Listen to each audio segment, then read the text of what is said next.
Talk to him.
Say it clear. Say it right. Say our name. Built this nation with our bodies and brains. You benefit, don't give us credit, say our name. We FBAs, foundational Black Americans. You want us to fight every time you in pain, but when it's time to vote for, silence remains. Yeah. They wanna be us, from the style to the hair, from the lips to the hips, body shaped in our glare. They cross borders, profit off the fight, civil rights paid in blood just to stand in this light. Asia to Africa, you walk through the door, but this land got a history you can't ignore. FBI fought it, still fighting today, made room in the system that kept us away. You praise the same power that never chose you, turn your back on the ones that broke chains just to move you. Say we don't know where we come from, that's wild. North to the south, this land raised my child. Built this nation with our bodies and brains. You benefit, don't give us credit, say our name. Say our name, say our name, say our name. We FBA, foundation law, Black American. You want us to fight every time you in pain, but when it's time to vote for, silence remains. We were renowned, check the glow for proof. Streetwear in Japan still mirror our roots. K-pop chase the caves, study how we move. Rapper world language, everybody fluent. From Atlanta blocks to Mumbai lanes, Heinemann kind spitting bars, connected to the flame. That ain't hate, that's impact, that's reach. Culture travel worldwide when the source run deep. They copy the look, they borrow the sound, but skip the respect when we still hold the ground. Love the rhythm, ignore the pain, celebrate the wave, don't say the name. This was home, before permission, before approval. Say our name. Built this nation with our bodies and brains. We benefit, don't give us credit, say our name. Say our name, say our name, say our name. We FBAs, foundation law, Black Americans. You want us to fight every time you in pain, but when it's time to vote for, silence remains. Say our name, say our name, say our name. Say our name. Say our name. Say our name. Say our name. Don't need your respect. Never needed permission. We built everything when we weren't even seen as human. Biting the hand that fed you. Surviving on scraps. FBA stopped begging. We learned to build from scratch. Learn to build from scratch. Learn to build from scratch. Say our name. Say our name.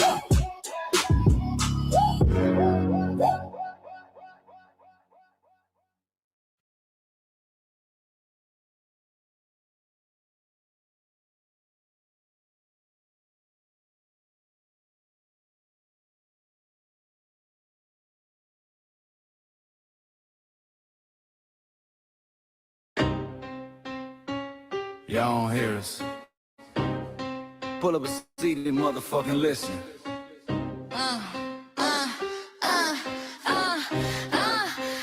Pull up a seat and motherfucking listen. Pack your bag, time to go home. Talking crazy on our soil where our blood and bones grown. This our grind, we outside on it. While y'all fools on the outside looking, y'all show no respect to Black America, so leave. Hey. Y'all don't get it, so it's time to go home. Get the hell up out of America, take your disrespect and this. Y'all don't go home. Get the hell up out of America, take your disrespect and just fly on. You landed on the tarmac, fresh off the boat. Talking about y'all building nothing, man, you choking on the note. My ancestors the reason that this country even breathes. Picked the cotton, built the White House, planted the seed. Jim Crow laws, redlined the map, we was the target. You think that struggle's a costume, man, you can't mark it. We fought the wars, we bled the blood, we died for our future's chance. And you come here and give our legacy a side eye while throwing shade on the guard. While you benefit from doors we kicked down with our last breath. Now you spit on the architects who stared down death. Disrespectful, that's disrespectful, ungrateful, a slap in the face to only people who gave a fuck. So let me show your ungrateful ass to the right place.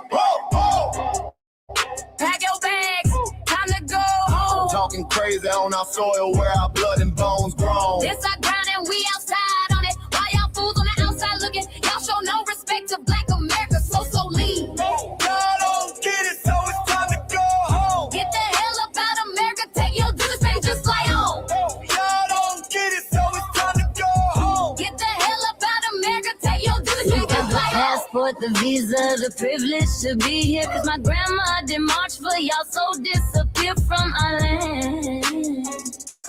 You cosplaying our pain. Think it's a trend you can borrow, but you ain't inherit the ghosts of our sorrow. We the foundation, the bedrock, the soil, and the root. You not no branch on our tree, and unproductive people always cosplaying me. Talking about we ain't do nothing, you lost your mind. We built this from nothing, time after time. From the beginning to now, we been the backbone and muscle. Why you look down on the struggle and cause a whole tussle? The energy spot was disgusting, it's whack. So let's make it clear, there's no turning back. This land is paid for in full. In blood, sweat, and tears, and dreams deferred. You don't get to come into a house we built from the dirt and telling Black America y'all ain't worth nothing. That's a violation, facts.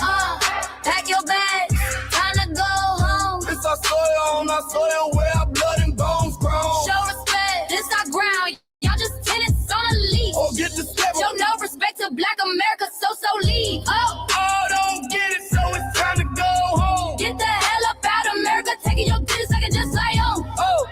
Don't get it, so it's time to go home. Get the hell up out of America, taking your business, I can just say on. Yeah, fly little birdies. Fly on back to where you came from. This ain't for you. The cell is sacred. We said what we said. It's time for y'all to go home. So fly a little birdies fly. So fly a little birdies fly. So fly a little birdies fly. Far, far away from here. So fly a little birdies fly. So fly a little birdies fly. So fly a little birdies fly. Far, far away from here. So fly a little birdies fly. So fly a little birdies fly. So fly a little birdies fly. Far, far away from here. So fly a little birdies fly. So fly a little birdies fly. So fly a little birdies fly. Far, far away from here. Bye bye, little birds.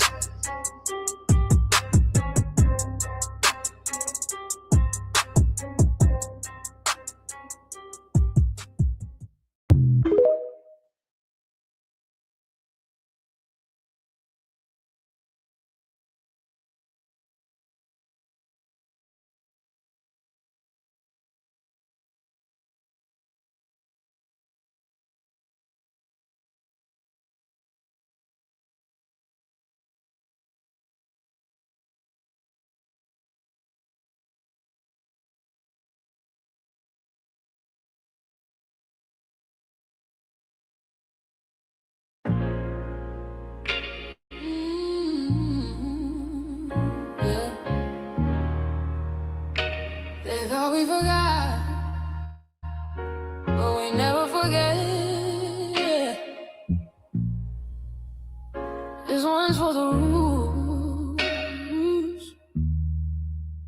We built this land from dust and tears for 100 years, and we still here.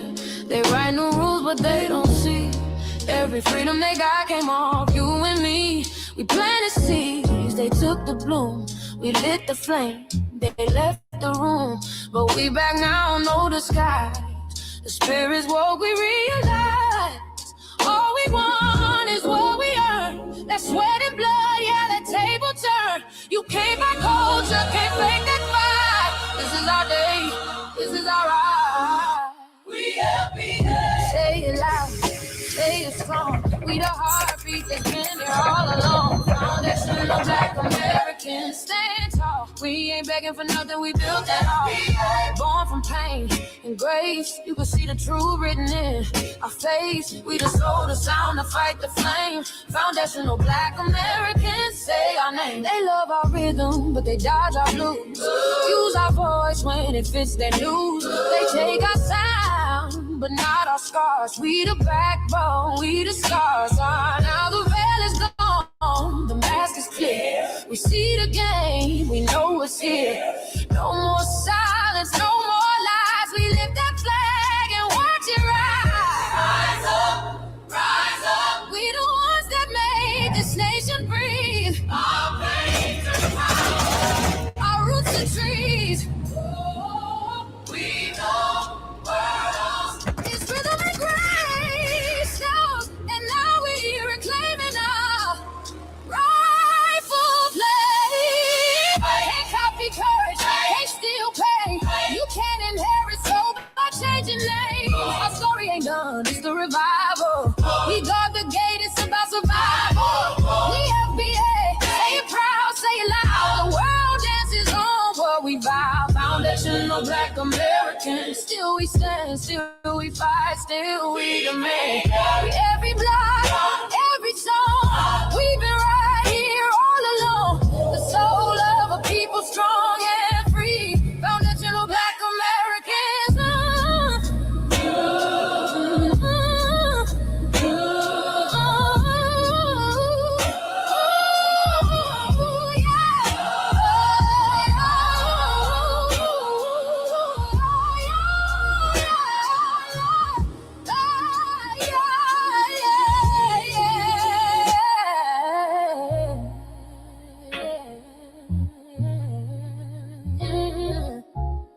We the first, we the root, we the fire. Still rising, still here. Foundational Black American. We set the tone and they copy the cadence. Dance to our drums and deny the foundation. Wear the style but don't honor the source. Smile in the crowd and you distance and force. Say you not us but you rap like we breathe. Take the rhythm, then fuse the receipts. I ain't mad, I'm just holding the glass. Showing the mirror, now answer it back. I ain't here to cancel nobody.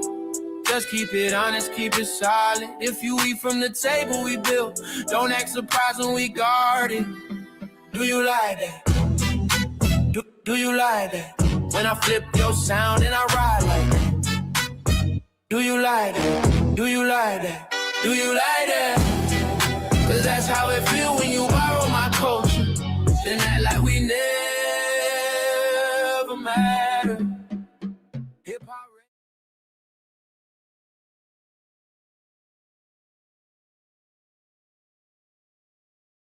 Mike Larry. Now this shit here, it's what I see it is. We're not fighting your battles. We're not carrying your fear. We're not lending our history to people who erased us while we were here. Just cause you're born here, don't make you FBA. That makes you a citizen, learn the difference today. This is lineage, not a look you can wear. Not a costume you borrow when it benefits you there. You used our culture like like an access card, backstage pass, a straight facade, but now the mirror's in your face. No disguise, and you're uncomfortable looking truth in the eyes. We didn't leave our land to beg for a chance. We stayed, we fought, we took every advance. That's the separation, that's the line you cross. We paid the price, you learned the cost. You waving your flag on our soil, but fighting not to go back home. Waving your flag on our soil, building comfort on a foundation you didn't own. We waving our flag, red, black, and gold. Stood our ground, never stole. You waving your flag on our soil, scared to build what you are. The way we move, the smoothness, the sound, the things we prove. Music we birth, language we shape, innovation forged under constant escape. Warrior spirit means stay and defend, not flee your land and rewrite the end. You call it success, but don't confuse the two. East came after what we went through. You abandoned your land and called it strategy. You wave that flag loud, but won't return to build your legacy. That contradiction tells the story for you.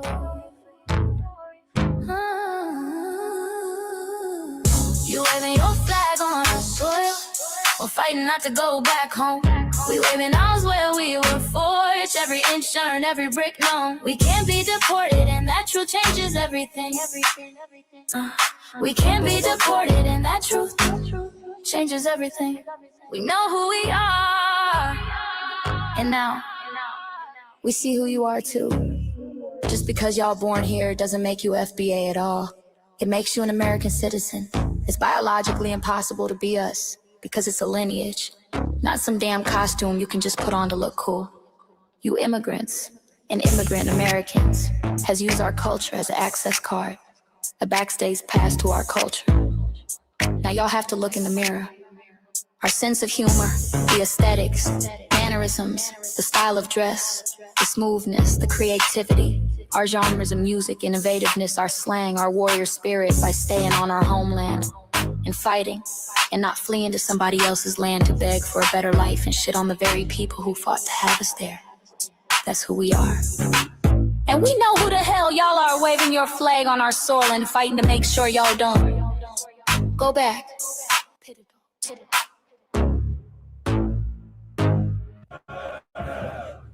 You can't leech off our culture anymore. Beat it!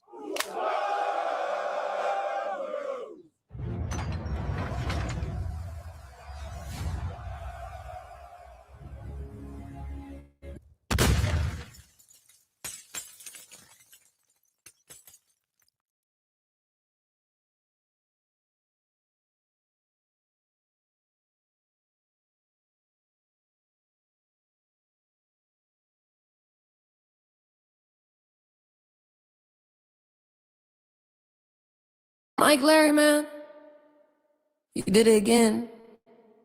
We really making history. Let's go. Do you like that? Do you like that? Flip your sound, how you like that? Do you like that? Do you like that? Say it loud, don't walk it back. Do you like that? Do you like that? You grew up mimicking us, now y'all switch it up. Turn the carbon copy, y'all ain't black, what the fuck? It's funny y'all connecting to our culture like it's Wi-Fi. Surfing on our waves of our culture, no more agua. Still in my culture for all these years. Look how time flies, all these colonizers in the skies. Y'all hate, y'all still hate us outside. Study doctor, vampires, it's the blood of our guilt. They copy the flavor, sip the juice, love the results, hate the truth. Who? Do you like that? Do you like that? Do you like that? Flip your sound. How you like that? Do you like that? Democratic shields, talking points, the road they fill. Fish and chips, agent on the mic, judging FBAs, but ain't you half white? Talking like you one of us, we need a proof face. The agent type, the prune face, like 50 and Jim, it's a cold game. Throwing stones, cause we build our own lane. I'm joking, kinda, but I mean, smile calm, pressure intact. Y'all proud where y'all from, where they flag, beat they drum. But when it's us, tone switch fast. Same pride, but it's too much. FBA pride, lineage solid, you can't put this on, can't try it on. Built here, stayed and fought, that's the difference. That's the car. Do you like that? Do you like that? Say it clear, don't twist the facts. Do you like that? Yeah. Do you like that? Do you like that? Point made. No edit. No care.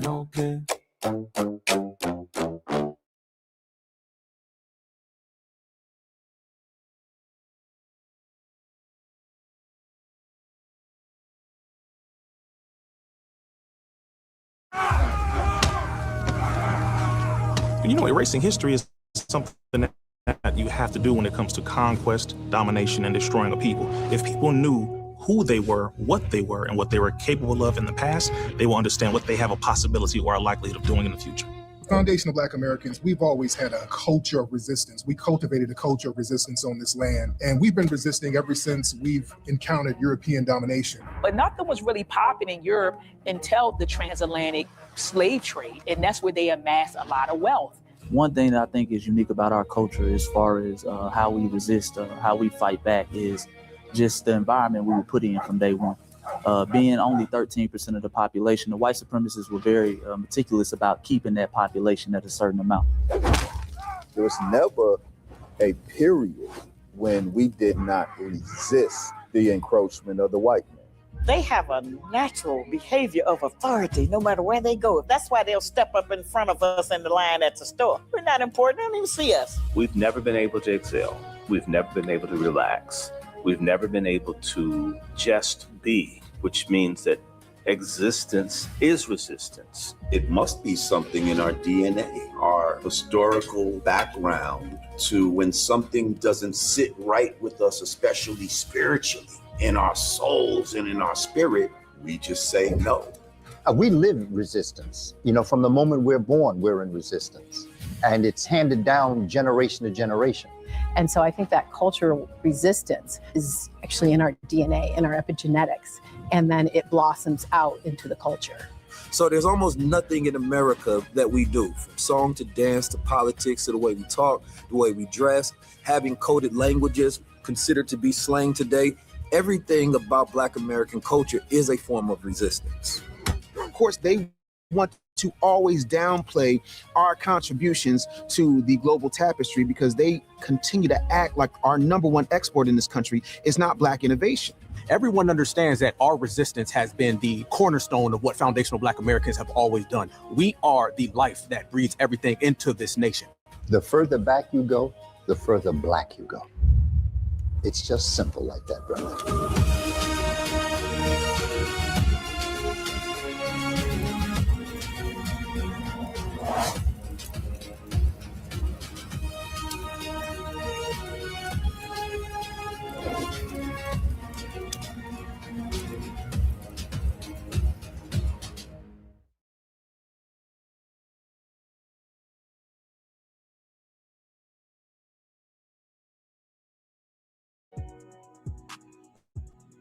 Introducing the B1 Rolodex, the easiest way to search for and support FBA and B1 businesses.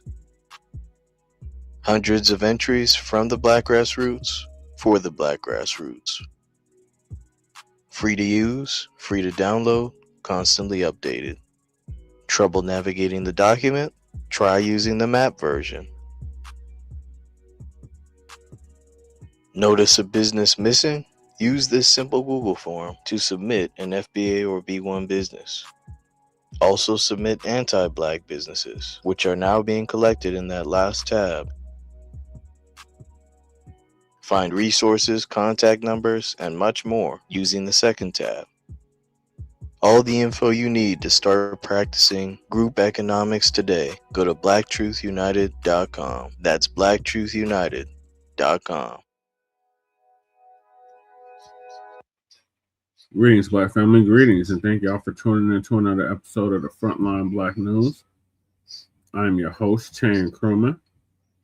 And we're joined with our Asian ally, Michael. Hopefully, we'll be joined with Shabaka and Lady Che.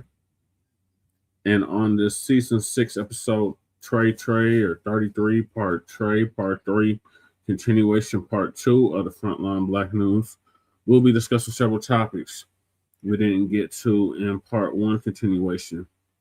And that is the Essence Fest, now known as the Tether Fest 2026. Did anyone even care? No. There was a fight with his white friends before Nolan Wells was found dead. The vanishing and discovery of Nolan Xavier Wells. White Americans warn FBAs to not be in places where they're the only black person. Are the gatekeepers using Ice Cube's face for Big 3? Is Andrew Bussy Gillum finished after his new arrest? Big Tigger's wife arrested on kidnapping charges after setting him up on video. Haitian blame Black Americans for TPS being up. The Tetherosity. Black streamer endures disturbing racial abuse at the World Cup. Does Black Americans speaking the truth make it harder for Black immigrants in Scotland? Still columns buckle in NYC highways. Hundreds evacuated. No more arrests. Mamdani ends NYPD subway patrols as gangs take over. And our local Denver/Aurora news. And we are based out of East Denver, North Aurora, Colorado. We get the news from a frontline and Black first perspective. We are a part of the New Black Media and signal boosters of the New Black Media. We have been around for 6 seasons now and counting. And we have several platforms that are a part of the Frontline campaign. Frontline Black News is one of the first, which we started back in 2020, 2021. And Shabaka's Black Experience Enhanced is based off the 50th anniversary of the founding of the original Black Panther Party for Self-Defense.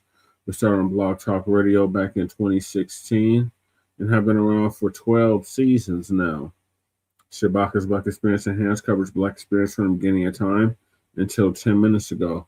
It is also a part of the Frontline campaign and has recently, within the last 2 to 3 years, moved from Blog Talk Radio to StreamYard. Please make sure y'all like and share the broadcast, family. Remember, family, hit that like, share, and subscribe button. Please join us on StreamYard, YouTube, Frontline Black News. The links to all of our channels are in the description, including Frontline Black News. Frontline Black News 2, the backup channel. Make sure y'all sub to the backup channel. Just in case you try to take Frontline Black News down again, we have backup.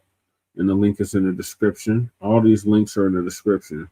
Then we got main page, Jesse Parrish, aka Chan Kruma. Make sure y'all sub to that as well, so y'all be abreast of what's happening here in Colorado in regards to Denver politics, Aurora politics, Aurora City Council, Denver City Council, community events, reparations commission hearings like I was just at today, and the Sunday morning food bank, which I've been doing for 10 years now via Occupy Denver. All that is streamed on that channel, so make sure y'all subscribe to that channel as well. Then we got Lady Che's main channel. Hey Dion, it's DSB's in the building. Salute DSB, certified salute.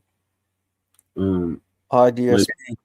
Backup channel, Seduction Doll 5991. Make sure y'all sub to that so Lady Che can start going live on that YouTube channel. Then we got her main channel, The Revolutionary Agenda. Make sure y'all sub to that as well. She should be dropping the RBA tomorrow, so stay tuned for that. In the meantime, make sure y'all check out her previous episodes and hit that like and subscribe button. It looks like y'all been subscribing, so thank you. She's at 86. Let's help get her to 90. And Seduction Doll 5991's at 45. Let's get her to 50. And then we got Shabaka's YouTube channel, Jeanette 1. Make sure y'all sub to that so Shabaka can start going live on YouTube. He needs 7 more subscribers, and he can start going live on YouTube. So make sure y'all sub up to Jeanette 1. The link is in the description. Then we got our cousin or Lokester out the Bay Area, Jay Militant. Make sure y'all sub to his channel too. What's Cracking TV with Jay Militant. The link to his channel is also in the description. Then we got our brother Kukizi out the Mile High, 5280 by way of, not even by way of, he's from the Bell side, Montbello, which is a neighborhood here in Denver on the east side, far northeast. Make sure y'all check him out. He used to do the intro track for the Frontline Black News, but he had ran into some issues. So nightly, he's been doing the FBA culture report. So make sure y'all check out our brother Kukizi, 5100 on YouTube.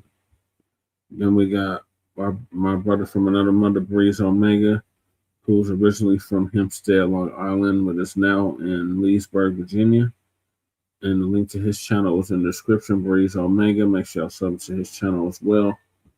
Then we got our brother, Church of Black Power, who was live earlier. Make sure y'all check him out. He's originally from Watts, California, but is now in Houston, Texas. And he's fast approaching 4,000 subscribers, so salute to Church. And then we got our brother, Torian Rain Reloaded, who's been around for a decade plus and actually put Lisa Cabrera on. And I was just chopping it up with the other day about the J6ers, the Patriot Front marching through D.C. on the anniversary, the 250th anniversary of the founding of this country, the United States. Make sure y'all check out Torian Rain Reloaded. He's almost at 80,000 subscribers, so let's help get him closer. Then we got Damien in the building. Salute, Damien. I see you, Damien. Uptights in the building. Then we got honorable mentions, Black Alpha Network. Make sure y'all sub to his channel. Make sure y'all sub to our brother Afro Lee out the Shy. Sub up to our sister ZZ. And sub up to Lisa Cabrera. And just all the new Black media, Jay Dizzle, Vicky Dillard. I mean, I'll be here naming people all night, but y'all know who they are. Make sure y'all sub to all their channels, Great Black Shark, Water God TV. Make sure y'all check them out, sub to their channels as well. And last but certainly not least, we got our brother Black Truth United. We came up with the B1 Rolodex. This is a modern day green book for FBA and B1 businesses alike. And the link to the Rolodex is in the description. The link to submit your business to the Rolodex is in the description. And we got a new edition, the FBA Threat Database. Make sure y'all check that out as well and submit places where FBAs are not safe to that database. Then we got Freeman Reparations Party merch. Shout out to Church for putting that together. The link to that is also in the description. Then we got Council of the Congressional Black Caucus and create a foundational Black American Caucus. Oh, do y'all see my shirt? America, you owe. Council of the Congressional Black Caucus and create a foundational Black American Caucus. Long overdue. The link to that is also in the description. Then we got Sister Brooke. Make sure y'all sub to Sister Brooke's channel, my backup channel, Brooks. The link is also in the description for Sister Brooke. And shout out to her. And shout out to the U.S. Freedmen Project, Sister Keisha, Brother Divine, Sister BX, and Brother Melrose Radio. Make sure y'all sub to them and check them out as well. Then we got the reparations for the Descendants of American Slaves Act. Make sure y'all sign that. The link is in the description. Then we got Lady Chase GoFundMe. Donate to that if you haven't already. The link to her GoFundMe is also in the description. Oh, thank you, brother DSB. Yeah, I had to dig this out. I almost forgot I had this shirt. I'm like, oh, this is perfect. I was at a reparations commission hearing earlier. This is perfect for that. America, you owe, cut the damn check.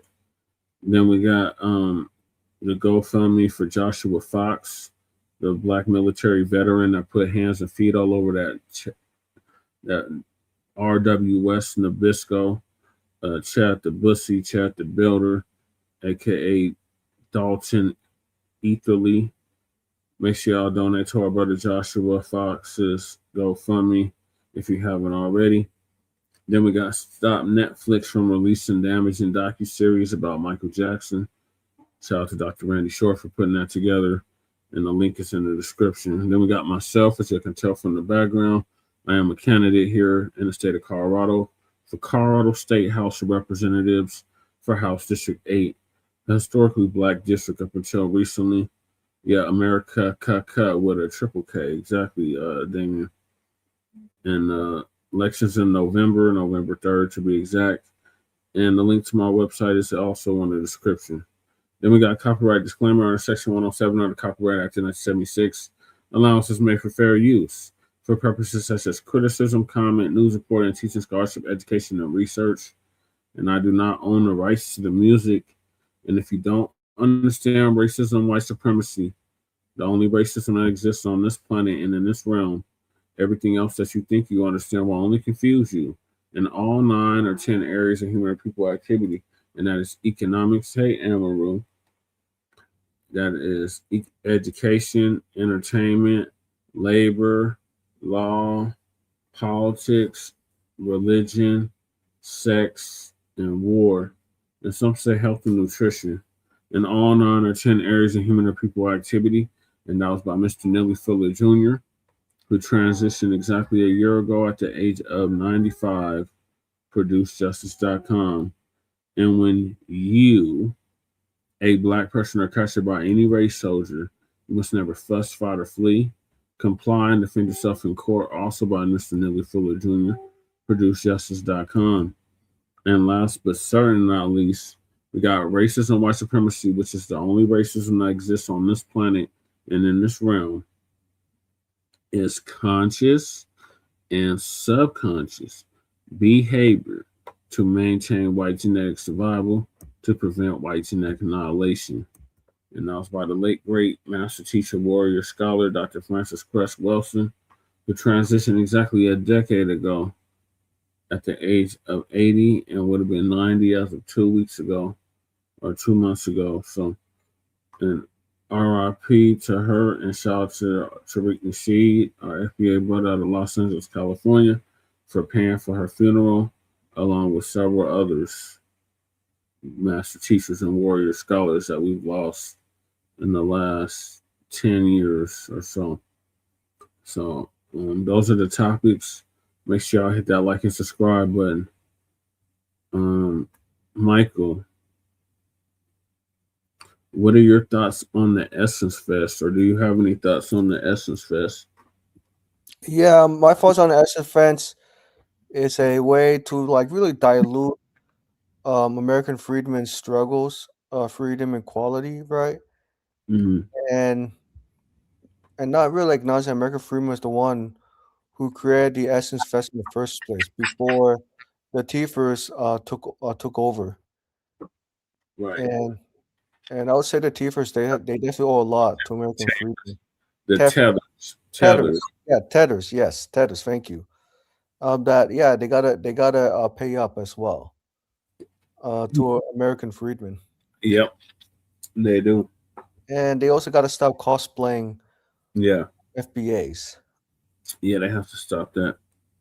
And lying and saying certain people are non-FBA that are clearly FBA. Yep, and I'll say that if FBAs host an Essence between today and in the future, always charge non-FBAs $10,000. I know it sounds extreme, but it's a way to curtail, cosplaying, dilution. And whereas FBAs, they can go to the Essence for free, but definitely charge the non-FBAs. Yeah, Essence Fest is now Tether Fest. Yep. We're good on that. But Professor Black too is going to give us an update on Tether Fest. And did anybody even care? Mississippi is burning right now. A lot of shit jumping off. Yeah, it is uptight. It is. Mississippi burning again. This is a 2.0 version. All right, so Professor gonna give us an update on Essence Fest 2026. Did anyone even care? I'm the Professor, and this is the moment of truth. Family and fellow soldiers, I'm the Professor, and this is the moment of truth. I don't know if you heard, but Essence Fest is over. Oh, wait, you forgot? Yeah, this year's Essence Fest is already over. It was on July 3rd and it collapsed, wrapped on Sunday. To have their bootleg jamboree on July 4th weekend shows that Richelieu Dennis and his gang of clowns he's got working for him are as dumb as a suitcase full of rocks. Ordinarily, I would say that this was a high-profile humiliation for the little tether, but frankly, nobody even noticed. Hell, I wasn't even keeping tabs on it, and apparently neither was anyone else. Essence Fest went from one of the biggest festivals in North America to irrelevant overnight, and no amount of overhyped singers and rappers could stop it either. But of course, that didn't stop them from still trying to put a pretty face on it. They posted on Instagram how much business they claimed to be doing and how great things were going. Well, they got roasted in their own comment section by people who were pointing out that these pictures seemed to be suspect. People asking, what year were these pictures from? Keep in mind, you had people like the Caribbean-descended Tiana Taylor and others who were trying to tell everybody, oh, things are going to be different this year. Oh, things are going to be different. We got the message, et cetera, et cetera. Well, obviously, the message didn't get through because they made sure this year that they centered everything on Africa. So you got the kente cloth and the African tribal dancing. So anyone who was wondering if they did learn anything from last year, here's your answer. And the so-called music was no better. From Cardi B to Tiana Taylor, it was one tether after the next, like a monster movie marathon, just villain after villain. I tell you, these guys are on a kamikaze mission. They're just going full foreign flag. But clearly these guys and their pals in the white media who were bigging them up, they knew that this thing was going to crash and burn well in advance. And that's the reason why you had CNN being the first trying to put a pretty face on this before the crash even happened. You could read this entire propaganda piece and you wouldn't even know that Richelieu Dennis and his buddies did anything wrong.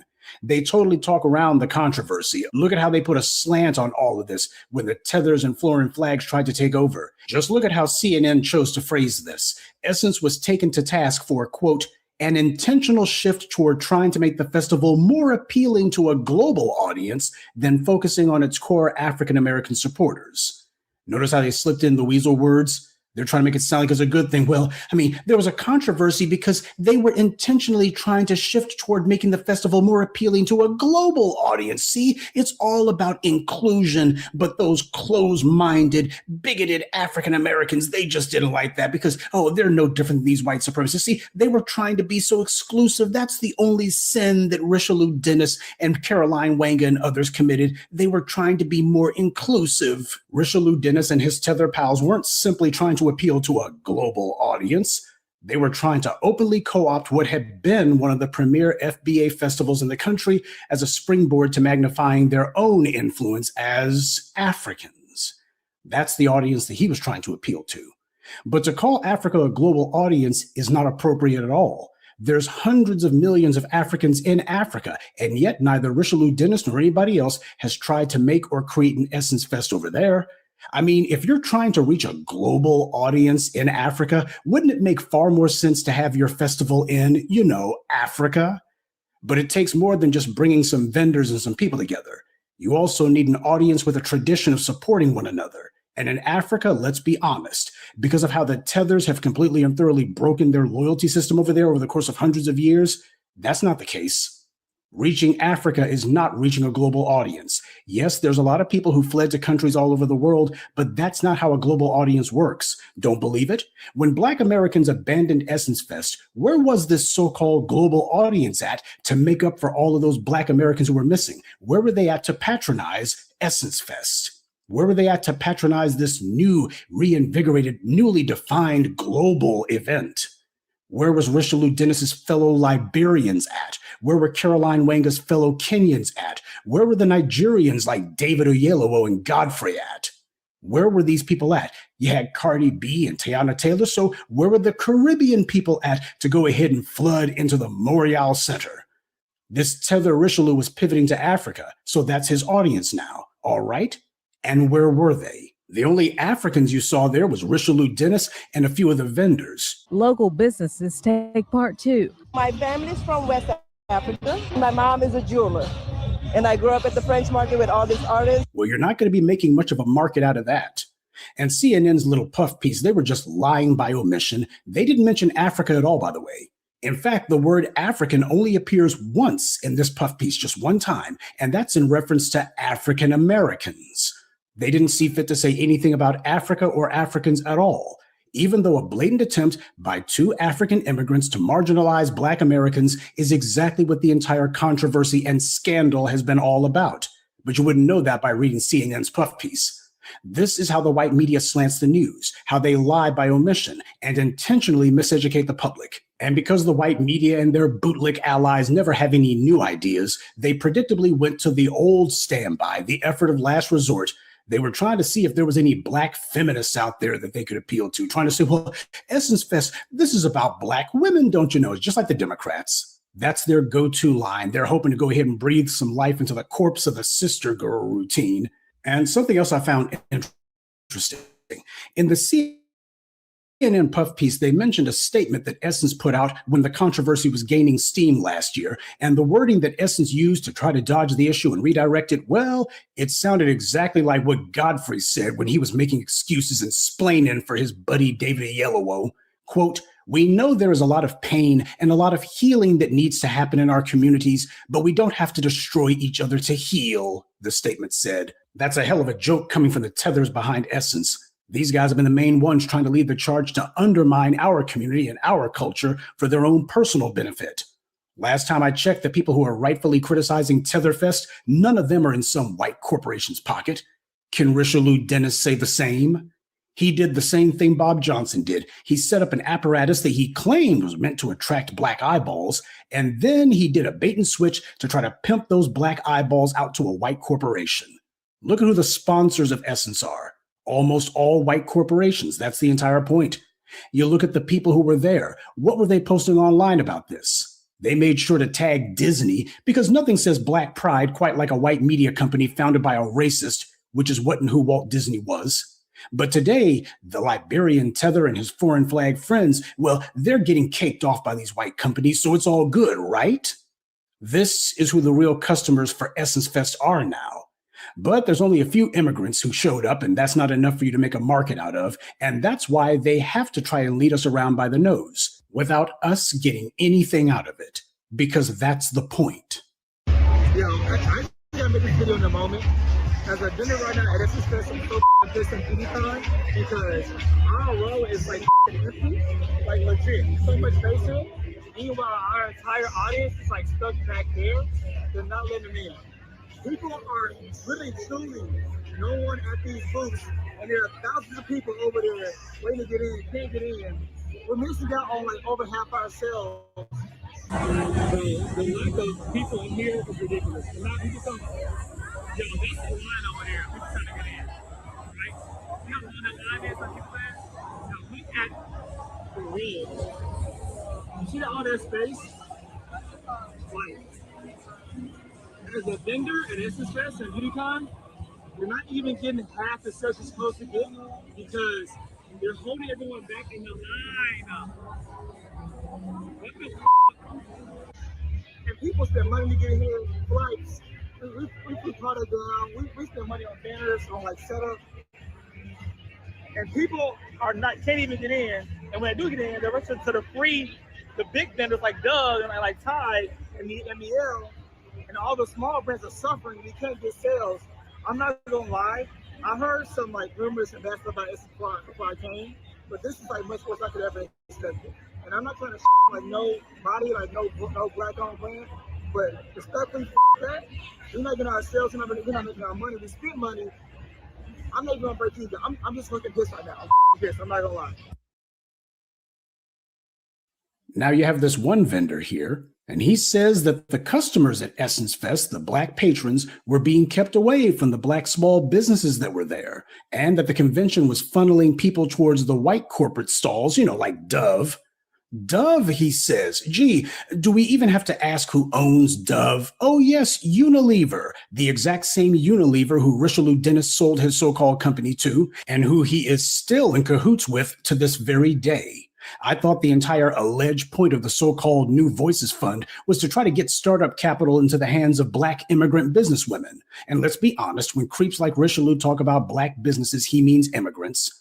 But instead of steering Black customers to Black businesses at Essence Fest, the vendors who were there were saying Essence Fest was steering Black customers to Richelieu Dennis's white business partners. Essence Fest didn't have that many people this year, but what few they had, they made sure to funnel them toward white companies because after all, Essence Fest is all about supporting and growing Black businesses, right? Are we even surprised? This is how white power enables immigrants to leapfrog over foundational Black Americans. And then afterwards, these same immigrants claim that they did it all by themselves. Why, look at how successful we were so quickly. They're the recipients of the world's largest handout program. Keep in mind, these selective programs by the government and these corporate set-asides for immigrants like these bank loans for immigrant companies and what Unilever did with Richelieu Dennis, this is how these immigrants become successful, by white power selectively handing them funding and support. And this is why you never see them having success like this in Africa. Richelieu Dennis knows he could never have even come close to this level of success in Liberia because the white powers that fund him don't need to worry about the Liberians opposing them. The mission of Richelieu Dennis and those behind him is to undermine us. That's why white power gave him all of that support, gave him all of that money. That's why they made him prominent.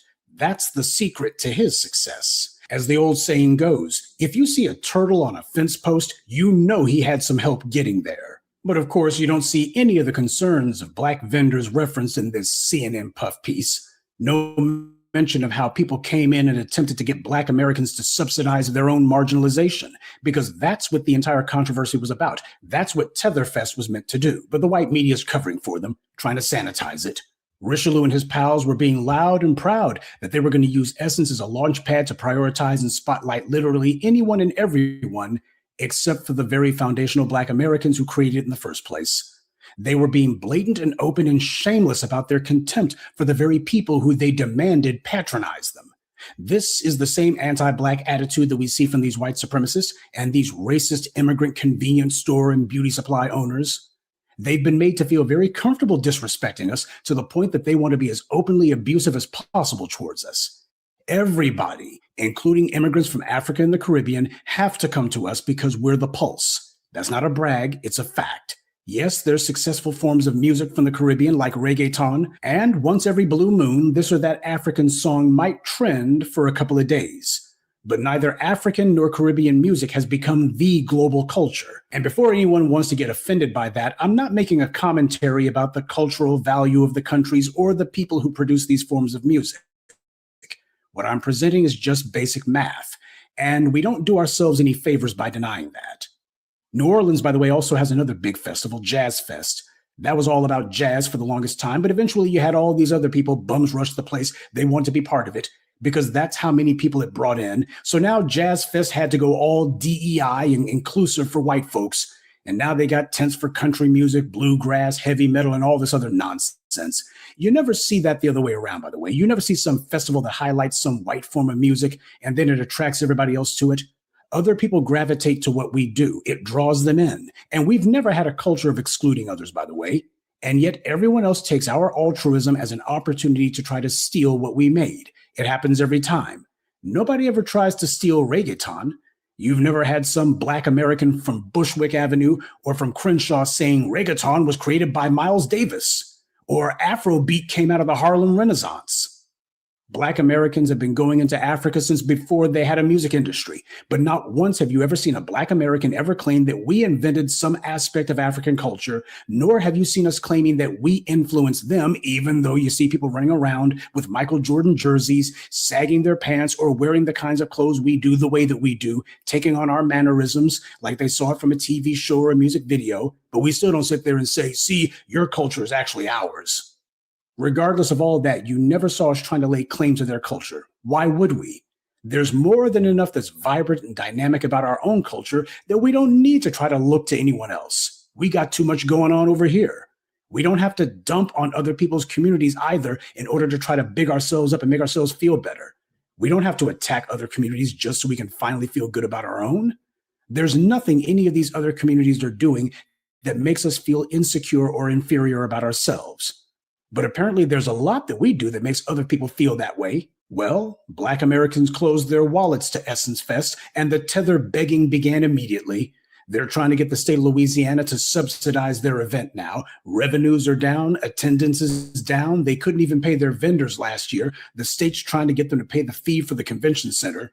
They need help.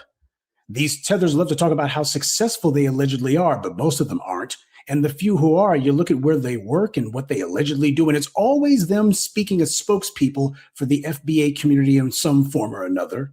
White power puts them on the payroll, but only if they can show that they can lead us around by the nose. When we prove that they can't, white power cuts them off. Look what happened to Caroline Wanga. She got financially destroyed literally overnight because these white corporations looked and said, we don't need her to be our DEI front person anymore. Black folks ain't listening to her. And there's no market for African immigrant anything in the US. Ask Richelieu Dennis about that. Their only marketable skill is having enough melanin and enough texture to their hair that they can try to claim to be part of our lineage. The only reason Richelieu Dennis got kicked off by Unilever is because they felt that he would be a reliable tool to try to manipulate us. But when Black folks turned their backs on him, his little festival flopped.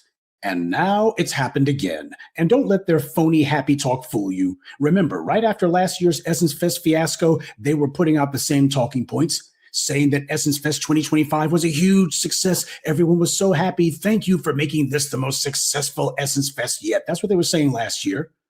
And then a few months later, we found out predictably attendance was way down, sales were way down, revenues were way down, and they owe everyone money to the point the state of Louisiana is trying to cut them off. But the white racists in the dirty South aren't the real issue. It's upstanding Black Americans who recognize that we can do better for ourselves. There's nothing that a gaggle of tethers backed up by white money can do that we can't do for ourselves. We're the pulse. Black culture is not tethered to some brand name, pun intended.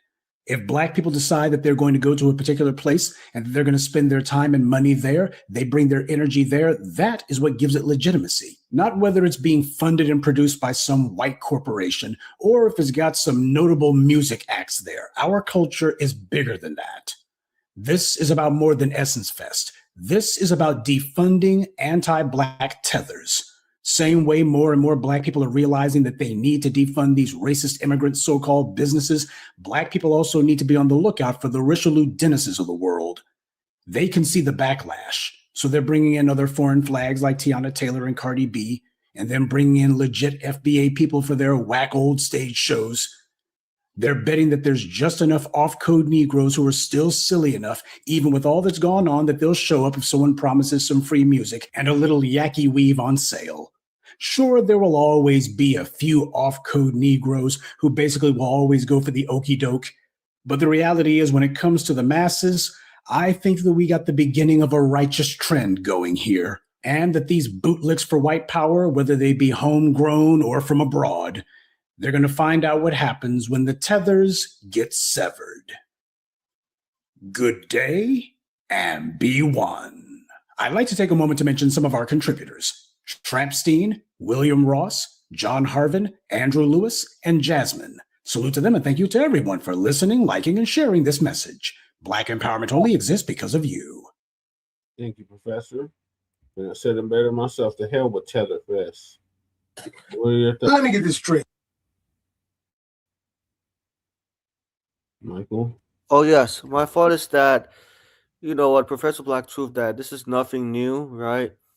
And the tethers are going to realize that they're going to have to give it up and return the ownership. They're coming back to FBAs and nationwide Democrats. When Democrats say Black voters, they don't mean FBAs. They mean like people from the African continent because Africans from the African continent, they're easier to control. Yeah. Yeah. Exactly. All right, so now we're going to move on to, there was a fight with his white friends before Nolan Wells was found dead. So I think this is Taylor House Media or Taylor House Publishing. Shout out to our brother Taylor House Publishing. You mean to tell me that Nolan Wells is surrounded by so many so-called friends and so many pictures, and after being found deceased, nobody has posted rest in peace? Instead, they all went private. Even the judge, stepmother of Warren Hudson, deactivated her social media. That's not friendly-like behavior. These folks preparing for something big. Ooh, y'all some fraudulent friends. Y'all quick to want to dance with them, until it's time to dance with them. Can you use a "my deepest condolences" post in the court of law? Judge Ashley Cole disappeared off social media like Nolan's friends' accountability. Wyatt Pyron was one of the last so-called friends of Nolan to go private on his profile. I guess he got the news late. It's crazy how everyone else came back safe, and even Nolan Wells' cell phone made it back safely. Nolan Wells is the one that passed away, but y'all are real ghosts. I pray that young man receives swift justice and that they don't get away with it was an accidental death excuse like they always do. I'm out. As the scripture says, all things hidden will be revealed, and those things done in secret will be exposed on the mountaintop. Peace and blessings, all praises due to the Most High. And information about the death of our young brother Nolan Wells down there on Horns Island, Mississippi, is coming forth. People are doing a lot of digging about these so-called friends whom he was with. If you've been hiding under a rock, the young 18-year-old Mississippi football player, college football player, went on a trip on July the 4th with some white friends, and he didn't come back. There was reports that he, and his friends were out hanging out on the island. He got with this white girl, and they went to the tip of the island, and then, she separated from him, and then, the other guys went back. They thought he had got a ride back with somebody else. They had his cell phone, and then his cell phone was returned to his mother. A lot of vagicity. That's not a word, I just made it up, but a lot of vagicity is coming out or has been reported with that story. But people are now coming out saying that there was an altercation with Nolan and some of his white friends. But the guy made a great point as well. If these are your friends and you got several pictures, we all saw that there's a lot of pictures of him with these guys, Wyatt and Warren and Eli, where he is the only black friend there. So evidently he thought they were close, or even they thought he was close. So why are there no condolences posts? Why are there no explanations from the friend? As he mentioned, one of the kids' stepmother is a judge, reportedly, and she has deactivated her page. Everybody has gone silent. Everybody from this situation has lawyered up. And that means, when you lawyer up, that's a lot of times you have something to hide. But just listen to this other girl once again who says that was confirmed that the boys on the boat even told people that they were fighting with their friend earlier. Just listen to this. The kid Nolan that's missing here from Biloxi, Ocean Springs, Mississippi, it's a lot more sinister than you guys think. Allegedly. I'm saying that because what I'm seeing online is pretty crazy. Okay, let's start off with 17-year-old Nolan Wells is missing from Horn Island, Mississippi, right off the coast of Biloxi. There's photos, even a little video that posted Horn Island group chat on Facebook. A girl named Vi Alice Ross posted that the white boys needed to be investigated because she went to school with them and it wasn't all that you guys think it is. Another girl, Caitlin, states that she was parked next to them until about 7:30 with no sign of Nolan to be found. But yet the report was he went missing earlier in the day. So why would they continue partying? It just doesn't make sense to me. And then this other commenter, Maggie, posted that there's too many white people to not notice that their one black friend is missing. Matthew Lamp posted that there was almost a fight that he had seen within that group of people on the Book of Faces. Let's go back. One of the passengers is pretty certain that he was a part of the group that was almost fighting around 5 p.m. The Bertram with the blue top that I posted left shortly after, and pretty fast looks like Nolan in the picture. Let's continue. The fight that he had seen within that group of people on the Book of Faces. If you know where Nolan Wells is, or if you know what happened to him or anything, if you have a boat and can maybe go down to Horn Island between Horn and Ship Island and see what's going on, maybe help search. I can't imagine what this mother is going through. Somebody knows what happened to her baby boy.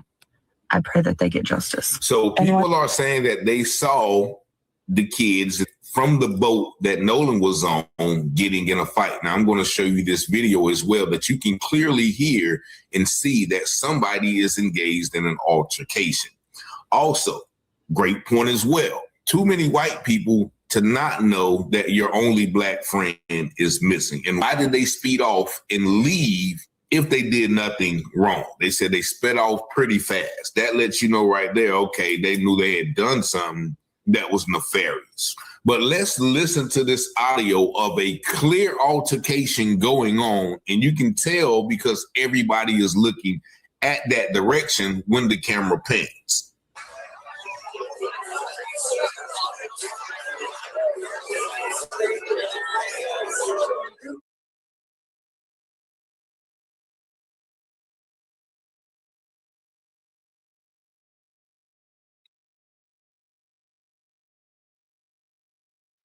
And there you see him right there.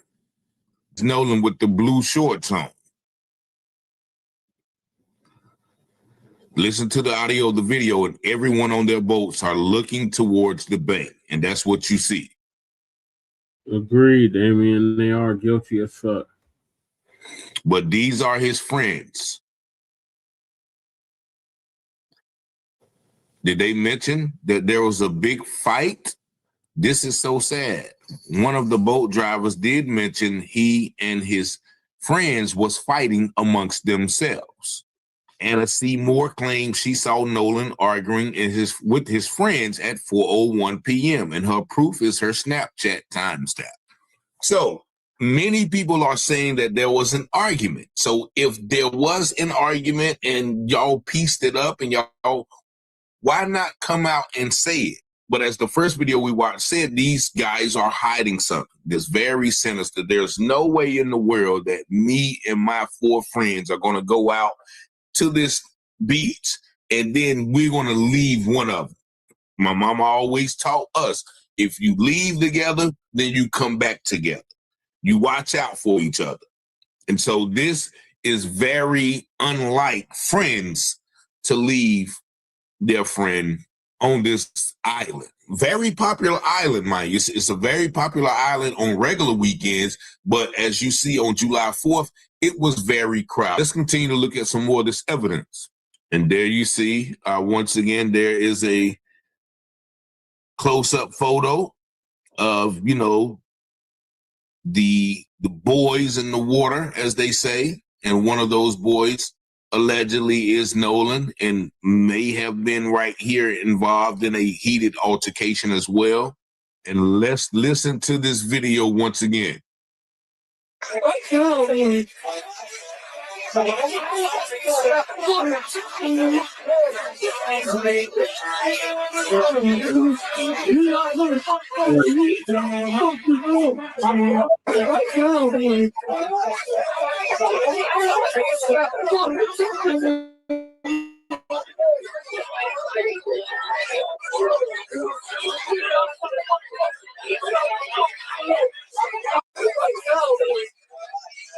And so during that video, you can clearly hear that there is a very intense argument between 2 people. Now, lastly is the mysterious Katie, whom people are talking about. So allegedly, this is Katie McCormack. She is cooperating as male friends have lawyered up after the judge stepmom, Ashley Cole, deactivated over Nolan case. And that is the alleged snow bunny, let's call it what it is, that he was talking to. And so is this a case where the age-old adage comes into play? A young black man talking to a white girl in Mississippi. Maybe Katie was one of the girls that, you know, Warren or Eli or Jax or whatever those guys' names is, wanted, and they got mad at him for dipping off with her, you know, to the tip of the island in a secluded area. Did he, you know what I mean, go down there and knock some Caucasian boots, and then the guys got mad when they found out about it, left them there? Like, there's no way with all of those people on that island that nobody knows what happened. And that's what, people are saying. The island is super crowded for him to just end up dead like that. And then his phone miraculously is, with his friends. If there's an iPhone, find my location. Did they turn his location off? There are several things to be considered, but the main thing is, why aren't the friends saying anything? Why are they somewhere hiding in all of this speculation? But apparently there was a fight. All of these things are alleged. This is for information, education, and entertainment purposes only. But we are really trying to find out what happened to Nolan. But we wouldn't have to find out if his friends and those who were present on the island would be forthcoming instead of hiding. Y'all let me know what y'all think about this video in the comments. Y'all see the number 919-587-7782. Thank y'all for liking, watching, sharing, and subscribing to the channel. And as always, I pray you have peace and blessings. And as the scripture says, all things that are hidden shall be revealed, and those things done in secret shall be exposed on the mountaintop. Let's go, Rich. Let's go. Be watching Telehouse Publishing, breaking news coverage. Give you the truth before fake news go mud in it. Before the jury decide and the judge discover it. Tune into Telehouse Publishing, breaking news coverage. The propaganda grammar don't believe none of it. Before the jury decide and the judge discover it, you should tune into Telehouse Publishing. Who keep the people informed? The stories abroad from literary work, where the narrative's wrong. The research is always on point. The commentary is hard. It's Rich Teller raising the bar. Follow along. Shout out to FBAs, still FTP. Big up NFAC and all my black families. There's three sides to all stories. Which one you gon' believe? We run down on the false prophets when they come to see 100%. Urban world news, current events. We don't like them lies. Media is biased. Speak of God inside. Slaves and just as power. If you don't know by now, look around me, the darkest hours. Cops squeezing hammers because they don't understand. Stop and freeze with our hands and kill us off like cancer. Don't speculate before the facts on the case. Telehouse set them straight from the Richard Vasquez. You got your Telehouse Publishing, breaking news coverage. Give you the truth before fake news go mud in it. Before the jury decide and the judge discover it, you should tune into Telehouse Publishing, breaking news coverage. The propaganda grammar don't believe none of it. Before the jury decide and the judge discover it, you should tune into Telehouse Publishing. Negroes have listened to the trickery and the lies and the false promises of the white man now for too long. And they're fed up. They become disenchanted. They become disillusioned. They become dissatisfied. And all of this has built up frustrations in the black community that makes the black community throughout America today more explosive than all of the atomic bombs the Russians can ever invent. Telehouse Publishing, Telehouse Publishing, Telehouse Publishing, Telehouse Publishing, Telehouse Publishing, Telehouse Publishing, Telehouse Publishing. Shout out to about Telehouse. Breaking the story and keeping us updated on it. What are your thoughts, Michael? Yeah, my thoughts are that the toughest they're gonna realize that judgment already has been passed on them, and if they want the judgment to be alleviated a little bit, then they gotta do something to give back to American freedmen. Right. But in regards to Nolan Wells. Oh no! Oh, I'm so sorry. Nolan Wells. Oh yeah, Nolan Wells. Yeah. So I was taking a nap, a quick nap. Yeah, Nolan Wells. Yeah, it's like what Philip Scott said. Believe when a Muzungu is honest when he says, "White people are going to be always racist until otherwise." Yeah. Because that's who they are. Nothing has really changed, right? Because they pass on that anti-black racism from one generation to another. So by the time their kids have grown up or matured, they've already been programmed to be anti-black racist, and it's very important, for anyone who is. Are you welcome, DSB? Yeah, welcome. Yep. um, especially those who are not white, right? I Yeah. think it's very important to always ask questions, right? If the white kid, no, doesn't matter how many years Tyrone has known Brad, right? Mm. Because you never know Brad, because Brad might have hidden intentions, Yeah. and it's more dangerous than Brad yelling out or hollering racial slurs. Yeah. So do you think he was smashing the white girl and they got mad and then that's their way of getting back at him was to take him to a secluded area? Surprise. I mean I suspected that we don't not s- I mean not sure, but I do know I probably suspect that they set him up to hang out, right? Mm. And as a way to like get him to chase that Muzungu girl, but she can't be found. Yeah. Katie. Katie, right, Katie. And interesting is that he's about the same size as the three white men. Yeah.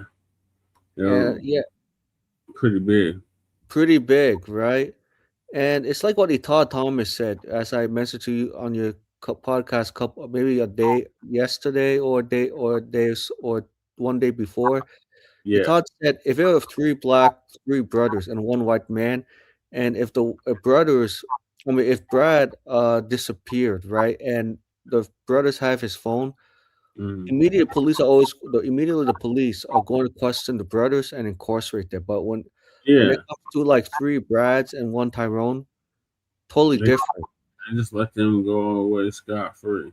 Yep, Scott's free. And even on Twitter, right? This when I said to you, this white guy criticized Todd Thomas. Oh, Todd Thomas does not like white people. And I corrected the white supremacist. I said, sir, not that Todd Thomas doesn't like white people, he does not like racist white people. All right. And I had to give the white man game on Twitter. And he actually um criticized me for. He said, I hope you're right. And I'll apologize if Todd Thomas is right about what he said. And I told the white man, I said, Brad, go study the real American history. Right. And this was on Twitter. Okay. And I got like one or two replies. They loved my reply to the white man. Oh, good. All right. So, guess who has swooped in and tried to save the day? Lord have mercy. Ben Mushmouth Crump has got himself involved in the case, and Lisa's going to give us an update on that. Oh, gotta go, Jesse. I have someone coming. In the Oh, morning. okay. Thank you for joining me, Michael. Yeah, thank you.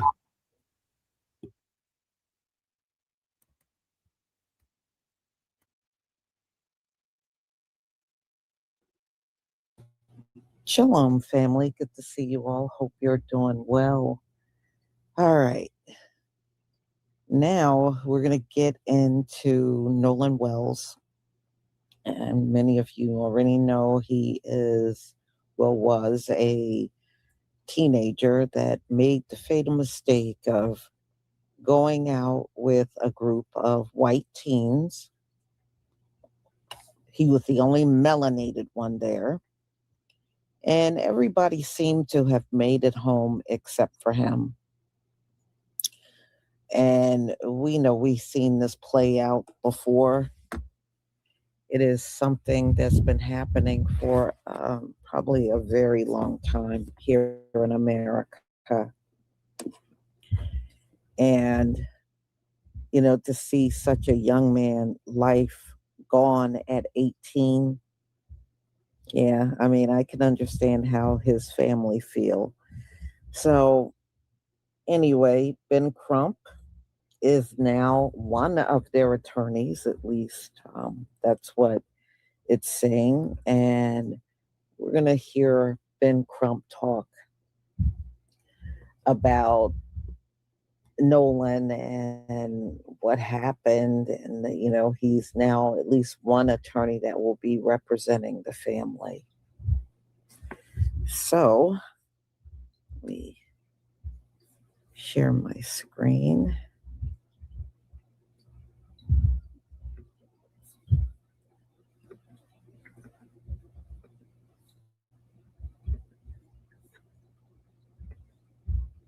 Here we go. Please give me a 1 if you can see my screen.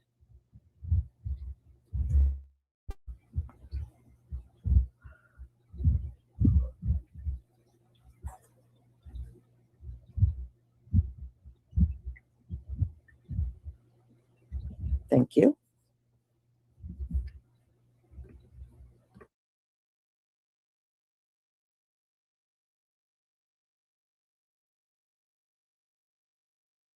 We got breaking news on the case. The family of Nolan Wells has obtained Benjamin Crump.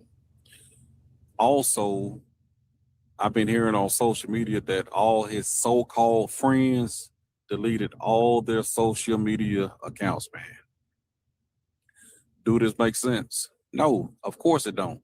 What they're doing is trying to hide evidence. They're trying to push themselves away from Nolan Wells. We all know they murdered this kid. Now we need justice. Again, the family of Nolan Wells has obtained Benjamin Crump. This is an important story. So make sure you please do that because I want as many people to hear it as possible. This story is about a young man, a handsome young man. By the way, before we go into that, there is an update. We have new information and an exclusive for the man who is investigating this and also representing the family. I'm talking about 18-year-old Nolan Wells. He went missing on Horn Island in Mississippi over the 4th of July weekend. It's not getting a lot of coverage, if any, in mainstream media. And so that's why we are here in independent media to bring information for stories that are undertold or not told at all. Okay? And so I'm going to give you the report and then the exclusive with the attorney that you're going to get new information. If you're not caring about this story, if you haven't heard about this story, you should. Because we all know young people. And we know what young people are capable of. They don't always act in their own best interest because they're young people. There's also the element of race in this story. He's the only Black young man among a sea of white people. There are reports that there was an argument that has not been verified, but people have put it on social media. So I want you to take this story, the link to this show, and send it to everybody you know, because this is what we should be talking about. Okay? Here's the report, and then you're going to hear from the attorney who is famed civil rights attorney, Benjamin Crump. Report. We're developing a timeline of events after 18-year-old Nolan Wells disappeared off the coast of Mississippi. Authorities say Wells traveled to Horn Island with a group of friends to celebrate the 4th of July. Jackson County Sheriff John Ledbetter says that Wells decided to stay on the island even though his friends left on a boat. He was last seen at 3 p.m. The Coast Guard says it got a call to help with a search at 12:26 Sunday afternoon. It was an effort that involved multiple agencies, lasting until the next morning. Around 8:45 a.m. is when the sheriff says a body was found near the island. Wells' family confirmed it was Wells a few hours later. The coroner still needs to officially identify the body, and Sheriff Ledbetter says he has a request for the public. Number one, give the family space and time. They are still processing this tragic event. And all of Nolan's close friends. I'll assure you that the Jackson County Sheriff's Office, we're looking at this whole case just like we would any other case, and we're going to be as thorough as we can. Wells played football at Ocean Springs High and Southwest Mississippi Community College. Anyone with information about his disappearance is asked to call the Jackson County Sheriff's Office. So sad story. That's the report. And again, an important story. Race is involved. There are also reports that the young men or the young people he was with, some of their families, mostly young men, some of their family members are prominent people in the community. And so Benjamin Crump, who's representing the family in this case, he wants an independent investigation, is also asking for an independent autopsy. They're moving along on that. We got that exclusive information, and we spoke to Benjamin Crump just moments before we went live with this live stream. So here it is, and then we're back after it, and we can analyze. Famed civil rights attorney Benjamin Crump joins us now. Ben, thank you so much. First of all, the most important thing, or one of the more important things, how's the family doing? They are still in disbelief, Don. It's like they say they're in a nightmare and they can't wake up. They still have so many questions as to how their son, who was set on Monday to have his tryouts because he is a Division II college athlete, and this was going to be his year. He was having workouts, he was doing training, and so they know that he was very focused on moving to a Division I program, and so they're just shocked that in 48 hours of one of the most consequential days of his life, this would happen. They are just in disbelief. And the reason that's so relevant, Don Lemon, is, there was an alleged argument, and people say that was over things about he was being very clear to not have anything to do with anything that might get in his system because he knew he had his big workout coming on Monday. And so that's why they're like, just not accepting any of this, Don. They are not accepting that their son just died by coincidence or accident. Ben, do we know what that argument was? Do we know specifically if it was Nolan and people with him? Well, we have an investigator talking to some of their friends, and we're gathering information. As we get that information, we will share it because we want to be transparent. We don't want to speculate, but we want to investigate. And that's very critical here. That's why, Don Lemon, we are having an independent autopsy done on top of whatever autopsy was done by the state of Mississippi. We're going to have him flown to a medical examiner in Washington, D.C., where his body will be preserved to do an autopsy to study every aspect of if he had any physical injuries to his body beyond drowning. Mm-hmm. And where are you in that process now? The body is going to be flown today. We expect to have the results of that independent autopsy on Friday. Mm-hmm.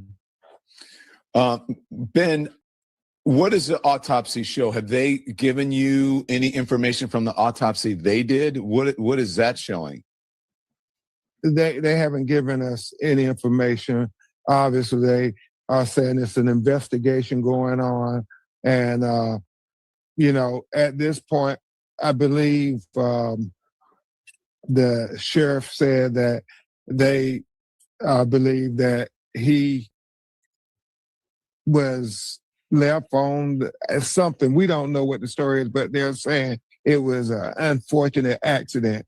They're not telling the family anything about whether it was foul play or not. And so that's why the family is so desperate for answers, because they're saying, we don't want you to just wrap this investigation and say, oh, well, it was just an accident and sweep it under the rug. Mm. Are they saying anything? Are they declaring it a homicide? Or they're declaring it accidental? What's the official cause now? And I know that can change, and that's why you're having your own independent autopsy and investigation. As far as we know, his mother, Christine, and his father, Elmo, say they haven't gotten any answers. They, have been asked to turn over his cell phone to the Mississippi law enforcement authorities. But even that is troubling to them because they're saying messages that were deleted from his cell phone. So they want to try to dot every I and cross every T and investigate everything. They said it's very improbable that Nolan would not have wanted his cell phone with him if he was going to stay on the island. Mm-hmm. There were deleted text messages on his phone? His parents found that? Who found that out?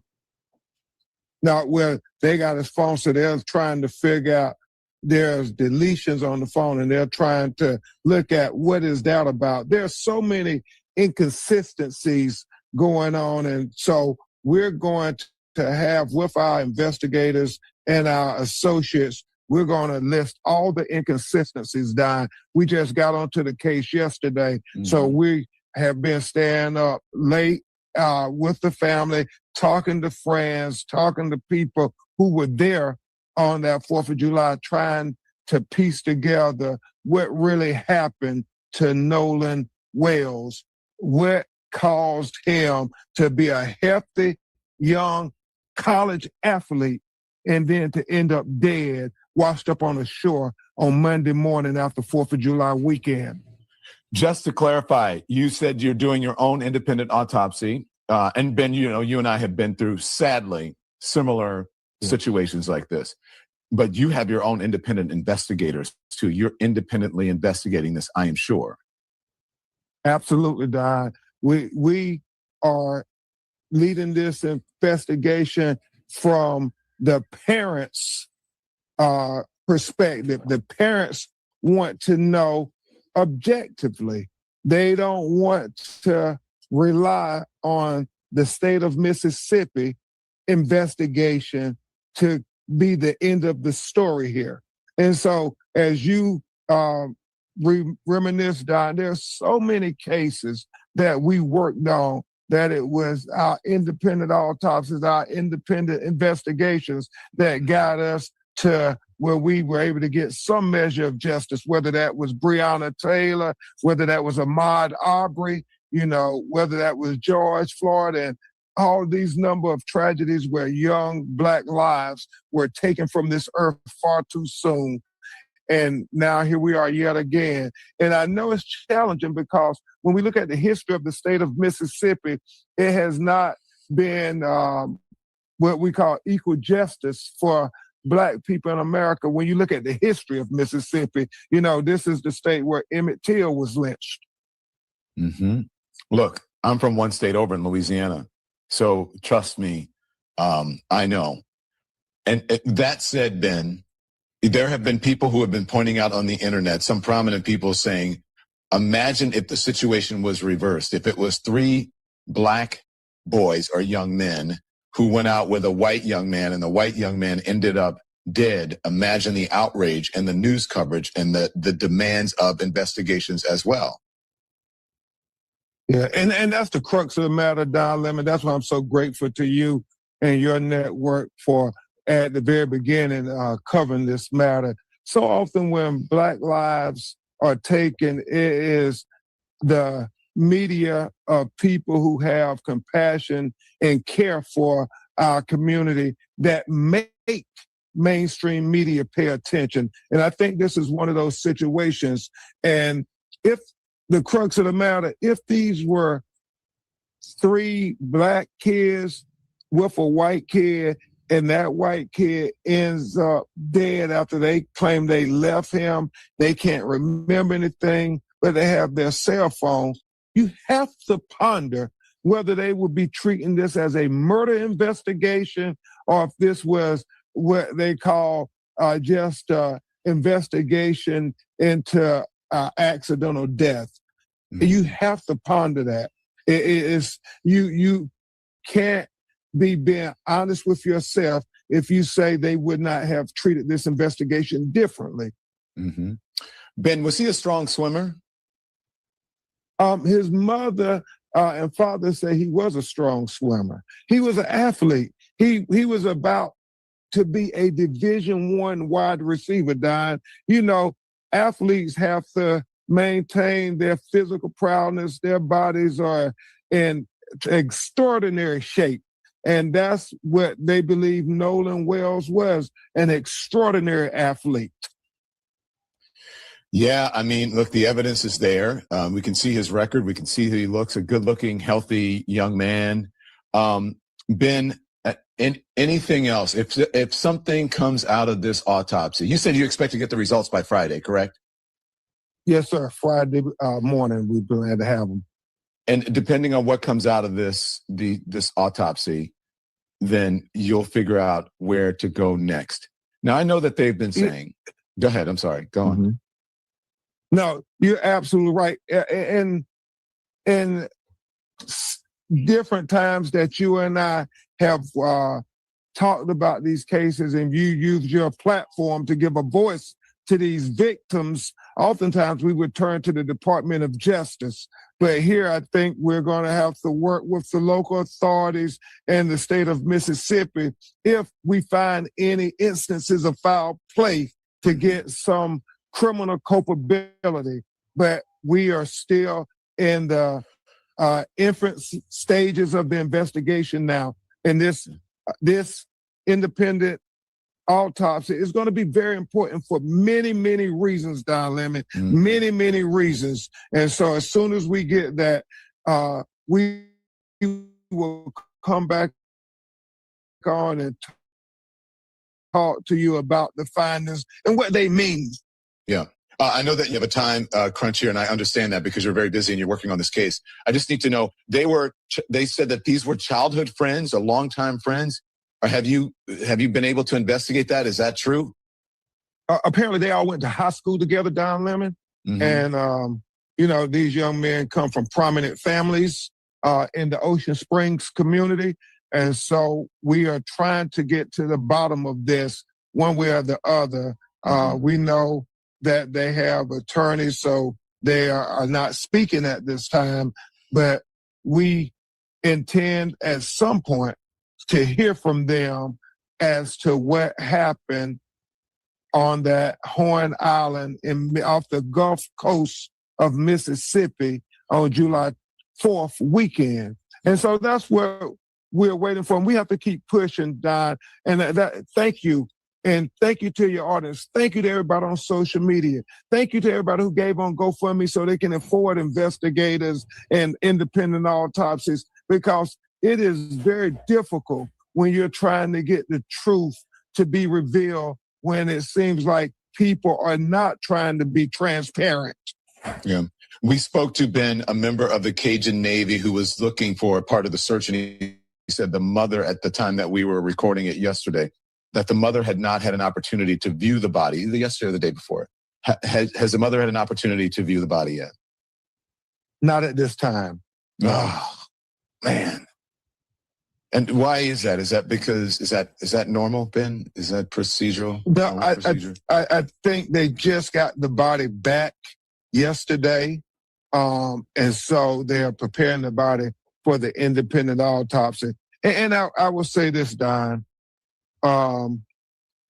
We don't know the condition of his body. And so obviously that's going to be a hard decision, I think, for his father, if his wife, Christine, would be able to look at, his body, if it's disfigured in any way. We don't know. We're going to find that out. Just keep them in prayer, because this is every parent's worst nightmare. Look, don't I know it? Look, as you know, my sister died of a drowning back in 2018. My other sister died in May of last year. And my mother has not been the same in my family. It's just not the way it's supposed to happen. We think our parents, we don't like it, but they will go before us. But for a parent to lose a child is one of the worst things, if not the worst thing that can happen. Services, are they waiting until after the autopsy, or are they going to do something? Wait until after the autopsy. Okay. And, I know they're planning memorials at his college as well as his old high school. I mean, young people, you don't expect 18 and 19-year-old friends to die. And so it's always devastating, not only to his family, but to all those in his community, all those young people who consider him a friend that they thought they were going to spend their life together, on this journey. And now he's gone. And it's so painful to everybody in that community. Ben Crump, thank you so much. Please keep us updated, and our regards to the family, and come back and let us know what's going on. And if the mom wants to come on, or any of the family members, let us know. Thank you. I'm sure Miss Christine is going to come on because she's very grateful to you, Don. Thank you. Ben Crump, we appreciate it.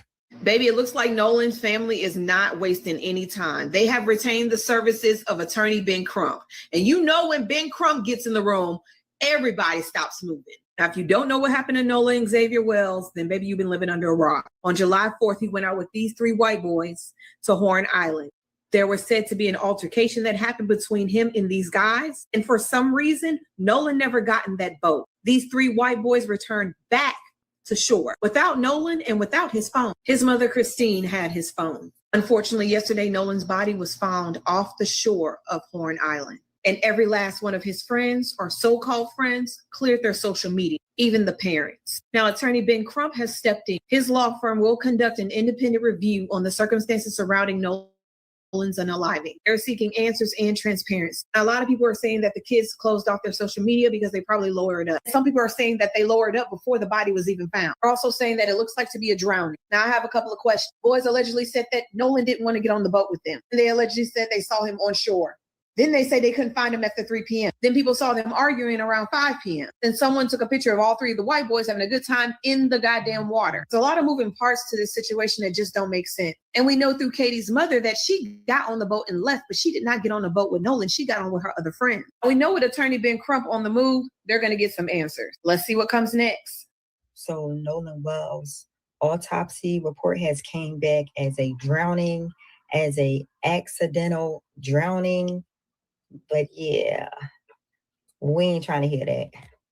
We want to know what happened out there. Was his friends the last one to see him, or was it that girl that everybody said he was with? What went down? And these are all Nolan friends, and they deactivated their account, but actually they ain't really deactivated their account.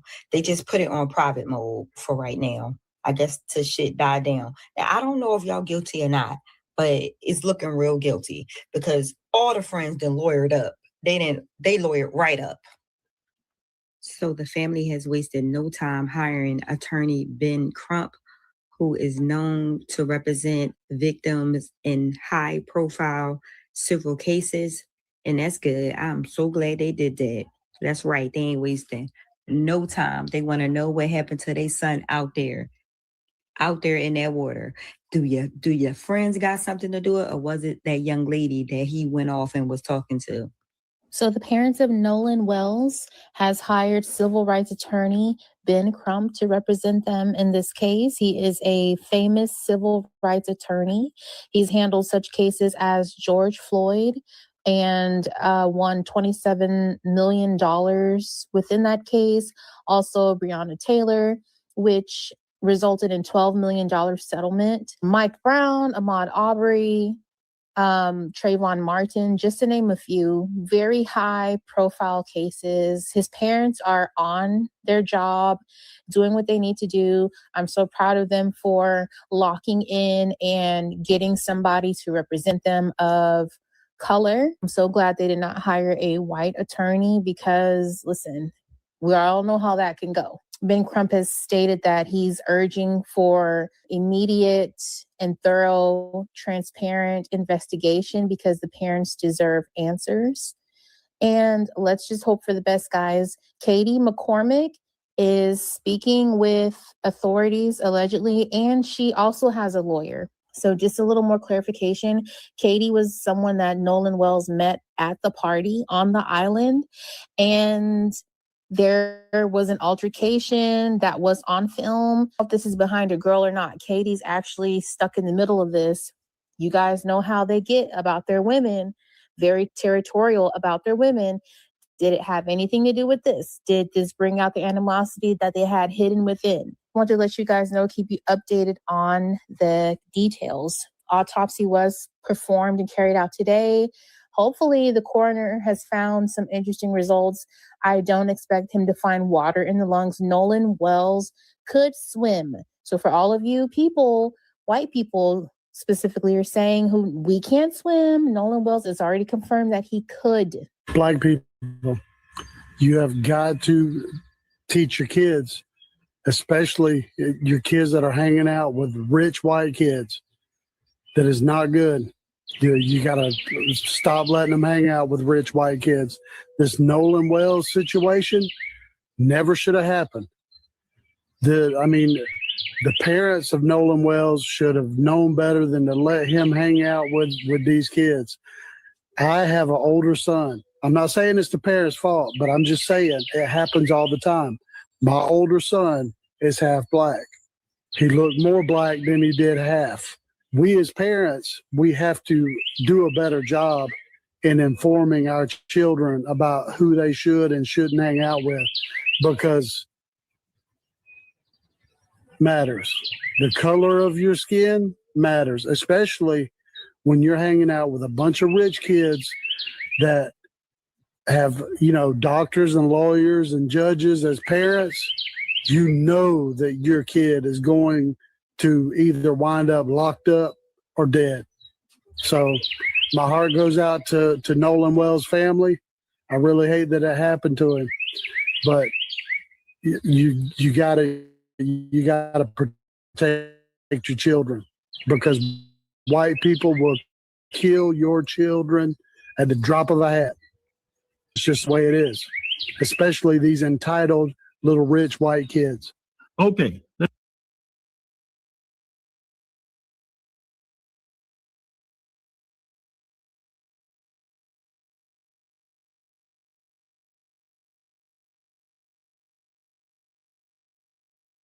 Okay, so I'm seeing a lot of, believe it or not, I'm seeing more white people chime in, and they're being honest, saying, no, you should never trust your child around a group of white kids. And that is the truth, y'all.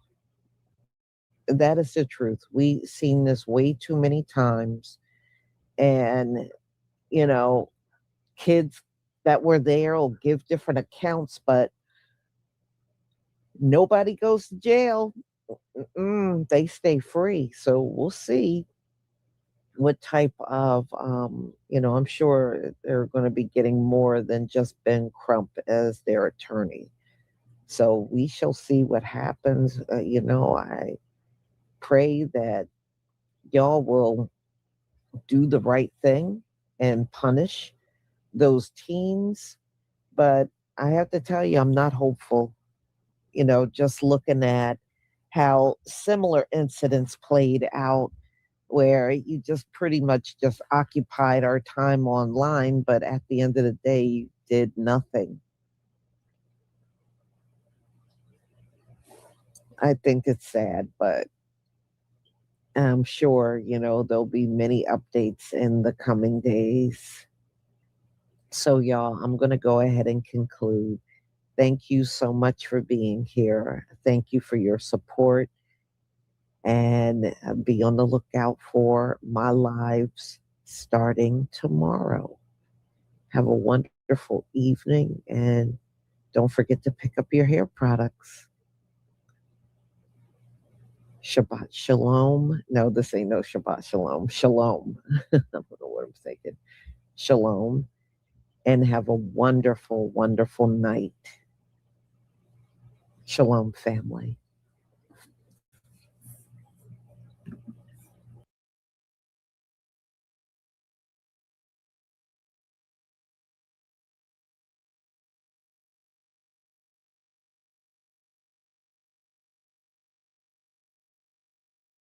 In the words of Professor Black Truth, yes, it has happened again.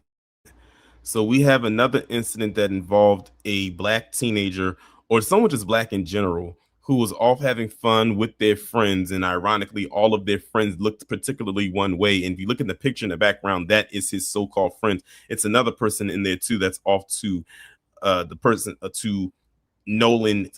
I guess you could say that's his his left side, the way that the camera is angled, because it was actually 4 of them on this boat.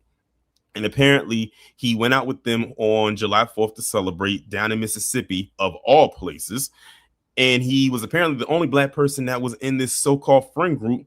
They went out, he went out with them, but only 3 people came back. And you can pretty much guess which 3 came back and which one in the group did not come back.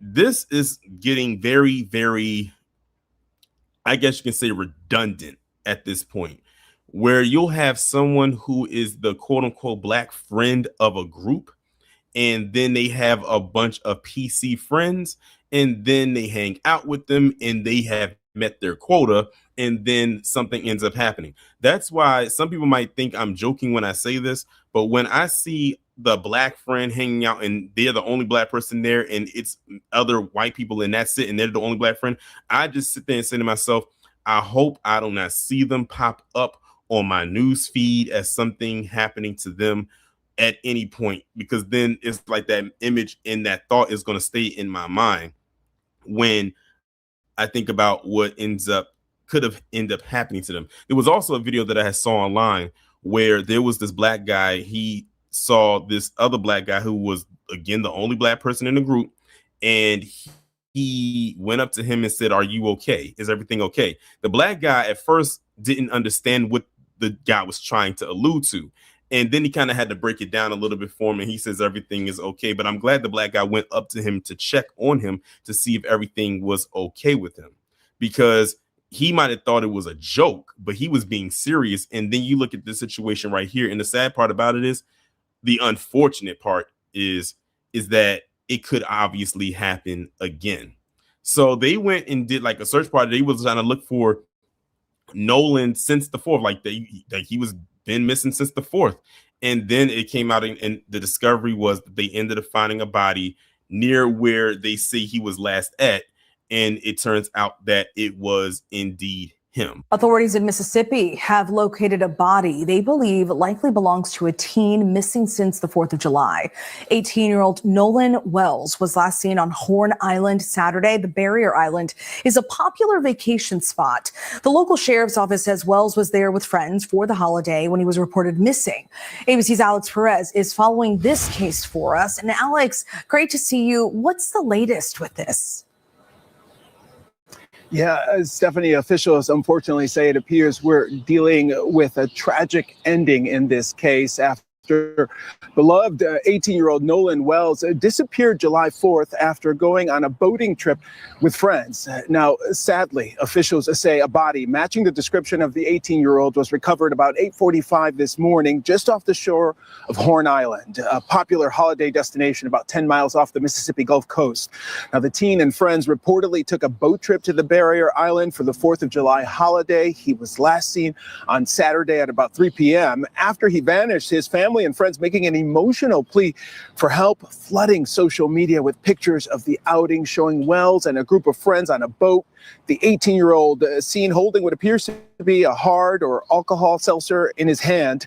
The Jackson County Sheriff's Department, the Cajun Navy, and many volunteers spending much of the weekend searching for Wells. It remains unclear what exactly happened to him.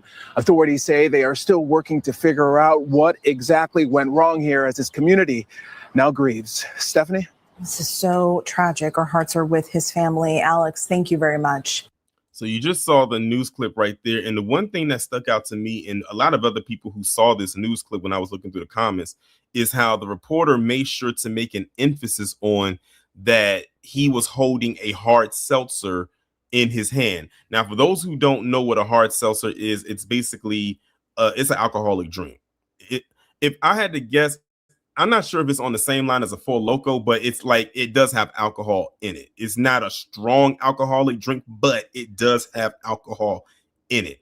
And it's almost like they're trying to frame it as if, oh, he had this drink in his hand. Maybe he just fell overboard from being drunk. Well, my thing is this. If that was indeed the case, why didn't his so-called friends who was on the boat with him either stop him from drinking so much, if that's the angle they're going to try to go with, or if they felt him about to fall over, why didn't they pull him up and just hold him back and say, okay, let's head on back because, you know, he's under the influence, he's drunk and everything like that. Why did his so-called friends, did his friends come back and he didn't?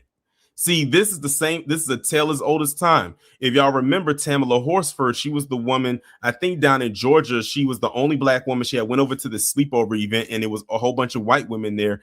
And she went there, had a good time, took pictures and everything from what we saw.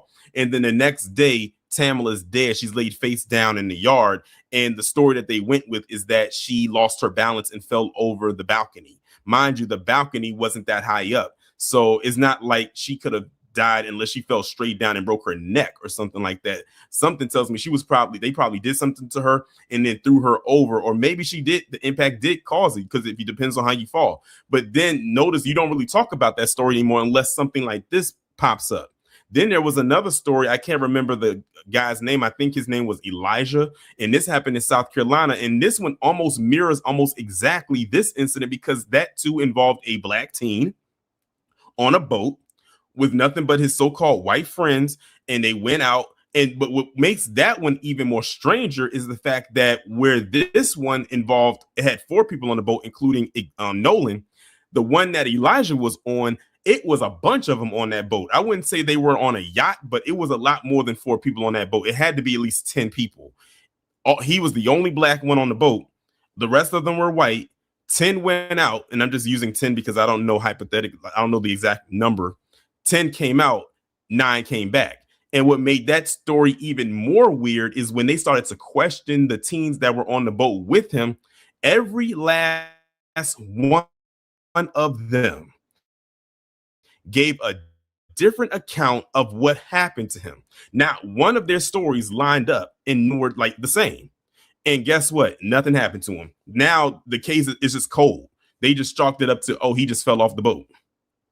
And I have a feeling they're going to do the same thing with this story. This is why we keep saying, stop being the Black friend in these groups. This is exactly why. And people, for some reason, is not registering in their head. See, the thing is, they have planted in a lot of Black people's minds that Black people don't need to be around each other, or, Black people bad. And, they keep posting these videos and calling them teen takeovers and everything like that. But when's the last time you've seen an incident happen like this, where it was a bunch of Black people on a boat and one fell overboard and the rest came back?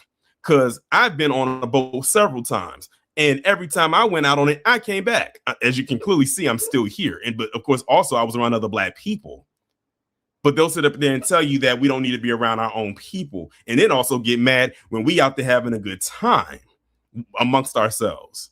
So something is very weird is going on here. It's not necessarily weird. We know what it is. They can sit up there and try to paint this narrative that it's anything but what we know to possibly most likely be true when it comes to not only this story, but the one with Tamala Horsford and the one with Elijah down in South Carolina. I'm mad that I can't remember his name, because I did do a video about him a couple years ago when that happened.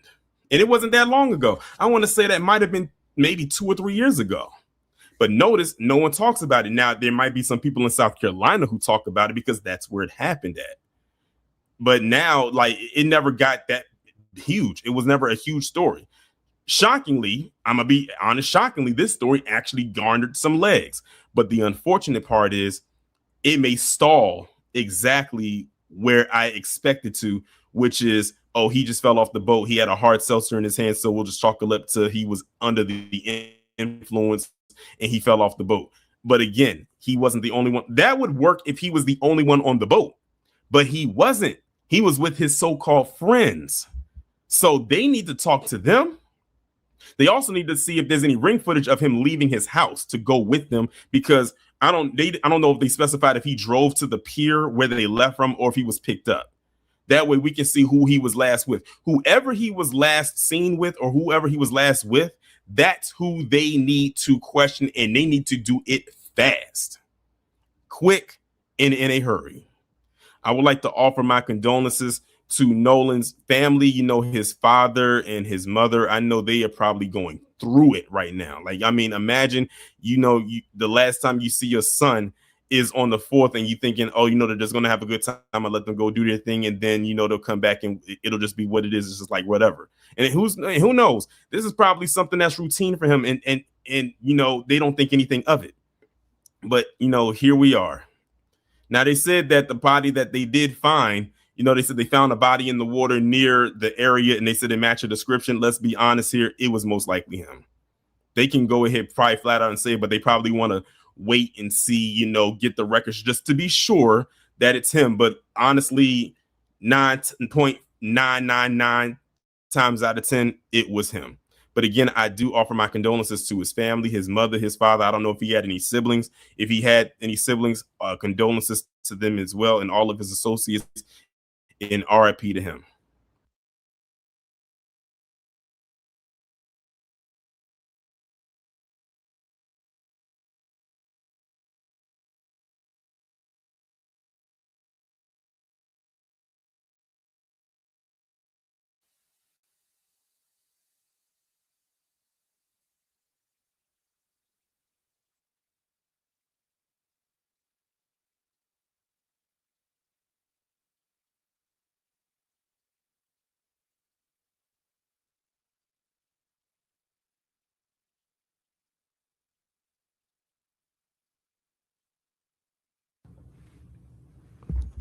All right, ladies and gentlemen, boys and girls, thank you for joining us on the stream. We greatly appreciate it. Make sure you definitely subscribe and like and all that other stuff. So tonight we're going to continue talking about Nolan Wells, the 18-year-old that went out with his white friends to Horn Island, and they took off and said that, oh, well, he went with somebody else, and then ended up the brother having his body show up on the shores, and they claim he drowned, right? Facebook start getting deactivated. People start getting quiet. I don't know why. If it was an accident or something like that, you had nothing to do with it. He took off with somebody else. Why would you be deactivating your Facebook? That doesn't make sense, right? I mean, you have nothing to hide because you didn't do nothing wrong. So why would you start deactivating Facebooks? But surprisingly, with this story, more and more white Americans have been coming out to warn FBAs about being the only one in a sea of mayo. Okay. And I want to say up front, I appreciate the white Americans who are coming out to warn Black Americans, because see, Black Americans shouldn't have to be warned by white Americans at all. Black folks, so you know, like the old people say, you yakking all brand new. Okay. You didn't forget where you live. You see, you didn't forget because you got all this modern technology and oh, it's a little bit more diverse now, and you think you know better. Now, oh, it's not the same like it was in grandma time and grandpa time. Oh, it's different. No, it's not different. It's not different at all. And there's so many cases, even recently, of Black people being found unalived. And I do want to talk about that. I think I may have to talk about that on a Friday. But probably going to be I'll probably start the stream here Friday, but just for a few minutes, then we'll go to the app to really talk about the full cases. There's been a lot of Black people been found unalived, and they all keep saying the same thing about them. They took their own life and all kinds of things. So yeah, we got to talk about those cases, you know, definitely for sure, because this stuff is still going on. It's still going on in 2026. We're not talking about 1926. We're talking about 2026, ladies and gentlemen. The best safety we have as Black Americans is just being with each other, going to our spaces, our restaurants, our clubs and nightclubs. Yes, we got our problems. Yes, we can have issues, but you know what? I can see an issue with a Black person coming a mile away with these other groups. You don't see it coming a mile away because you're not around them. You don't know them like that. So shout out to y'all for coming on through. Also update on the African Dallas News Channel app. I say we're testing the iOS version. We started testing it as of today. And everything looking good with the functionality, everything looking good with the speed. I think we're about little tweaks we have here and there. I think we're about 90%. So that's good. Once we get the last little bit of tweaks we got going, that we're all looking at, I'm also getting it tested internationally as well. So to see how it works, you know, even in the continent of Africa, and getting that feedback as well. So once we finish doing that little bit of portion, then we're gonna submit it to the app stores and all the Play Store and all that stuff, and yeah, we'll get it going. So yeah, we're getting close. So y'all get ready. I think you're gonna be really impressed with what we got going on, for sure. All right, y'all. So let me go ahead and run this real quick, and then we will be right back. What if I told you there's a news platform made just for us, unfiltered, unapologetic, telling our stories from Africa and the diaspora?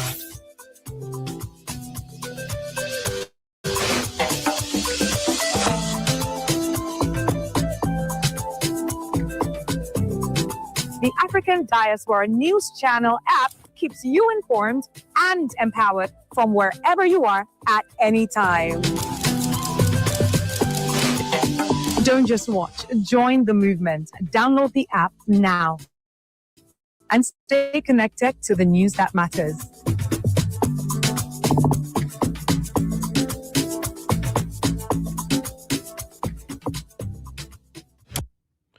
All right, ladies and gentlemen, let's go ahead and get started tonight. Let's go ahead and get started. Hope y'all all well. I'm gonna get started one video. We're gonna talk about it. Of course, we're gonna stop, do our thing, and all of that. But y'all have to understand that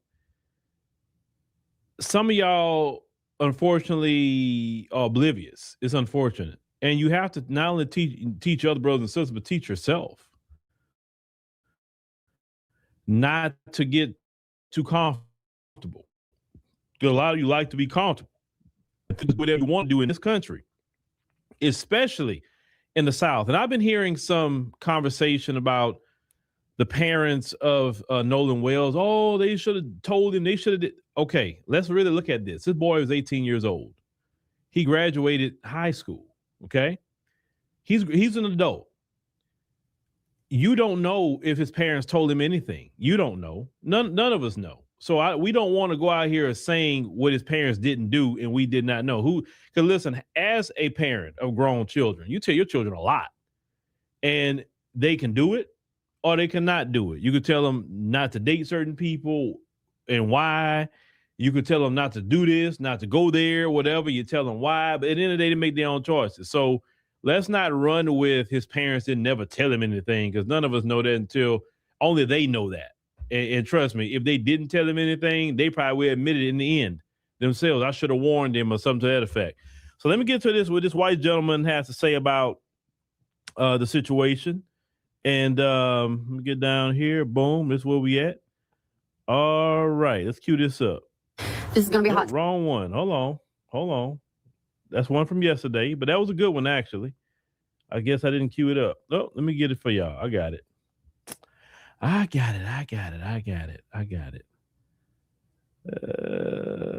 Where is it at? There we go. All right. Most white people don't like black people. Now, that's a statement that really riled up some of my friends on Facebook. I saw it in a comment section about the tragic accident, homicide of Nolan Wells. A black commenter said, most white people don't like black people. And a lot of my white liberal friends seemed very upset. They felt like that white people were being mischaracterized, as stereotypes were being applied to people unfairly, because all the people in their social circle like black people, and they voted for Kamala Harris and they voted for Barack Obama. Listen, there's a shit ton of white people in this country that voted for Barack Obama and voted for Kamala Harris and have black friends that still don't like black people.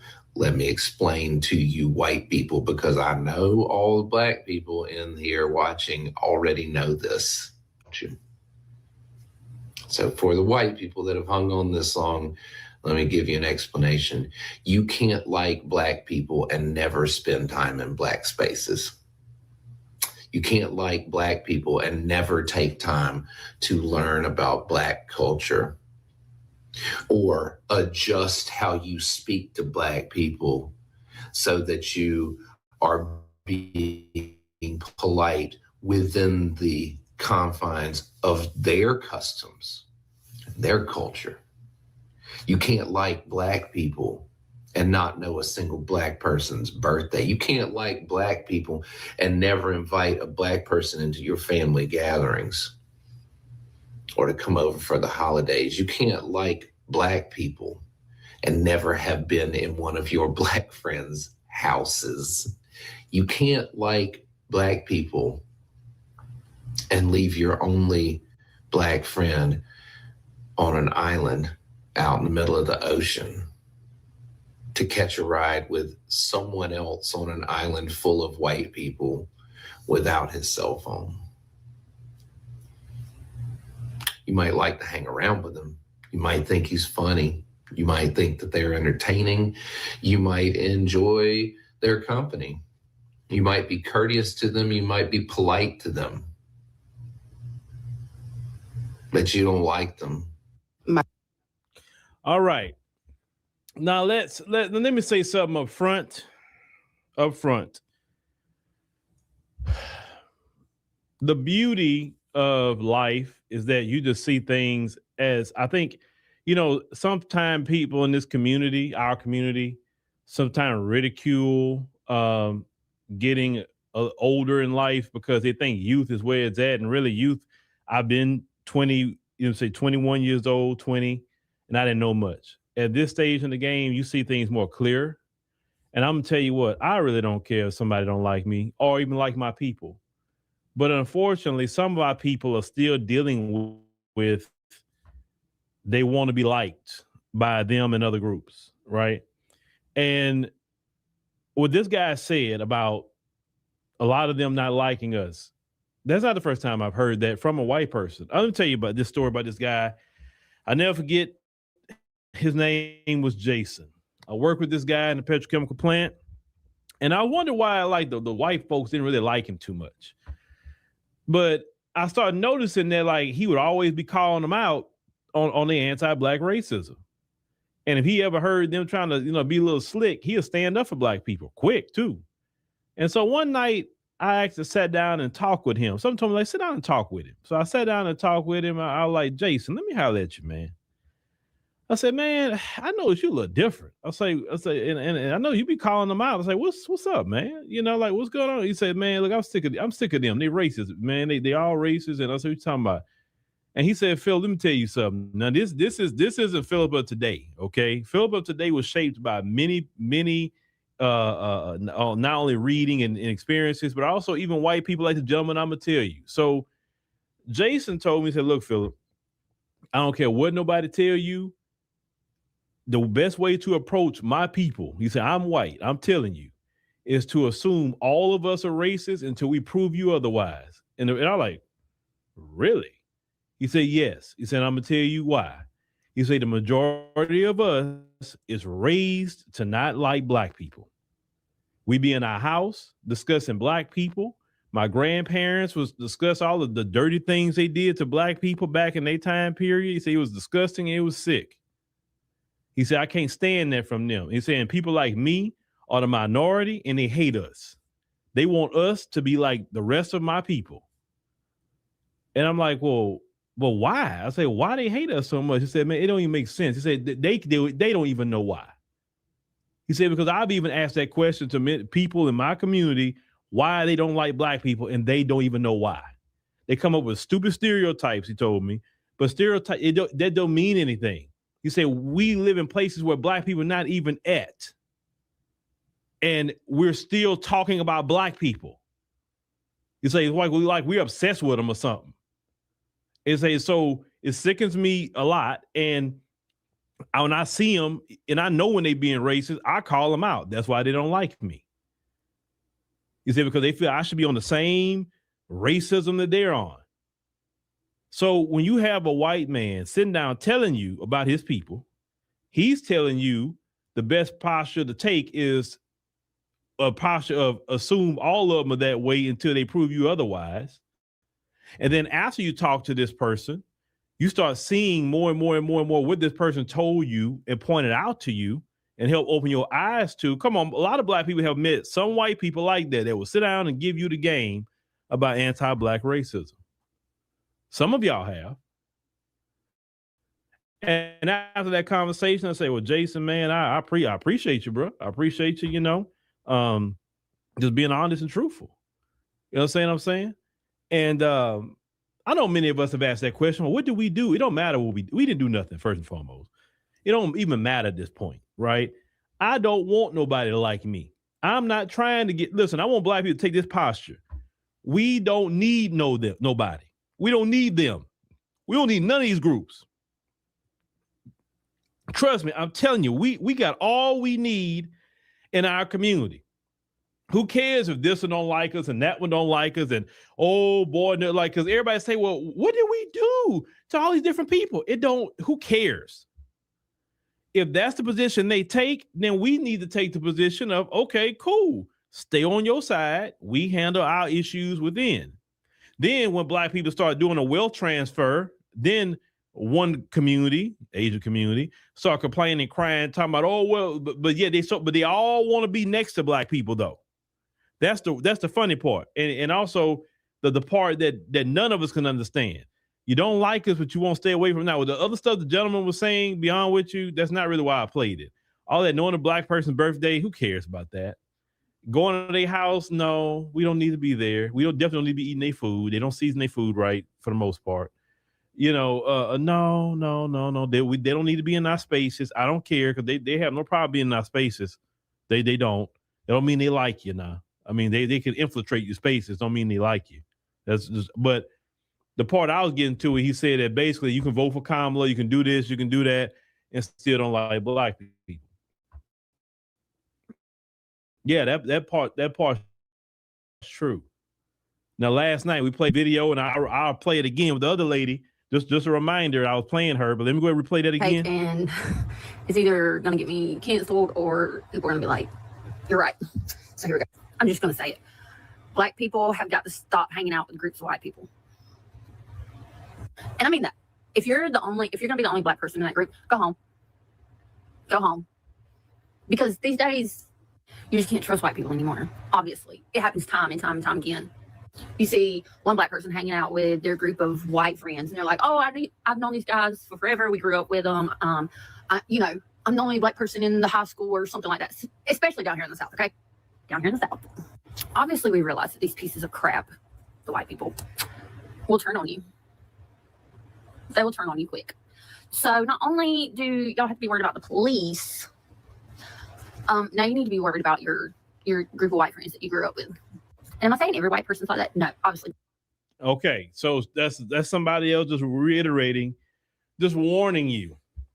Now, I grew up in a black community, black neighborhood. All my friends are black.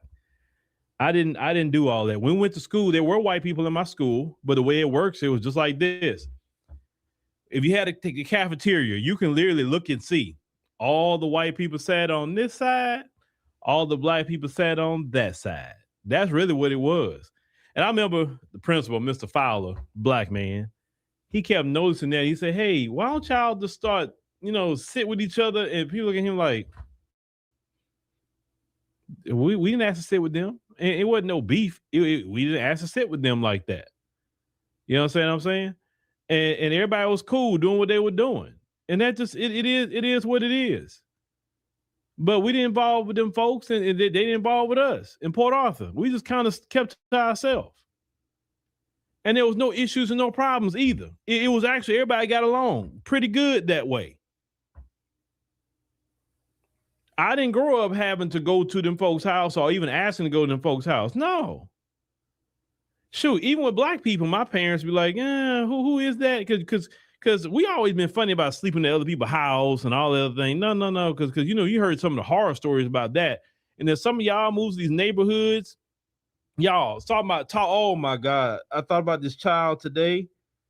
Okay. So at the National Beta Convention, what that is, the different schools get together and they do different things like art, on-site cake decorating. They do speech, they do debate, they do all these schools get together for this thing once a year. And they have the one part of it called Song Fest. And they had these kids get up there, a lot of schools and them folks there. Now, of course, the school my daughter go to is all black. But they had this one little boy, I never forget this little boy that was up there. He was up there with them, little boy by himself, and nothing but the folks, but he was the only one. And I just looked at that little boy and I'm like, what's going on with that kid? I mean, just something didn't even look right for me when I saw that. And I talked to a couple of parents. I was like, hey, bro, you see that? And they were like, yeah, man, what's going on with that? You know what I'm saying? Like, we got to get on our black people about that too. Like, I'm beyond with shame on y'all with that. Stop putting our black children in those situations. Because some of the stuff that go on, we as parents can prevent this stuff. We got to be, when you have a family, you think about the family, not just you. When you have children, you got to think about, okay, what environment am I going to put my children in? Because you know what? You won't go to school with those kids. Your child will. Your child will have all these different experiences, racial things going on. You're not dealing with it because you're going from your job to your house. You're not dealing with them people at that school. You're not dealing with them teachers. You're not dealing with any of that. The things they exposed to, That's not really what we even be doing. You black parents got to think, hey, you know what? I need to have my kid in the area where we at. At minimum, an extremely diverse area. And I say diverse, that means there's still a lot of us around.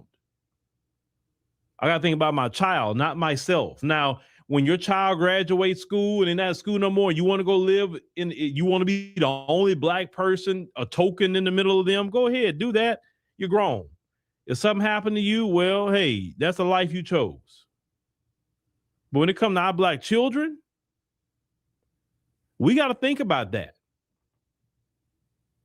Nothing in this country has changed.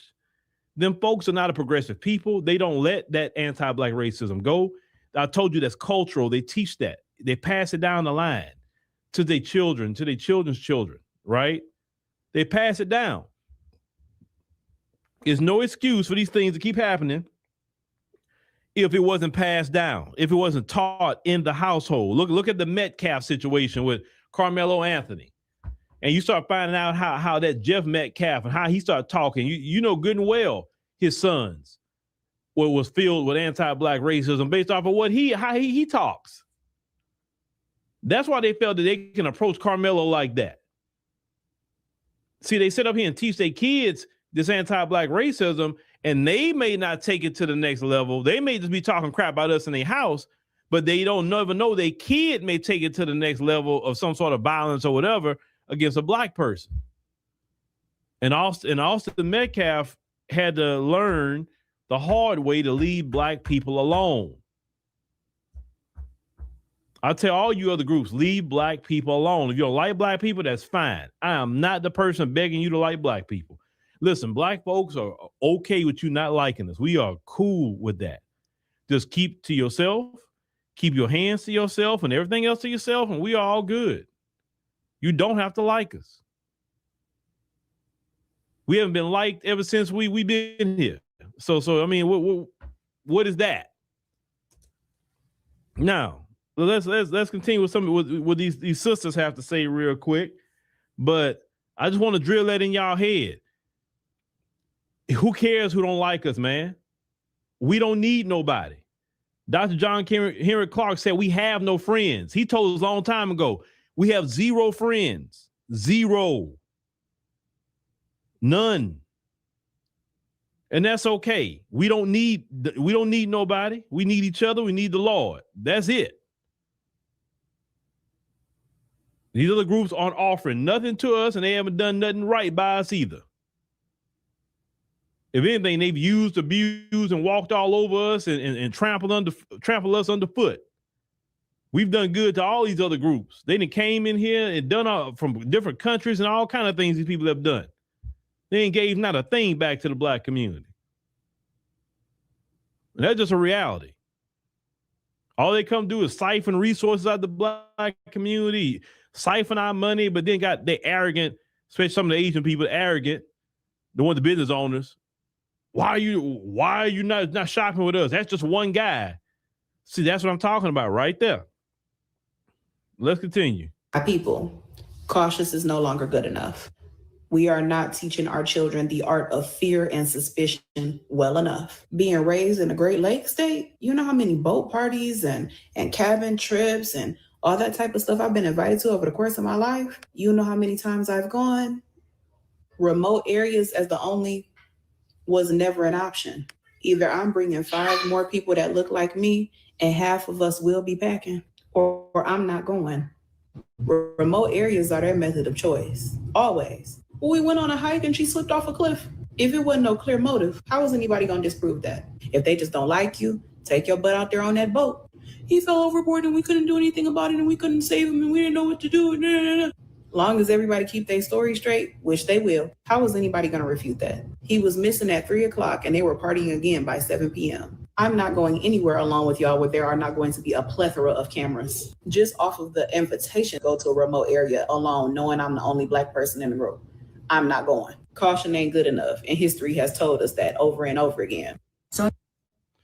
Okay. So you heard our sister say, yeah, some of us have been invited to different things. I've been invited, hey, it'd be great, like I said, because I think they brought back some deer one time. Say, man, we could take you out there deer hunting and show you how to do.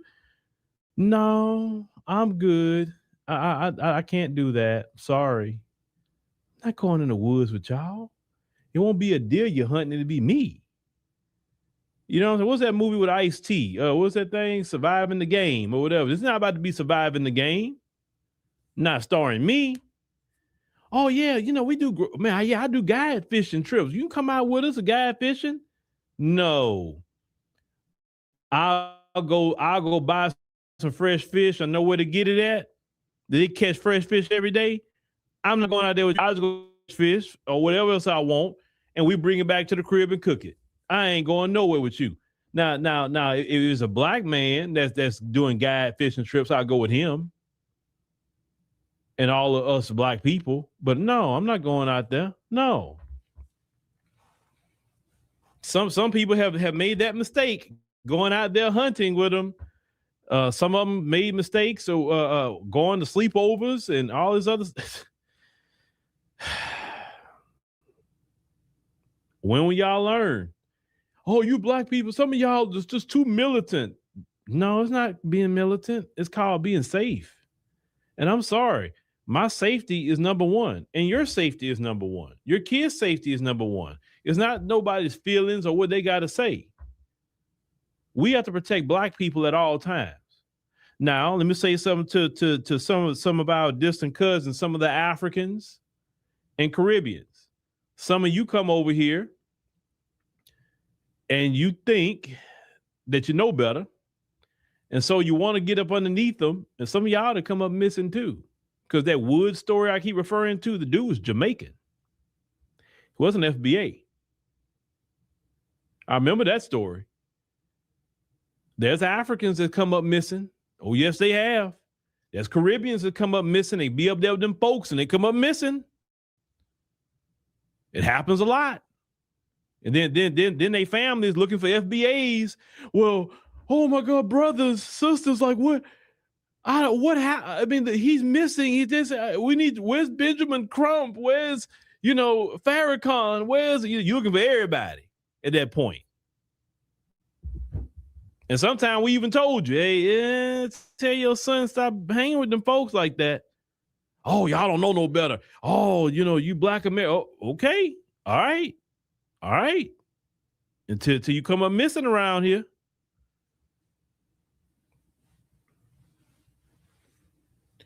Okay, Butterfly Rose say, finally, is black parents placing our children in those situations. It is painful truth. Say, what is this crazy mindset that we are not successful unless we live among those, she said, hateful people. Yeah, we got to, listen, I'm a firm believer of solving a problem where it's at. We as parents put our kids in whatever environment we put them in. It's our responsibility. Let me tell you something. When I remember before my little girl went to school, Sister Sadia, and shout out to her, she talked to me.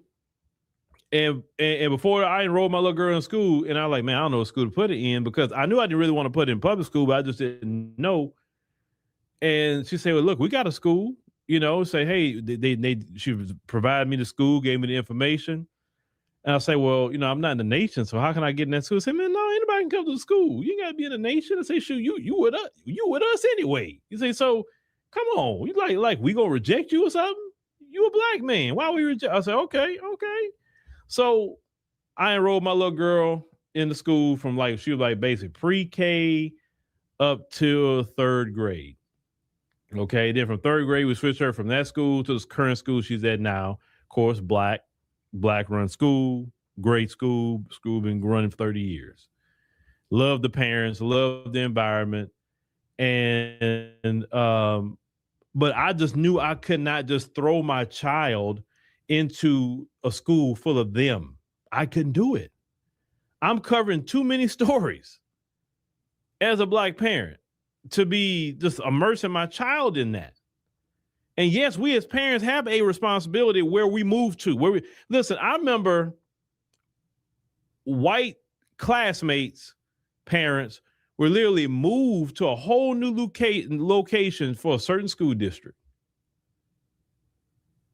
If they thought the school was getting bad, they would literally move their whole family to a whole nother location just so their kid can be in the school.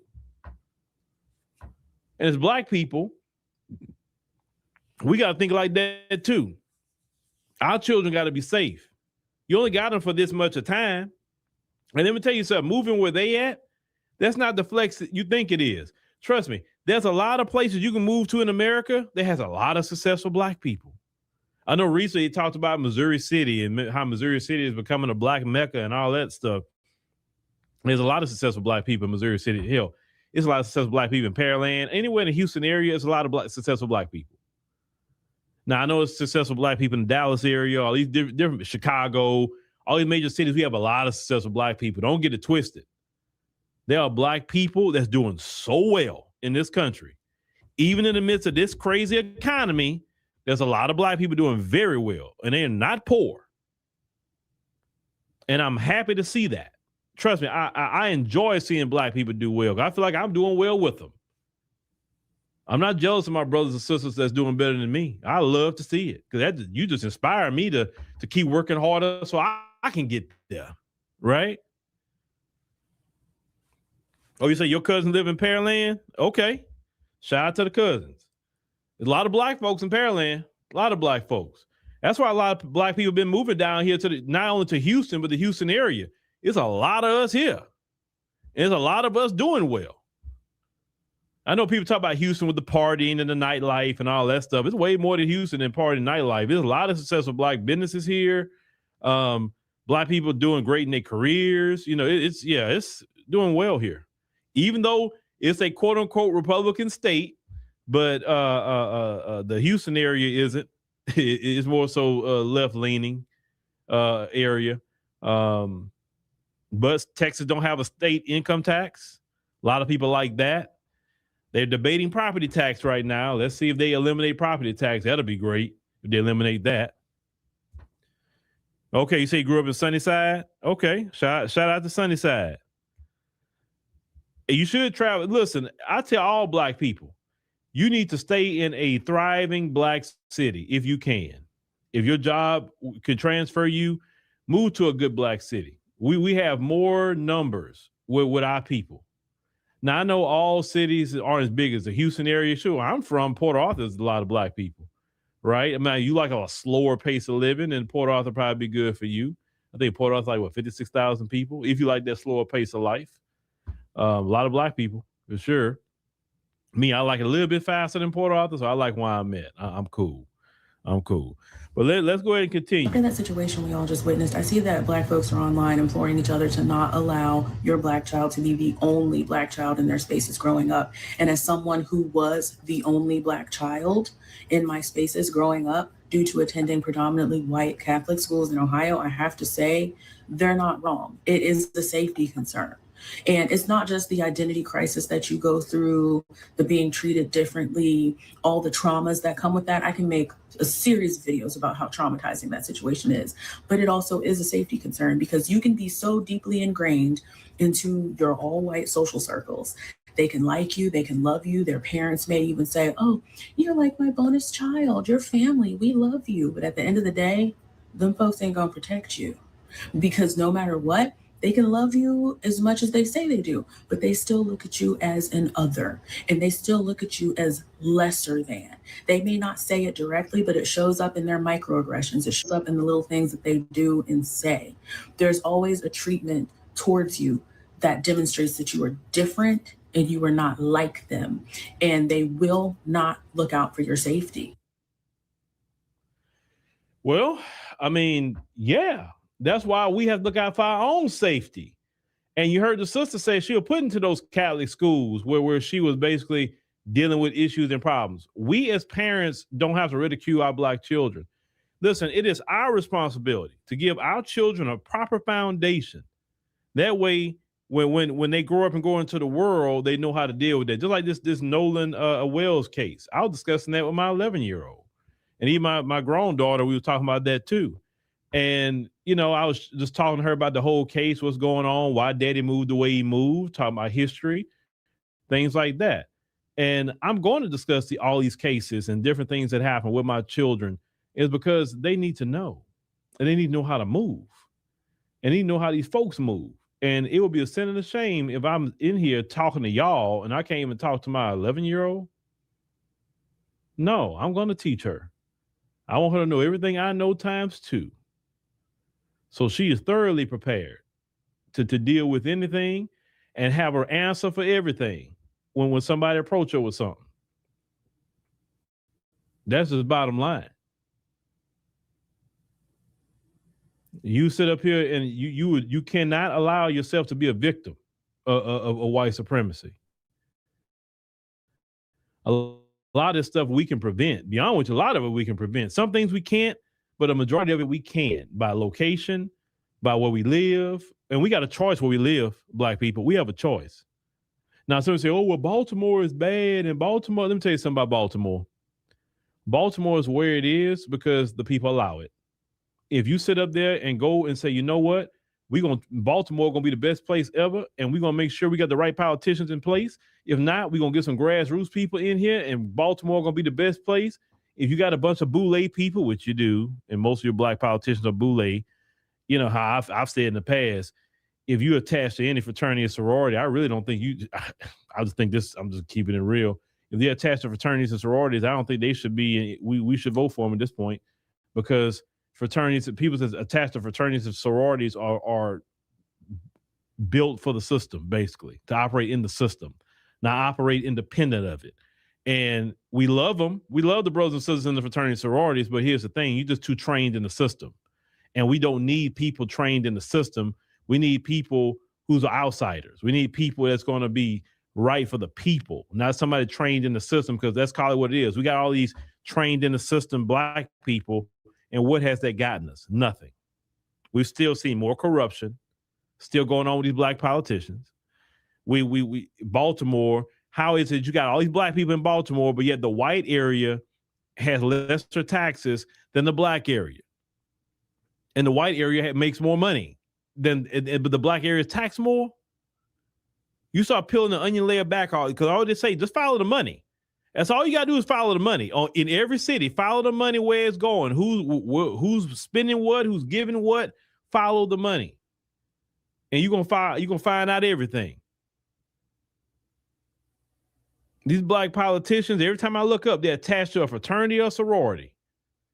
And we know good and well, a lot of us have questioned that boule mess. They a lot of them, like my grandma would say, a lot of them are uppity, because they are. They think they better than the rest of us. Why in the world do we got them as representation? Then when something happened with Black people, they quiet. They don't say nothing. Look at your boy Hakeem Jeffries. You know what I'm saying?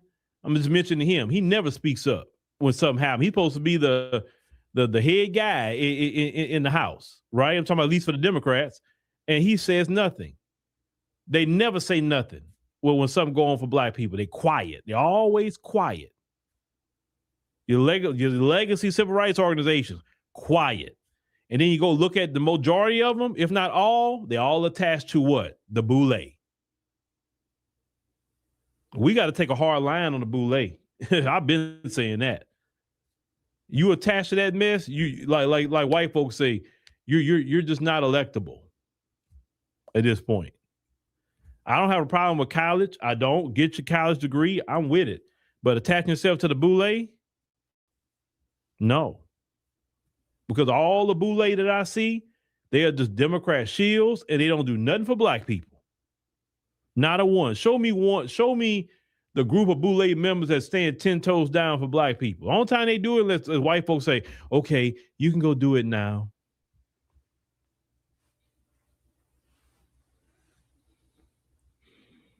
Yeah, you can go do that. You can go speak up now. No. We need some real grassroots people to be running these cities. They do all this humiliating stuff that they have to do to get into these fraternities and sororities. No. That's why they can control y'all. They got you on video doing something you ain't got no business. They say, hey, you want me to put this on the internet, then be quiet trying to fight for Black people. Because I really believe all of them heart has been in the right place. I don't believe they're evil people. I believe all their heart has been in the right place. But when they get in those positions, they come up to them and they be like, hey, I got this video of you, or, you know, hey, you were doing this, you were doing that. You know, you out here like Andrew Gillum, out here secretly chasing, you know, Bussy. Andrew Gillum, I got you on tape, so stay in line. Don't you advocate nothing for black people. And I heard Andrew Gillum recently got arrested, you know, for drug and all this other stuff. Like, I just shook my head like, Andrew Gillum, brother, I thought you was doing all right. You was over there with Angela Ryle, your native land pod. I thought you were trying to turn some things around for yourself, brother, but you just couldn't shake it, huh? I thank God every day. Oh, I thank God every day that I never got a taste of no drug, no alcohol, or no vices like that. Oh, I thank God every day about that, because that literally grips people and ruin their life. Literally. I thank the Lord for that. You know, people used to tease me back in the day. Oh, you don't want to do this. You don't want to do that. Oh, man, you ain't being cool, man. I'm like, I always have a person been have a mind of my own. So I guess I just want to be cool then. I'm good. I'm so good. And then most of those people that say that to me, you go look at them today and like, what happened to you? And then a lot of them are dead, be honest with you. Not saying that in a good way. I'm just saying that a lot of them just not here anymore. Some of them got into drugs and it took them out of here too. Them same drugs that you was talking about, I should try. I'm like, I'm cool. I have a mind of my own. Don't let nobody tell you what you should try. I'm like, what do you get out of that? You know what I'm saying? It's going to grip your soul in a certain way, and now you're going to be hooked to it. You're going to want to hurt your own mama behind that mess. Alcohol too. Why do you want to get drunk? Why? Why do you want to get drunk? Why? You can end up hurting somebody, hurting yourself. There's plenty of people in prison right now for getting drunk and going crash the car or doing whatever the case may be. You do not need to be drunk. Even the Bible teaches you about that. You know, don't be filled with wine and being drunk. You know what I'm saying? But be filled with the Spirit. Because your enemy, the devil, is roaming around like a lion seeking whom he may devour. See, the devil sometimes can't get you when you're sober, but he sure can get you when you're drunk. He sure can get you when you're high. You got people plotting on you all the time. And when you high or drunk, you can't fight back, can you? And especially don't be drunk in public and high in public. You shouldn't even be taking certain pictures of yourself in public either. But anyway, y'all, just wanted to, you know, my little advice rants here and there. I'd like to give y'all sometime. You say those vices are hard to beat? Sure, you're right. That's why you don't do them. Stay away from them. Because ain't nothing in them vices that you need. None of them drug is oxygen, so you don't need it. Nothing you drink in your mouth is water. Water, I ain't seen one person get drunk off of water. You need water. Oh, yes, you do. But you don't need alcohol. So stay away from that mess. Stay away. All right, y'all. Thank y'all for joining us, and we greatly appreciate it. Make sure to go over and check out LaSherica on AfroWire AI, and make sure you subscribe when you get there too. And also join us on the app.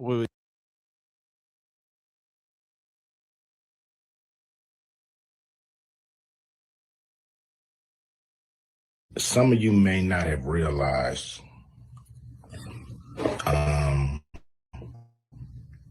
that I'm not part of the club.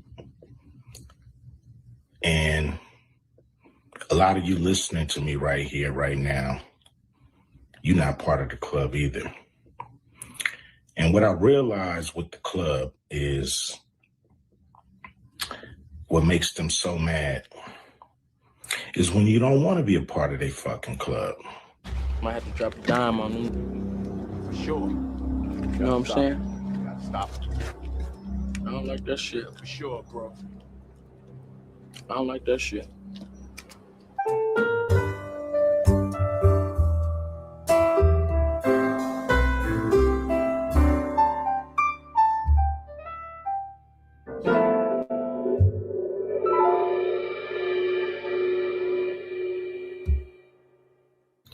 Yeah, we back. Another video, man. Y'all know how we do. Always pushing health, wealth, and a better understanding of self. So I know if y'all was in my live yesterday, we talked about the Ice Cube and the Big Three. But check it out. Ice Cube is not saying he's going on a F the Gatekeepers tour. Yo, what's cracking? You know what it is? It's your homeboy Ice Cube. And some of you may not have realized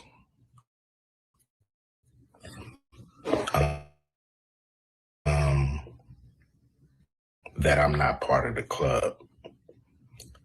And a lot of you listening to me right here, right now, you're not part of the club either. And what I realized with the club is what makes them so mad is when you don't want to be a part of their fucking club. That pisses them off. What club am I talking about? I'm talking about the club of gatekeepers that we all got to deal with. You know who they are, and they definitely know who they are. A lot of people be like, what, who? Come on, man, stop playing. So ever since I put out the contract with Black America, you know they've been fucking with me. Here and there, this and that. But it's cool, you know. I expect that. You know, I've been working with, you know, on the Big Three for a long time, and you know how they've been fucking with me with that. I done made it, you know, plain, simple, and clear what they've been doing. You know, the NBA been fucking with us. Now, a lot of people might say, like, well, but Cube, you want to work with the NBA. Really, I don't give a fuck about working with the NBA. What I want them to do, when I say work with us, is to stop working against us. Stop doing that bullshit behind the scenes that we know you're doing. Mainstream media, you know, they ain't fucking with us. And that's cool. We can do it ourselves, you know what I'm saying? We still on the rise without these motherfuckers. So we don't need them, you don't need them. You know? So what am I gonna do to deal with these motherfucking gatekeepers? Well, what I'm gonna do is go on a Fuck the Gatekeepers podcast tour. And I'm gonna go talk to everybody, you know, and get a chance to get my message out to the people. Be able to let people hear from me, you know. And you know, you might agree, you might not. But the important thing is, you know, for me to go on these platforms, say what I feel about what I think. And, you know, some people may get pissed off because I'm going to talk to everybody. I'm not playing. And it's gonna be a crazy summer. It's gonna be fun. Appreciate y'all. Always support the Big Three. Hopefully I'm doing stuff that you guys dig. You know, I'm not doing this for me. I'm doing this for people that's bored as fuck in the summer with summer sports and want something cool like the Big Three. So here we are. Appreciate you. Much love, much respect from your homeboy Ice Cube. Remember that. And he's saying that, you know, we not a gatekeeper, he ain't. But as y'all know, lately we've been on our FBA. It has to be fully FBA businesses. And if y'all see this picture right here, y'all see that Cube is in a partnership with a Lil Hat. And what that mean is, just like how they did Jay-Z with the Brooklyn Nets, this could be the same thing that's happened to Cube. Y'all remember Cube needed permission to drop movies. Friday after next. He always had to, he couldn't just drop it how he want. So I think this is strategic. And now he's going on this F the Gatekeepers tour when, you know, he seems like he got a handler. Now, I used to rock with Cube heavy. Cube was my guy, you know. But that we in our delineation, we into, you know, making sure resources going back to us, we have to do research now. So a lot of people claiming that they all Black owned and we got to do research and check.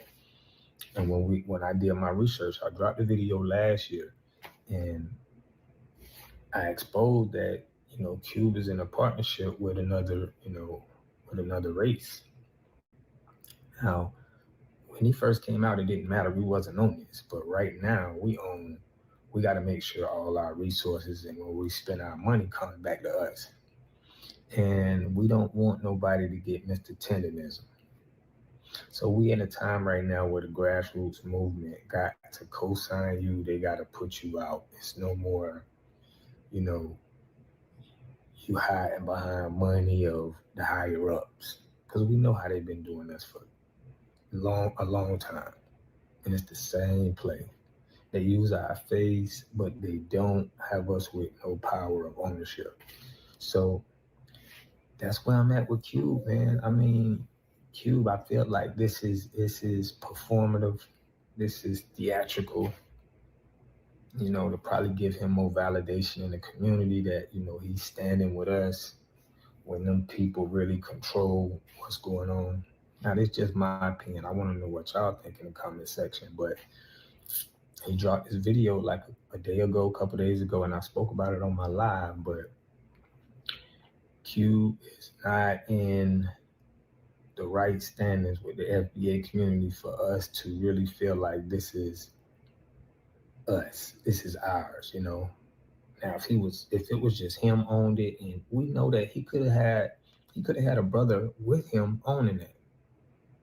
He didn't have to have it where it's just, you know, a handler or a higher up, because that's what it looks like.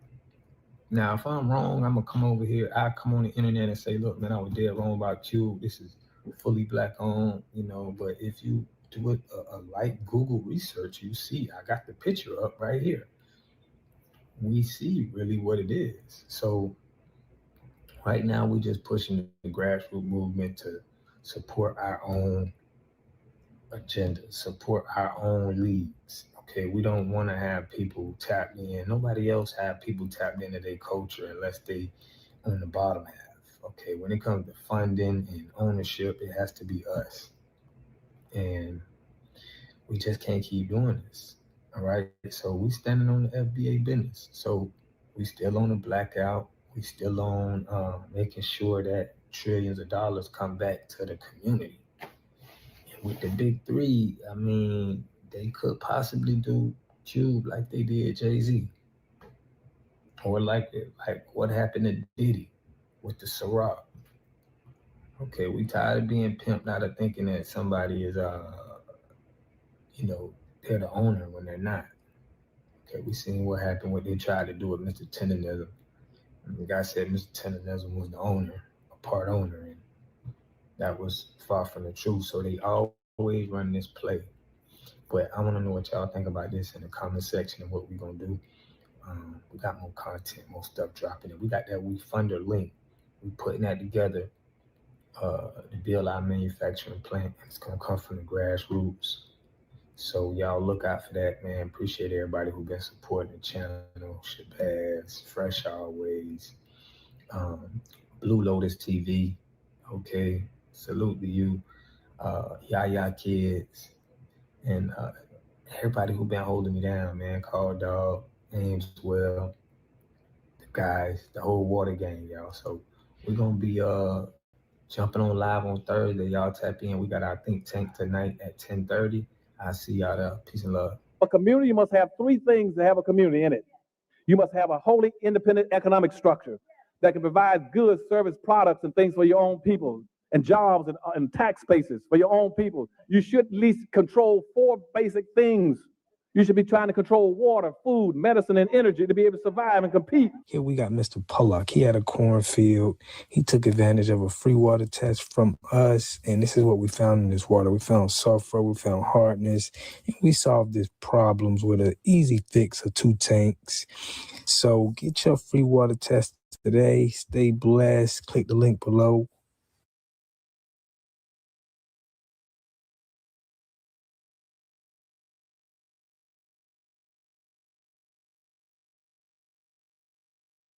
New at noon, a former Democratic nominee for governor who lost to Governor Ron DeSantis in 2018 was arrested on drug charges in Alabama.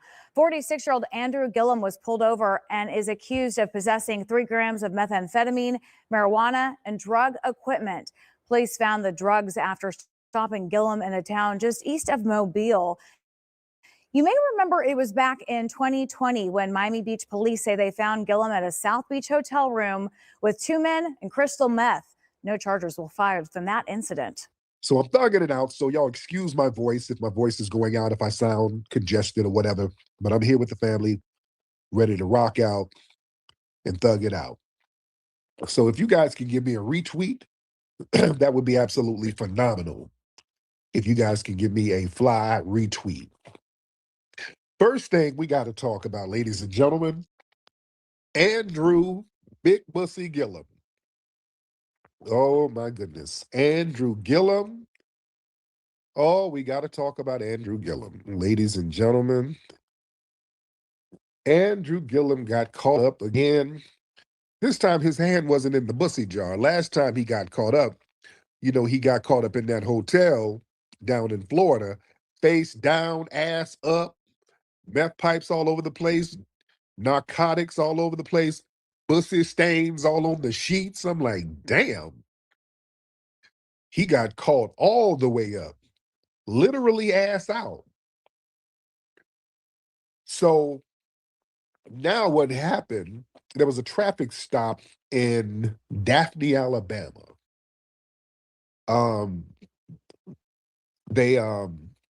They said the vehicle was being driven erratically. Maybe his bussy was itching. I don't know. He was trying to hurry up and go to a Buc-ee's stop to get something to wipe that bussy up. He was trying to get to a Buc-ee's. So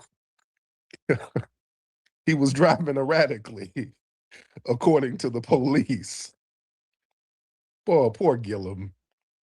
So he's driving erratically. That bussy is itching. So they pulled him over. They spotted a glass pipe in plain view on the console. Damn, my nigga. You couldn't put the pipe up. You couldn't stuff it in your bussy. You couldn't hide the pipe, Gillum. You just gonna let them catch you with the pipe out there? Just, okay. All right, so they saw a pipe. Then they say, oh, that's probable cause to search. So they searched the car. They found some meth, like about 3 grams of meth. They found a couple of jizz joints, some various drug paraphernalia, a bong, pipes, cut straws. So they booked him, and he's facing 3 charges. He's facing 1 felony, 2 misdemeanors. The misdemeanor possession of marijuana, misdemeanor. Possession of drug paraphernalia, misdemeanor. Possession of a controlled substance, dangerous drugs, that's a felony. Oh, man. Now, here's the thing. You know, Gillum, y'all remember they were parading him around as the first Black gubernatorial nominee in Florida. That was in 2018 when he won the Democratic primary. He became the first Black nominee for governor in the state's history. So he had the potential to be the first Black governor of Florida. So they were really running heavy on that. And he'd won the general election against Ron DeSantis. You know? And things just kind of went left. But I want y'all to understand something. When it comes to Black people being the first this and first that, when the dominant society elevates you, when they can build you up, understand they have the tools to break you back down. Like our good brother, Professor Black Truth says, when the white supremacists are done with their tools, they break their tools. So the thing is, man, listen, The dominant society, they're not going to really elevate an uncompromised, independent Black leadership type into mainstream institutional power. You have to get there from the grassroots for real, for real. If you are entirely self-sufficient, you're morally grounded, and you're financially independent, they're going to view you as a structural threat because you can't be controlled. You understand that? Why do you think they have so many Fed accounts attacking me daily? All over social media. They got Fed accounts that attack me every single day, just dozens of them, just dedicated to attacking me. Because I'm uncompromised. I don't depend on the dominant society, and I have influence. And I can't really be controlled. I tell it like it is. They don't like that. You understand? And I'm a heterosexual. I love coochie cat. As Shannon Sharp says, cootie cat. I know cootie cat. So that's a threat. You know? So the thing is, man, they seek out individuals with deep hidden vulnerabilities. You know what I'm saying? Somebody who's already low-key compromised. So we got to understand that the first Black title for something, that's a corporate public relations tool designed by the dominant society. See, that's weaponized to pacify the grassroots and create an illusion of systemic progress without really transferring any power to the community. So they'll elevate a first, but they'll put a specific phenotype in the window to secure votes and to get community capital, while they maintain absolute control, just like with Obama's punk ass. Obama was somebody who was brought to us from the top down. They kept running around first black president, and they made sure he wasn't going to do nothing for the Black community. He was a useless tether to us. And they knew he was going to be a useless tether to us. You see? So they elevate these people knowing they're going to be useless tethers and useless punks. So the gatekeepers, they already knew what Gillum's get down was. Y'all, listen, they vet these people. Make no mistake, the political gatekeepers and the donor class, they knew what Gillum was long before that 2018 gubernatorial race. They knew he had a hankering for Bussy. You think they didn't know? That's why they elevated him.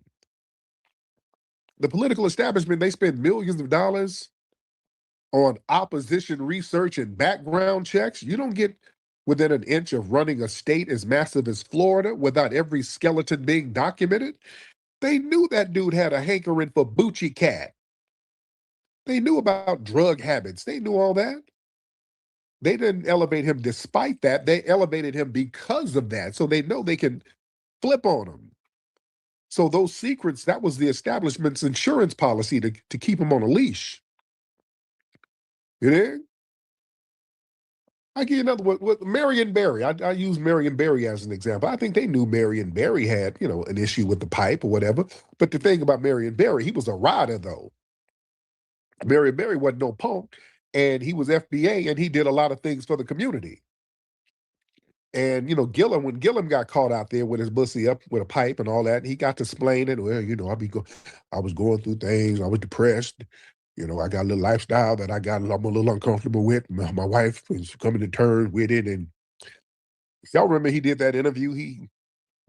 When he basically came out and admitted that he was bisexual, they put some little rouge on him, put some little Fenty lipstick on him. They punked him up a little bit. Well, I live a lifestyle that's a little different and alternative, He was explaining. Marion Barry kept that shit a bean. See, that's why he got reelected. Marion Barry kept that shit gangster. They bust in on him when he was on the pipe. Marion said, "This bitch set me up. God damn it.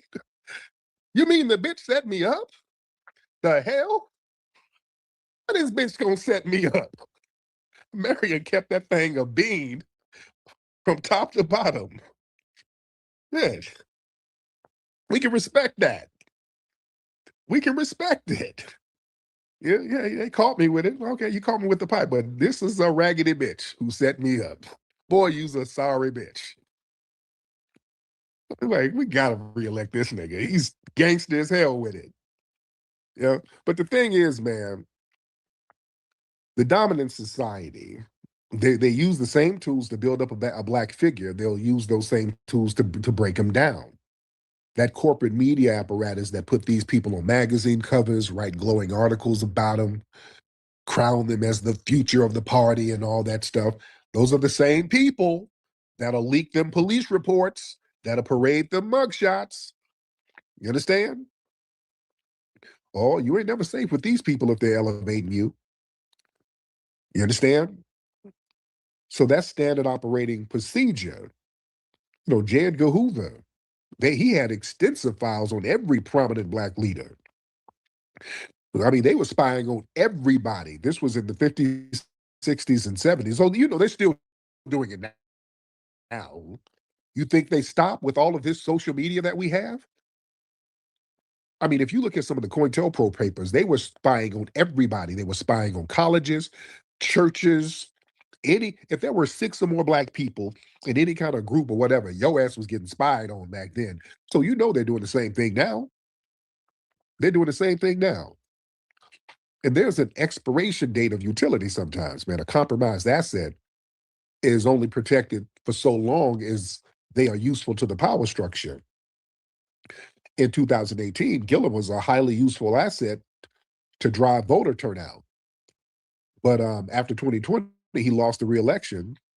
His political capital faded. His protective shield was removed. So then that Miami incident happened, and all those white boys around him taking pictures of him while he's knocked out, by the way. So now he's running around Alabama, you know. He ain't got no institutional value. He's completely exposed. So the dominant society, they you know, hacking him on up out of here. And also, this is like psychological warfare against the grassroots. See, they do an orchestrated buildup and then a public destruction of a first black figure. That's like warfare against all of us. If we buy into the first black, now we ain't really buying into that no more, because we see when these people are elevated by the DNC and all of these political parties, they're already compromised. So the black grassroots ain't really falling for the okie doke no more. You understand? So these people who are being the first black this, first black that ain't really holding the weight like it used to, because now the community is getting more politically sophisticated. The community is saying, okay, he's the first black this and that. Okay, what is he going to do for the black community? Well, he ain't going to be the governor of Black America. He's going to be the governor of all America. So what the fuck you running around here calling him the first black this and black that? Why you keep mentioning that? Because when you have the first Latino such and such, they're going to go out of their way to do for the Latino community. You got the first Jewish such and such, they're going to look out for the Jewish community. You have the first Middle Eastern this or that, they're going to look out for the Middle Eastern community. We are the only people whose politicians are elevated and required to not do anything for the black community specifically. Damn that. Damn that. Those days are over. It's a requirement that people are going to have to do something for the black community if you're going to run around here hollering about how black you are. Yeah, phenotype doesn't equal power. Yeah, we ain't cheering for aesthetic representation no more. Just because somebody shares our phenotype, that don't mean they represent our structural interests, especially if they're vetted and bankrolled by the dominant society. We're not doing that. But let me get deeper about something. Let me go to another level with this thing. Why y'all think they keep elevating punks? Can we go there for a minute? I'm going to be sensitive. I'm not trying to beat up on nobody. And if we got punks in here, respect to you. Why you think they love elevating a punk in our community? Come on now. See, the dominant society, they understand the psychological impact of family and communal estrangement. Phil, follow me, family. When there are black people who have certain lifestyles, many times they are somewhat alienated from their own family. Y'all following me? I'm being sensitive here. I'm not, I'm being sensitive. I'm just talking sociology here. There's a lot of people in the community who have certain lifestyles. A lot of times they're kind of ostracized or somewhat shunned by their own family. They might be alienated by their own family due to their lifestyle. So that trauma kind of creates a psychological vulnerability. And the white power structure, they'll step in to exploit that. They'll offer validation, resources, a platform. So for that individual, the dominant society becomes a surrogate family, while the Black community is viewed as an extension of their estranged relatives, making the punks more loyal to the institution that, quote, adopted them than the community they came from. Am I making sense? So a lot of these people who feel like their sexuality is a whole ethnic group, like they got more in common with white people who share the same sexuality or sexual preferences them, they're more on code with them than they are the Black community. You understand? See, to survive systematically, a community must operate on code, meaning there must be a shared commitment to the collective survival, protection, and advancement of that specific group above all else. The dominant society, they seek out and elevate people due to their personal relationship, feel no allegiance to the collective code of Black society. You understand? Who do they always elevate? Tethers and punks. Tethers don't have an allegiance because they come from a different society. Punks, you notice? It's always a punk talking crazy to the Black community about why we need to vote. Y'all need to vote for Kamala. Vote for Kamala, niggas. It's always that. They know who they getting. Because, yeah, there's some little policies that's going to benefit their sexuality instead of the Black community. So they have the punks talk down at the Black community. You see? And let's be very clear. Let's be very, very clear. We got to make a distinction between the historic uncompromised people who are LGBT or whatever, who fought radically for the collective. James Baldwin, I give him all the props. He was so-called LGBT, but he was a rider, stood 10 toes down against white supremacy. He was never bought, never controlled. He was a rider. Yeah. But the dominant society, they don't elevate the Baldwins of the world. They didn't want him speaking at the March on Washington, by the way, because they knew Baldwin was a wild card. I think King and those guys wanted James Baldwin to speak, but they're like, oh, hell no. The white people are like, oh, no, he's too he's a little too radical. And James Baldwin was a rider. Yeah. So these days, they're not going to elevate a James Baldwin. They want people who are looking for a seat at master's table, not people who want to dismantle it. Also, they get a punk because, just like Dr. Welsing told us, man, the core of white systemic panic has always been anchored in white genetic survival and the protection of white lineage. So the dominant society has a historic obsession with policing Black male heterosexuality. That stems from their fear of genetic dilution. Our great Queen Mother, Dr. Frances Cress Welsing, broke this down beautifully in her books and all of her work. So when they elevate a Black man who's openly or covertly navigating through alternative sexual spectrums, the white power structure neutralizes that specific genetic anxiety. Basically meaning they ain't got no problem with bringing a punk around because they ain't trying to fuck the white women. That makes them comfortable. Like, oh, he's not, okay, he ain't gonna smash all these white women. Okay, bring him around. That's why when you go to corporate places and you see a Black person, he's gonna be switching around. When I go to Hollywood meetings, I go to these production companies, there's always some brother switching up and down the hallway. Yeah. They like that. They ain't got no problem with that. And not to denigrate those brothers. I'm not minimizing their work. There's some, good brothers out there who do good work, but yeah. They prefer that. You understand? So in the case of a political figure who's living a double life or hiding their sexuality from a conservative voting base, the dominant society, they gain a lot of psychological leverage. They understand that fear of public exposure is a powerful tool of compliance. When a Black public figure knows that the power structure holds the keys to their public destruction, they fall in line. Yeah, they're not going to step too far out. They're not going to get too radical. So the lesson here is basically, we can't allow the dominant society to choose, fund, or vet who speaks for us.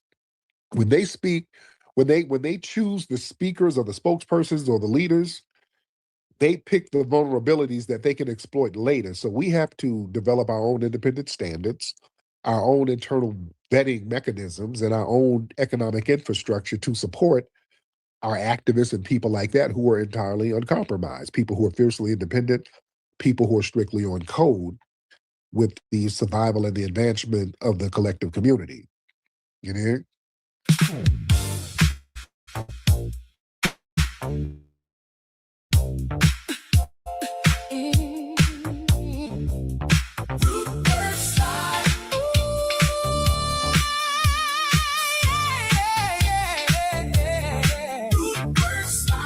To the left, to the right, my baby.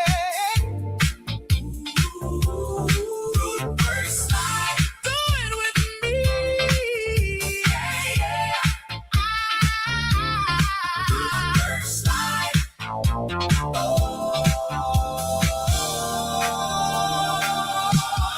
woke up clean, put that root work on. Now I'm feeling fresh from dusk till dawn. Arms in the air, confidence wide. I hit the floor and do the root work slide. No funk on me, I'm smooth with pride. Fresh under pressure, fresh outside. Everywhere I go, they feel that vibe. They say, what you got? I say, root work slide. Root work slide. Ooh, yeah. Root work slide. To the left, to the right.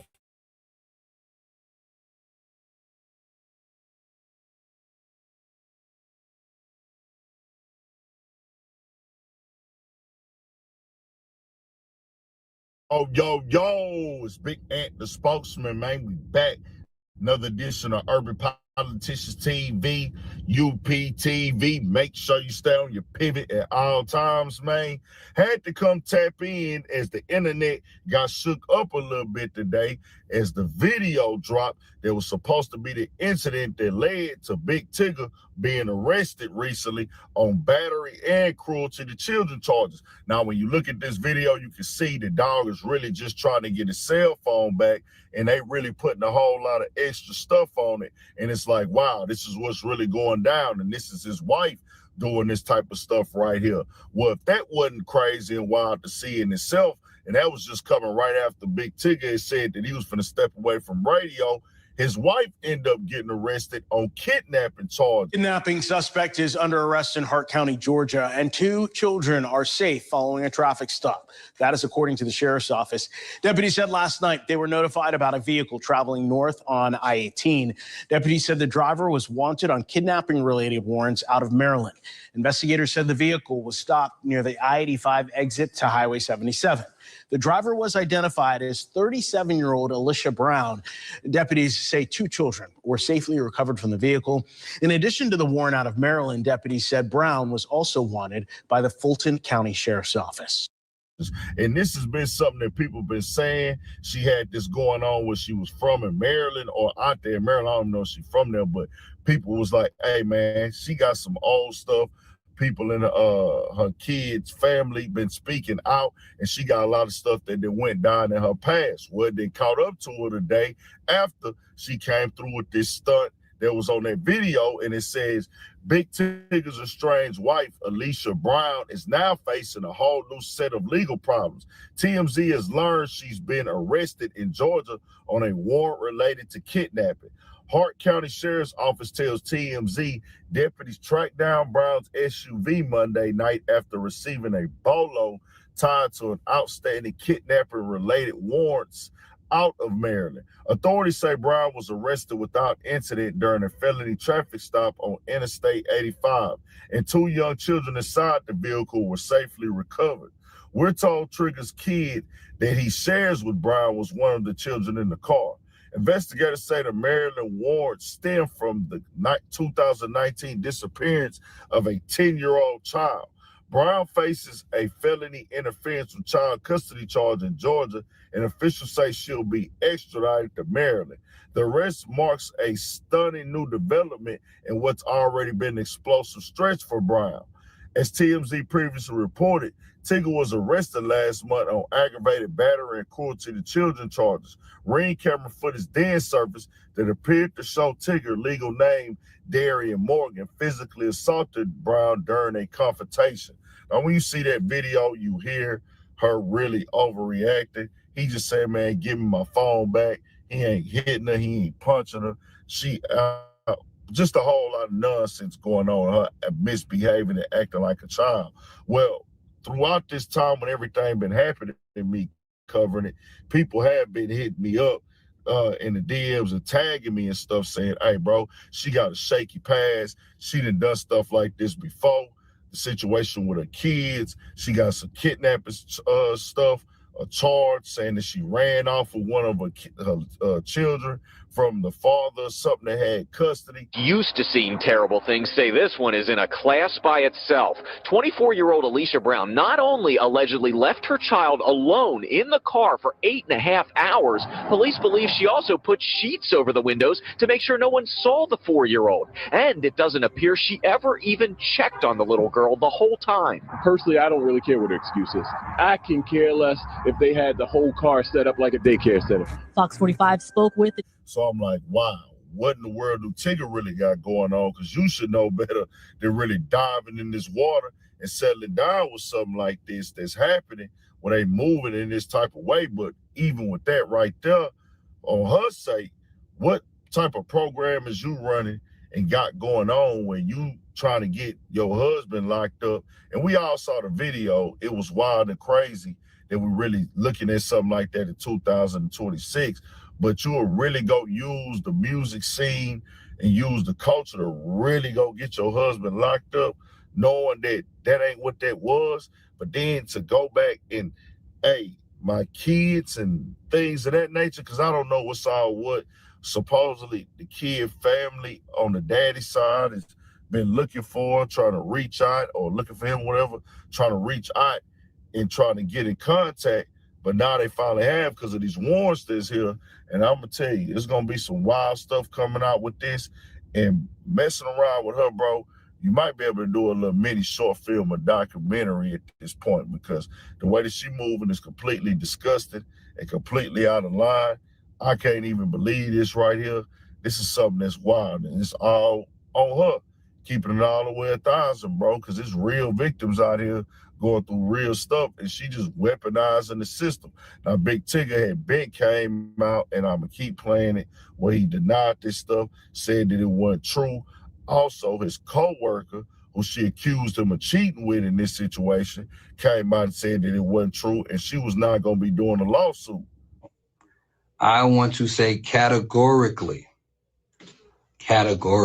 these allegations and accusations that have been circulating about me are false, untrue, not happening, didn't happen. Additionally, it's important to clarify that Francesca and I have never been anything more than friends and respected colleagues. I'd like to apologize to you, Francesca, for the impact of these last few days or this last week. I hope you accept my apology. Despite these last few days, those values remain unchanged for me. I would like to reiterate that I have never, nor will I ever, have an affair with anyone in a relationship or marriage. My mother and father, who are listening right now in Ellenwood, have been married for 42 years, and I will always value such a bond. Mom and Dad, thank you for showing me that. As difficult as this experience has been on myself. And so when I look at all this played out right now, bro, this stuff right here, all the way left field, she out of pocket and out of line, man. And I say this, for the most part, it's been like maybe 1 out of 1,000 comments who was like supporting her in this situation like she ain't did nothing wrong. Everybody like, nah, she tripped out. She all the way out of line and she all the way out of pocket, man. You ain't supposed to be putting the laws in nobody's life, especially if you making up stories, especially if you're trying to railroad somebody's name and what they done built in the game. It just is what it is. And now the most important thing, the kids, what's happening with that right there, because you got a lot of stuff happening yourself. Tell me what y'all think. We got more coming, more videos, all that 1,000 for shit show. Stay on your pivot.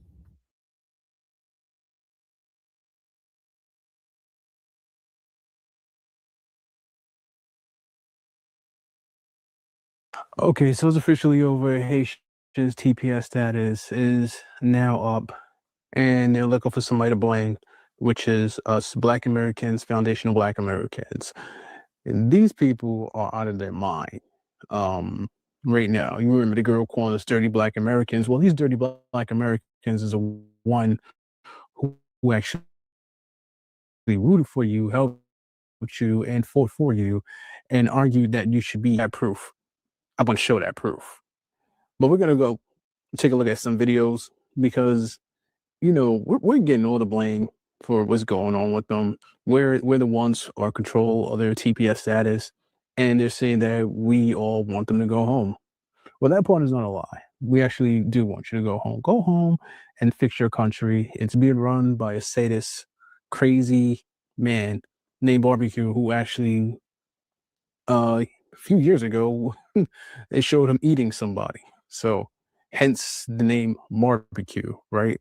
And a lot of them don't want to go back there because, you know, it's a red, it's a no-go zone. It's in the red.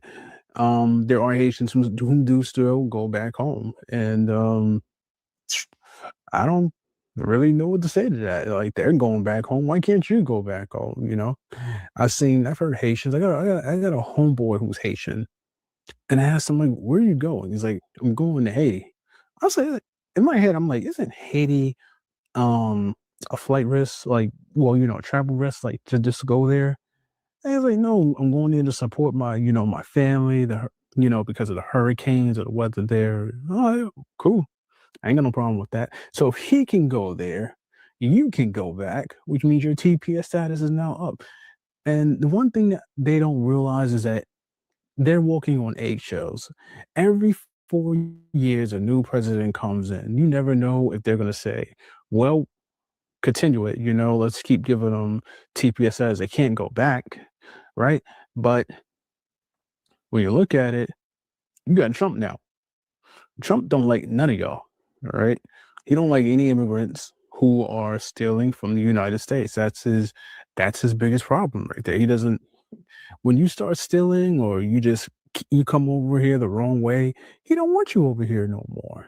And rightfully so, a lot of people don't want you over here no more. Like we see, like, you guys talk bad about us, right? Like I said, you got the chick calling us dirty Black Americans, somebody calling us trifling. They don't care about what our ancestors or the people who come before us have done for them so that they can be over here. That's taking advantage of somebody. Again, no one's going to take kindly to that. No one's going to fight for you because of the way that you're acting, right? You're not showing thanks. You're showing like, whatever, you know, I'm here.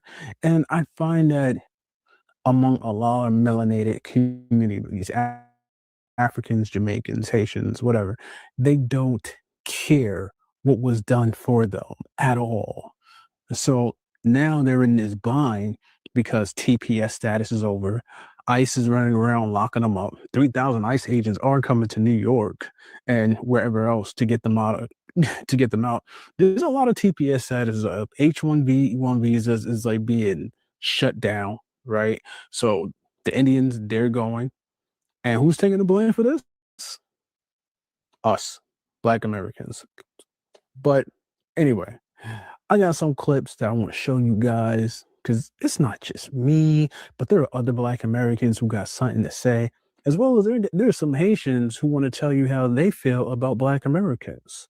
So with that being said, please like, comment, subscribe. We're about to get into these videos. Some of them are just going to be like, damn, all right? But like I said, you guys are walking on eggshells, okay? You don't know who's going to be in office. In fact, right now, a lot of people, even white people, right? They're looking at other groups, Italians, Ukrainians, and whatever. Like, yo, where you come from? Poland. Everybody wants to know where you come from, because how did you become a part of me? Right? It's just like the Haitians. Haitians, whenever they do a crime, that gets put into the Black American crime base, right? Because of their melanated, right? And mind you, the disrespect from these people, it just goes beyond just calling us dirty Black Americans. I'm not even going to get into that. But yeah, but like I said, check out these videos, like, comment, subscribe. I'm going to catch you in the next one. It was temporary. You had temporary protective status. Temporary, as in not permanent, meaning for a period of time. What are we, guys, I don't get what we're all up in arms about. You guys were never citizens. You had time to get your citizenship. You had time to get your paperwork. You had time to get everything in order. And you didn't believe what the government told you. And that's on you. See, you thought that there was going to be some other law, something else that was passed to help you stay here, continue to benefit off our system. No, this administration stands on business. So with that being said, stop ostracizing Black Americans, because key word in Black Americans, we are actual citizens. This is our country. This is our land. And now you expect for us to stand up for you guys when the government was very clear that you had temporary status. 15 plus years. Oh, but I had kids and now what am I going to do? You had 15 years. And in that time, you can't tell me that your life is not better than it was? No, but remember also, you guys are so quick to make sure you differentiate yourself between I'm Haitian and I'm not Black American. No, I'm Haitian. I'm not Black. I'm Haitian. Well, good. Go back home and live in Haiti. And again, I just want to be clear. I have nothing against Haitian people. Nothing like that. But my problem is when you come to Black Americans and say that we need to fight hard for you, you guys are just leaving us out here and these white people are doing this to us and all that. No. Don't put us in that. We have nothing to do with that. We have nothing to do with you not reading your documentation and doing what you need to do to be a member of this society. That's on you. So maybe next time, read your paperwork. What a concept. Why do immigrants always have so much smoke for Black Americans? Haitians, what's up? What is y'all mad at us for? We don't make the rules here. Why do y'all love to say, all immigrants love to say, y'all next, y'all gonna get deported? Bitch, no, we're not. We ain't never, ever gonna get motherfucking deported. If they was gonna do that, why they ain't do it after slavery? They can't. We ain't got nowhere to get deported to. Y'all just jealous because y'all not from America. Y'all want to be here so bad and then say, oh, I don't like America. I don't like it. I'm back at my home. Okay, go the fuck home then. What you saying for that you need to go home? Go home. Quit saying the opportunity. Go make an opportunity. Y'all can't never make the opportunity where you at. Go make an opportunity. Stop riding our coattails. I love saying this. Y'all think we white supremacists and y'all fought. We literally fought them. We sat in the paint. We was in the paint with them and we fought them. Something that Haitians, I guess y'all did, but then your old friends, reparations, and now look at you, could never build nothing for yourself. We stood in the paint with them and we got. And what y'all fail to realize, they not gonna deport us. They gonna kill us. They just telling you to go home. They gonna kill us, they gonna redline us, they gonna throw us in jail. They do all that to us. So we ain't never next. We was always first. What's wrong with y'all? Why do y'all come over here and be mad at us? We don't make the rules. We made our own rules and y'all mad. Y'all Caribbeans make the least sense though. If we all got dropped off and we was all on the same boat, but you was in Haiti, you was in Jamaica, now I'm in America, and you saying that's your homeland, how is this not my homeland? You have a homeland because you had to flee somewhere. So if I fled to Mexico, my homeland would be America. They would send me back to America. Don't hate the player, baby, hate the game. Y'all mad because y'all wasn't slaves in America. And it was fucked up for us, but we did what we had to do. Y'all said we dirty Black Americans. Y'all hate us so bad. We have no culture. Y'all don't have a culture. Go home. Sayonara, sucker. Hello, everyone. I'm Dr. Amandai Shakur. So the Haitians are upset with FBA, also known as Black Americans, because they're losing their temporary protected status. But we don't have anything to do with it. So let's get into it. I'm just curious as to why they're blaming us and saying that them being deported is our fault. We have nothing to do with it. We don't have any control over who gets deported and who gets allowed to stay. And then for some of them coming on here talking greasy, saying that we're all on welfare, that we're lazy, we live in the projects, and all of these disparaging things. Okay, I find that all very interesting, because if it wasn't for us and our ancestors who fought for civil rights and all of the liberties and freedoms that we have fought for, you all wouldn't even have been able to come here in the first place. Okay, please pay attention. We just coming out here talking real greasy, okay? Saying that we're afraid of them because of the voodoo and that they have gangs and all of these things. First of all, having gangs is nothing to brag on, but we have gangs too. But also voodoo, why would we be concerned about that? It's not like we don't know voodoo as well. Okay, some of us call it roots. Okay, please pay attention. It's basically the same thing. I mean, they have all of this smoke for FBA, but they're not saying anything about Trump, Tom Homan, and the border czar, or Stephen Miller. This was all they're doing. This is their idea. And they haven't even said one word about Megyn Kelly and that racist rant that she went on, just dragging them for filth just a few days ago. Okay, the only one I heard address that was Roland Martin. Okay, he stood up for his people, but I haven't heard them say anything. They're just choosing to go in on us, and I quite frankly think it's just displaced anger. Like I said, please pay attention. I mean, and then one of them said that all throughout the world, people think that we're the most ignorant and the idiots and all of that. Well, I'll have you know that the women who look like me in this country are one of the most educated groups. So there's that. And we're not all lazy. There's lazy people amongst every group.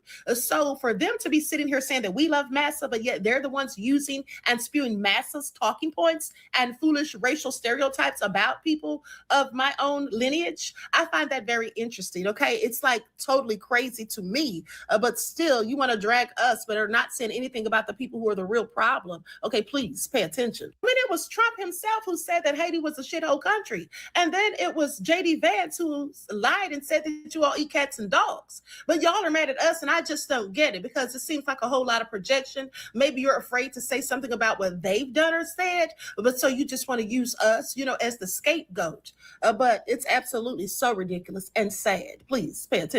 And they didn't say anything about the fact that Bill and Hillary Clinton collected all of those funds, okay, and then only built about 6 houses over there in Haiti, not to mention the Caucasian woman who tried to escape Haiti with 33 Haitian children, and then she was caught and arrested, and Bill and Hillary came over there to speak for her, to vouch for her. Didn't say anything about that, but we're the problem. Make it all make sense. All I'm saying is just put the blame where it lies. Don't sit here and blame FBA, because we're not the ones that are the issue for you. Your problem is a system known as white supremacy, okay? And we didn't build it, and we are not the ones who can tear it down. Only the people who put that together can tear it down, and it doesn't look like they're going to be doing so anytime soon. And so it is that system that wants you deported from this country, because they want the majority of people here to look like them. And I'm sorry, but don't you all mostly look like us? And so please pay attention. So when you're out in the streets and the police are looking at you, if you get pulled over, whatever, at a traffic stop, they're going to just basically liken you to one of us. Okay, they're not going to be worried about whether you're Haitian, African, Jamaican, or whatever, but they're just going to lump us all in the same category. So let's stop trying to make it our fault that these people want you all out of the country. Okay, so they can bring in more people who look like them. We have absolutely nothing to do with that, and we're never the problem. Okay, please pay attention. Then for some of you to do videos asking Donald Trump to deport us, that's hilarious, because he could never. He can't send us anywhere. We're indigenous to this country. You see, all of us didn't come from Africa. This land, formerly known as Turtle Island, some of us are absolutely indigenous to it. Okay, so please pay attention. I got 26 years in this country. 26 years? Yes. And you're here on TPS? Yes. Wow. And you're a nurse? Yes. Tamara Lyris got off her nursing shift at 7 a.m. A few hours later, she was in North Miami at the Father Jean-Just Community Center getting her driver's license back. Everywhere you go, you have trouble. The way the people act, it make everybody scared. Florida licenses are tied to immigration end dates. So with the government scheduling the end of Haitians' temporary protective status, or TPS, thousands of driver's licenses also expired. Last week, a DC judge ordered the licenses for Haitians to be renewed. I got 1 month, I make my car. I don't drive, I take Uber. Sometimes I pay $48, sometimes I pay $65. It depends the time and the traffic. I pay Uber to go to work. I pay Uber to come back home. The site was put together in mere hours by the Miami-Dade County tax collector and Commissioner Marlene Bastien, who had to fly to Tallahassee to get permission to do it. My office in District 2 has received tons of calls from doctors, from nurses, organizers, people who cannot drive, cannot take their children to school, cannot go to work. It's created a very, very difficult, situation. You feel illegal if you don't have anything, but now you have something. But it is not too long time, but you have it. Man, so TPS is over with for you fucking Haitians. And you on this damn app acting like the damn raging Cajun at us because we don't give a fuck about y'all going home. Fuck you and them loud ass motherfucking barking dogs. Cause we gonna continue to stand on business and make sure that you get the fuck up out of here. Y'all got to go home. You can feel how the fuck you want to feel. What I find funny is y'all getting kicked out of everywhere you flip-flopped your way to. You getting kicked out of Dominican Republic? They kicking your ass out of the Bahamas. They kicking your ass out of Jamaica. Where else they kicking y'all? Turk and Caicos, they kicking y'all ass out. They kicking y'all ass out in Brazil. And I'm gonna tell you why they kicking y'all ass out. Because you're too motherfucking arrogant. You got too much fucking dip on your chip. You fucking entitled. You got big smoke for everybody but your fucking self. What the fuck you need to do is look in the mirror and go home and fix your fucking homeland. Fix your fucking self first, because if your self ain't fixed, you can't fix home. Ain't no need of you lying talking about Haitians and all of this 1804 shit and what the fuck y'all did for Black Americans.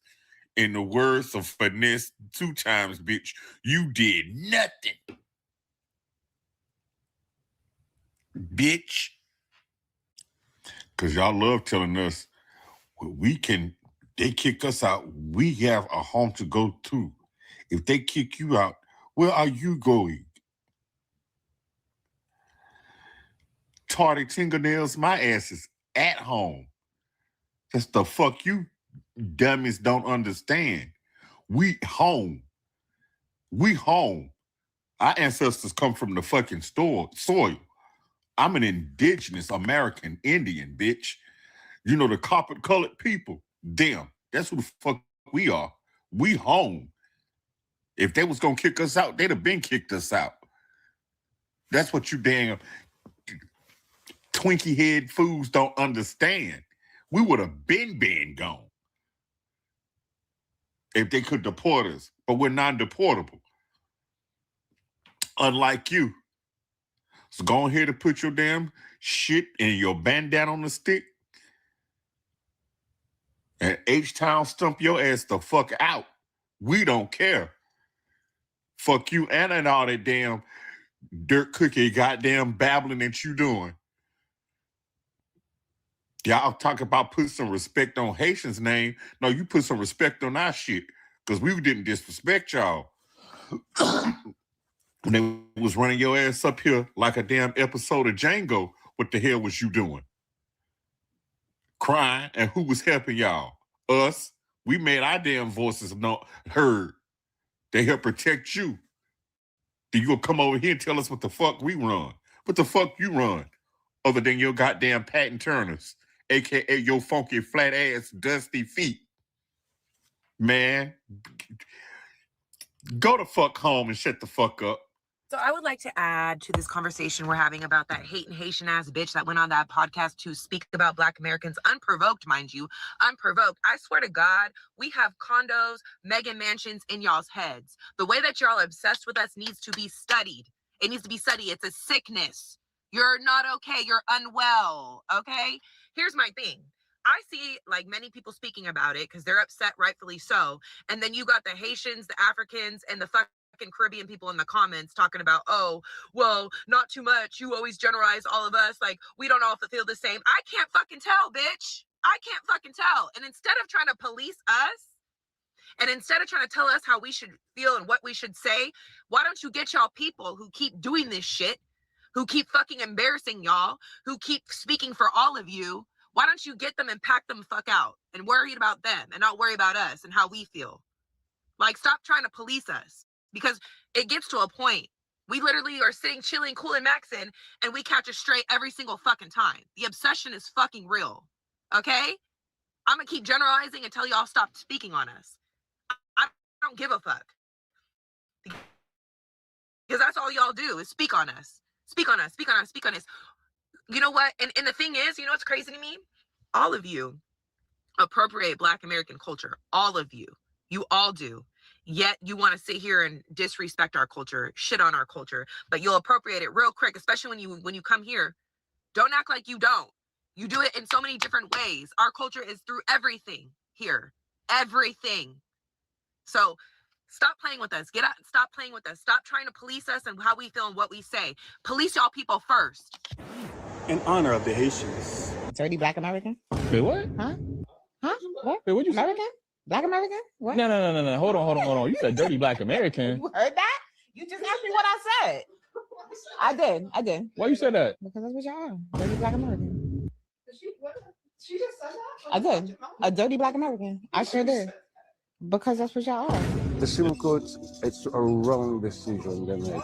Some of them, they like to live a terrible life when they go back in the country. They go back to the country, terrible life. And they have to start over again, like zero. Aww.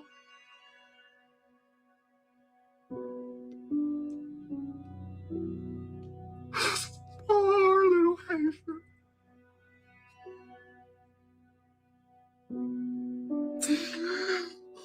Time to go back home.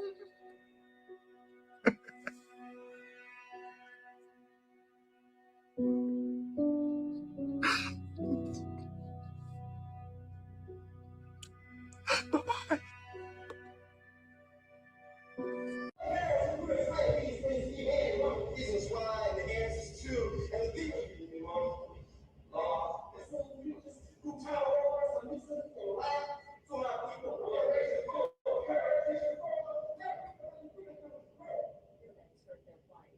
I think definitely it's like the fact that there are 30 million Black people in the United States. If they raise the voice of concern and support for the Haitian refugees, it should have some tremendous impact.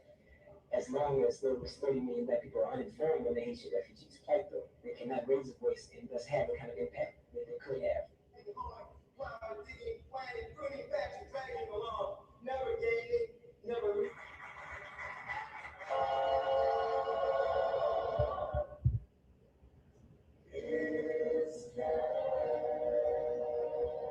We're gonna die anyway. Everybody leaves the same way. We need enough people. We need enough soldiers. We need enough people to say, you know what? Right, wrong, indifferent. This ends today because my life is on the line. My kids' life is on the line. You keep talking about I'm not your ancestors. You better become their ancestors because they have to do what they had to do, and they don't even get to reap the benefits of what they had to do. Because Asian guy, if you're so bold, if you don't need the black dollar, here's the thing. Do what the white people did back in history when they hated us so much that they didn't even want our money. So how about you go create those businesses in the white neighborhood? Another cosplayer. This is not even a Black American woman. This is a Haitian. Remember, dirty Black Americans and grifting off Black Americans. You want to talk about somebody's ancestors? Y'all are not y'all ancestors. The 1804 Haitians, y'all are not them, because the only thing y'all revolutionizing today is boat crossing and fleeing. Yeah, if Toussaint and John Jack, them, if they seen the Haitians of today, what do you mean you're revolutionizing boat crossing? We never left the island. We stayed to fight. They will be turning in their grave. What you mean you celebrating Haitian Flag Day in somebody else's country? Don't even celebrate it, because the pride comes from being in Haiti. So if you want to tap in or talk about who's not their ancestors, y'all are not your ancestors. That message should be for Haitians, not Black Americans. But it's a grift. It's a grift because nobody's tuning in for what Haitians have to say about Haitians, but other Haitians. Or when y'all being deported from Jamaica or being deported from the Bahamas, that's the only time, or losing your TPS status. But when you're talking about Haitian stuff, nobody's checking for it but other Haitians. Stop grifting off Black Americans. All y'all. That's not Black American, right? That's all they do is grift, eat off Black Americans. Never talk about their own issues or address their people, because people are not really checking for that. But anyway, yeah, y'all are the ones that's not your ancestors. And shout out to OBM Lotus for putting me up on game that she's Haitian. Why y'all never give credit to the Polish?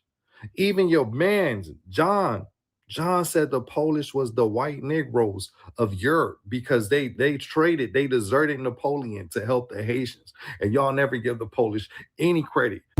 I feel like with this whole TPS thing, there's some confusion that is going back and forth between Haitians and Black Americans. I saw this one lady who made a video saying that Black Americans think that all Haitians are being deported and that all Haitians were on TPS. And, she saw some Black comments from Black Americans saying good riddance, goodbye, see you later, stuff like that. All Black Americans are not, Black Americans, generally speaking, okay, I can pretty much guarantee you are not under the impression that all Haitians in America are being deported. That would be a very, very far-fetched thought.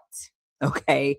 I'm pretty sure most people are not. Now, there might be some stupid folks that think that they are all getting deported, but that most people, I'm sure, are not under the impression. And also, most people are not happy because because certain people are being deported. They're not happy about it. Most people, honestly, not to sound apathetic, but most people really just don't care. Most people would not have cared either way. So if they kept TPS, nobody would have said anything. Nobody would have been thinking about it. And if they ended TPS, then a lot of people are like, okay, well, whatever. Because it doesn't really affect them, so they're not. But I mean, to say that Black Americans are just collectively celebrating and happy that all Haitians are being deported is very. First of all, you're spreading division, further division that is just not true. That's like a form of propaganda. That's not true. All Black people are just not out here celebrating Haitians being deported. Like, it's just like. The beef ain't never really been that serious. Whatever beef we ever did have going back and forth, it was never that serious. Like, obviously, like I've even made videos about, Haitians and other immigrants that make ignorant comments about Black Americans, talking about how, we're lazy and they work harder than us and how we're all on welfare and, bullshit like that. Because as Black Americans, we do see that type of rhetoric all the time. I mean, with Haitians and with other Black diaspora folks, I mean, they all do it. They all say it. They all are disrespectful towards us. But I wouldn't say that the beef has ever been to the point where we all just out here in the streets celebrating somebody else's demise. And even though I'm pretty sure if something were to happen to us, that people probably would be celebrating. But anyways, that's another day for another story, or another story for another day, whatever. You know what I mean? So y'all remember the podcast where the Haitian woman was calling Black people, what she called them, dirty Black Americans? So I have a Haitian friend, and I'm going to get his take on that topic. 1 second. Okay, so this is my Haitian friend, Carl. He's from Haiti. So what do you think about the girl calling people dirty Black Americans? You're Haitian. What do you think? Why was she calling them dirty Black Americans? She said because that's what we are.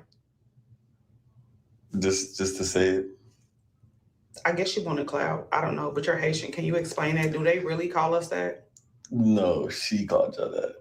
Just her. I've never called anyone a dirty Black American. I don't know why she called Black Americans dirty. She probably had a bad experience with y'all.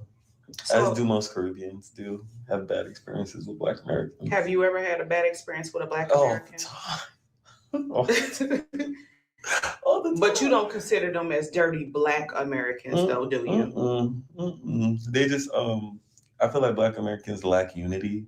I feel like I can meet a Haitian of any age, from any background, and automatically when they find out I'm Haitian, they're protecting me in the room. Some way, somehow. They're looking out, they're making sure. Are Black people. Huh? Are Black people or you're the Haitians? Caribbeans, Okay. Jamaicans, Trent, like they see another Caribbean in the room, they looking out for them. Just like white people could see they friend applying for the job, they gonna make sure the white friend good. Just like the Spanish people stick together and they family members want to live in the same house and always be together. Vivi hang out with all her sisters all the time. Foreigners stick together. So you saying Black Americans don't stick together? They be against one another. another. Oh yes, it'd be for the best win. It'd be a doggy dog world. They're not. They're not about unity. They're not about unity.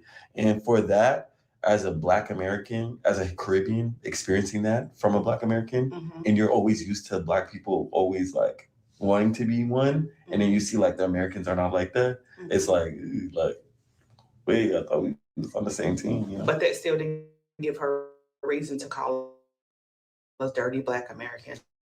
And then when they asked her, what did she say? She said it loud and clear. I mean, call like Black Americans. Yeah, she probably did it for clout. I don't know why, but she probably had a bad experience. But most Caribbeans have like really bad experiences with Americans, just because of like the difference of upbringing. It's not right. But she definitely had a bad experience. But I've had bad experiences too. But I don't call y'all dirty. Right. I call y'all trifling. Boom. You know what? Okay, guys. Breaks my heart. You know, it's very it's disturbing to my spirit. I have lots of my close family members that are CPS holders, and they're depending on this because they have kids to feed, and they've been in the U.S. for a long time. So this is literally their home. The civil code, it's a wrong decision they make. Some of them, they like to live a terrible life when they go back in the country. They go back to the country, terrible life. And they have to start over again, like zero. They in strange lands, they just feel like they on ball time. And that's how all of our, and that's what my point was when it came to my Indian homie, my Mexican homie. We all sat down and we was just like, but how is this strange land? But you don't even want to take the time to know the history. We just here. You letting this nigga say that you're a Comanche Indian. So y'all business is y'all business. But you a Haitian American that's over here that's now inside our business. I'm actually Haitian. Like it doesn't matter Haitian and Creole, but still you still consider Black. Once you come over here, then you a nigga like me. Like what you mean? You can't just be like, oh, fuck your history. I just care about mine while you sit over here benefiting from what the fuck my people did. That's what I'm saying. Like you don't know nothing about. I gotta work 3 times as hard because of who my people are. What do you mean you gotta work 3 times as hard? We come from a poor nation. How are you working 3 times as hard in a fucking other country that fought for you to come here? Well, how are you working 3 times as hard whenever we literally died for you to be able to come over here and say some shit like that? That's crazy. Why aren't you over there in Haiti then working 3 times as hard? Why would you come here to work 3 times as hard and complain? Like what? There you gotta work 10 times. Why you ain't over there fighting the French people then? 3 times as hard or 10 times as hard? Why ain't you fighting the white people that colonized? It's colonized.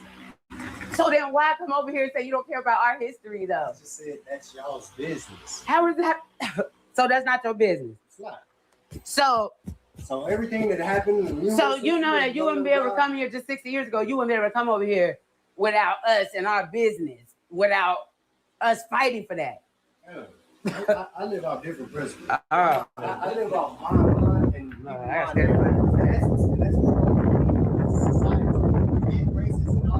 you can't say forget racism.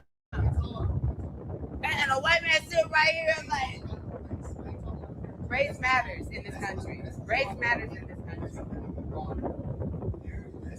Talk about. Oh Lord. See that right there is just that's weakness.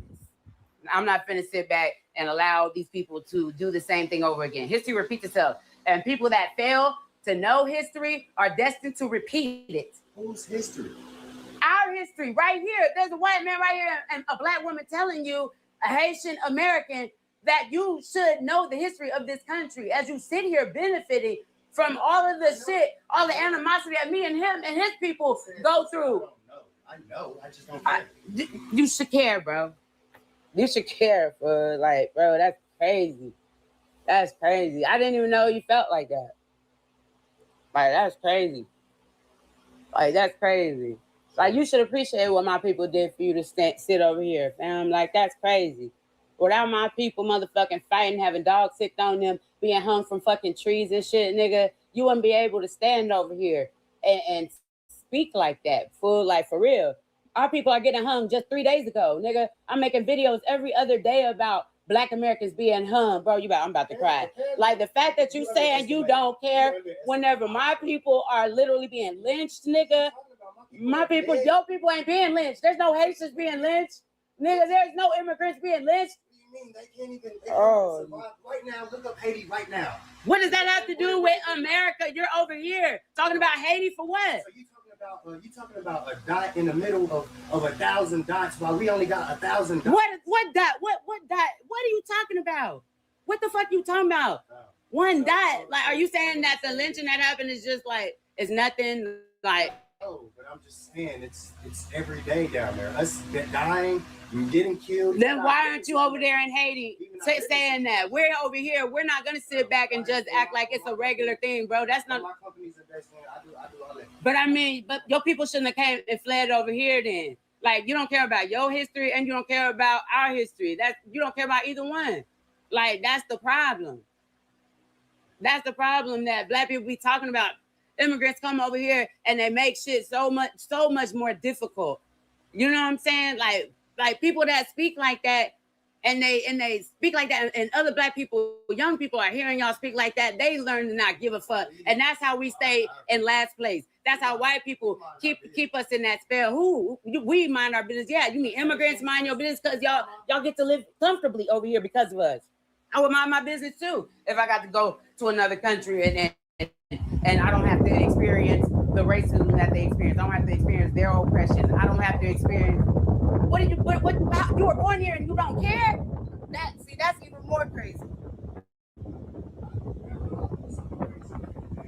What did your parents tell you? Like, what? What? Your grandma lived through a genocide that's still going on? Yes. So how can you say you don't care this? So how can you say that you don't care? Like, that's crazy. You saying your grandma lived through this and that, but you don't care about the genocide Black Americans are going through while you over here in America. You said you didn't care, Jason. Our history is still ongoing. Our history is evolving and changing every day, every minute, every second. We know what we experience. We're not talking about no motherfucking European or all that. No, we're not. We're talking about real fucking history that we experienced. All of that slave shit, like, I'm not talking about that. That's bullshit. Most of that is a fucking lie. Nigga, like, that's what I'm saying. You don't know the real history. You don't know about indigenous Black American people. You don't know about foundational Black American people. You don't know what they put down the foundation for your people to come over here and live off of what we did. And you saying you don't care and you mind your business. Like, nigga, you should care. Because if I was living in Haiti, nigga, I would be out there protesting for your people too. Like, what? Like, that's the difference between you and I. Like, what? I give a fuck. I give a fuck, nigga. Like, if I was in your country, nigga, that would be disrespectful as fuck if I sat there in Haiti and said the shit you saying, nigga. Like, what? You wouldn't even fuck with me if I was sitting over there in Haiti talking like you, bro. You know damn well you wouldn't fuck with me, bro. Period. You wouldn't. I said we mind our business. And y'all mind, y'all. Nah, stop trying to downplay what you said, bro. You said you don't care. You literally said you didn't care, and that's not your business. And you said that's not your history. You said you care about your history. Yes. So why are you sitting over here? That's my heritage, my history. How you gonna tell me how to feel about my history, my heritage? You trying to sit and tell me like what to value, and like I value my history, my heritage. The stories I was told and brought up on. So, like, just because we here, that don't mean we're supposed to abandon or forget what we know. Who said that? So We just said respect the motherfucking history of the people that you living in. We said we don't respect it. We respect it, thank you, but still, we still have where we come from. We still don't have many people. We still don't have much resources for any of our people. We still have a water. So we got resources? Like, like what? Watered down lineage also too, because we only started with damn near 1,100 people. But that's in Haiti. You're in America. Why are you over here worried about that shit? Over here, you should be over there then. Why would I not be worried about it? That's my heritage and my lineage. But y'all ran and fled from that heritage. It came over here. Do you understand what you're saying? That you don't give a fuck about the people that let you flee over here. Like what? I just said that I give a fuck about your people, and you literally telling me in my face that you don't give a fuck and you minding your business. I'm like, damn, if I was in Haiti, I wouldn't be saying that shit. But you said, well, fuck what you said. I'll be in America and I don't really give a fuck about your shit. Like, literally, that's what you said. I'm just like, that's fucked up. History. That means. Did I not just say that? That's the same thing, wrapped up in one fucking sentence. I didn't even say I don't care about U.S. heritage, or I said I don't care about U.S. history. I'm talking about black fucking people, American people, nigga. You would not be sitting here with me right now if it wasn't for black American people fighting for your fucking right to be here, bro. That's all I'm saying. And you said that is none of your business.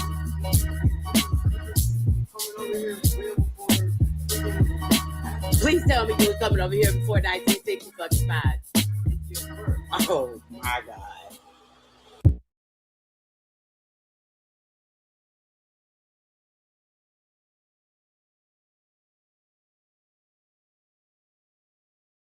FIFA got some issues. And now the organization claims that they're investigating Argentina football fans for racial abuse of Aisha Speed. Listen. Watch this.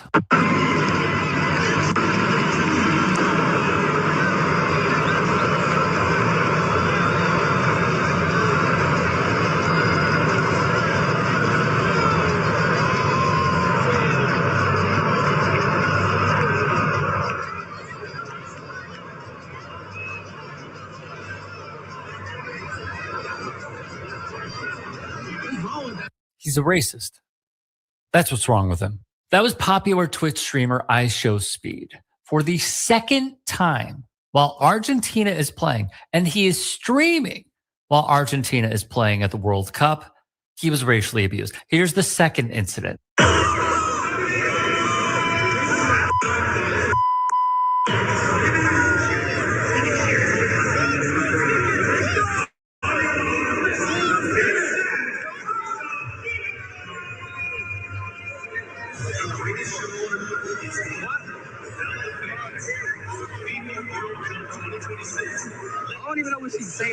So here's the thing. FIFA, who has partnered with Speed for the World Cup, is launching an investigation, which is good. They would put out their statement here basically saying they strongly condemn racism, hate, and discrimination in all forms, which is exactly why they are coddling Donald Trump's you-know-what and allowing him to present the winning team with the World Cup trophy. But, you know, they condemn racism, hate, and discrimination in all forms. Thank you, Rick, for just show and tell. Okay? Let's just keep it real. What's going on here? And it's not the first time.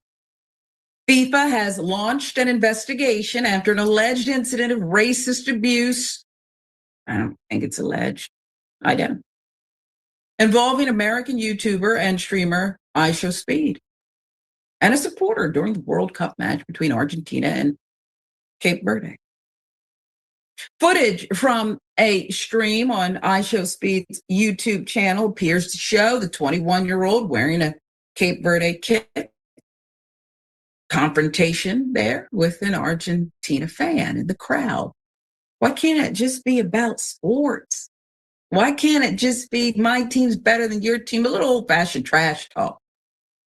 Nope, not going to do it. Argentina's national football club and its fans are not new to this type of controversy, as we said. When Argentina took on Cape Verde, the fan allegedly told Speed, an American to, quote, go home. One report stated the fan was heard telling Speed to go cry at the zoo. Young child calls a monkey walking across an electrical wire star Brazilian winger Vinicius Jr. Many would even remember Argentina's Enzo Fernandez posting himself and some members of the team celebrating like this after winning the Copa.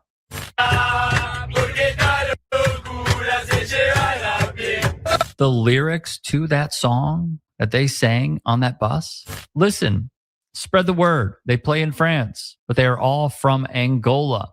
They're going to run well. They like to sleep with trans people. Their mom is Nigerian. Their dad is Cameroonian, but on the passport, it says French. Commenters online also spotted a racist song being sung by Argentina fans in Los Angeles, California.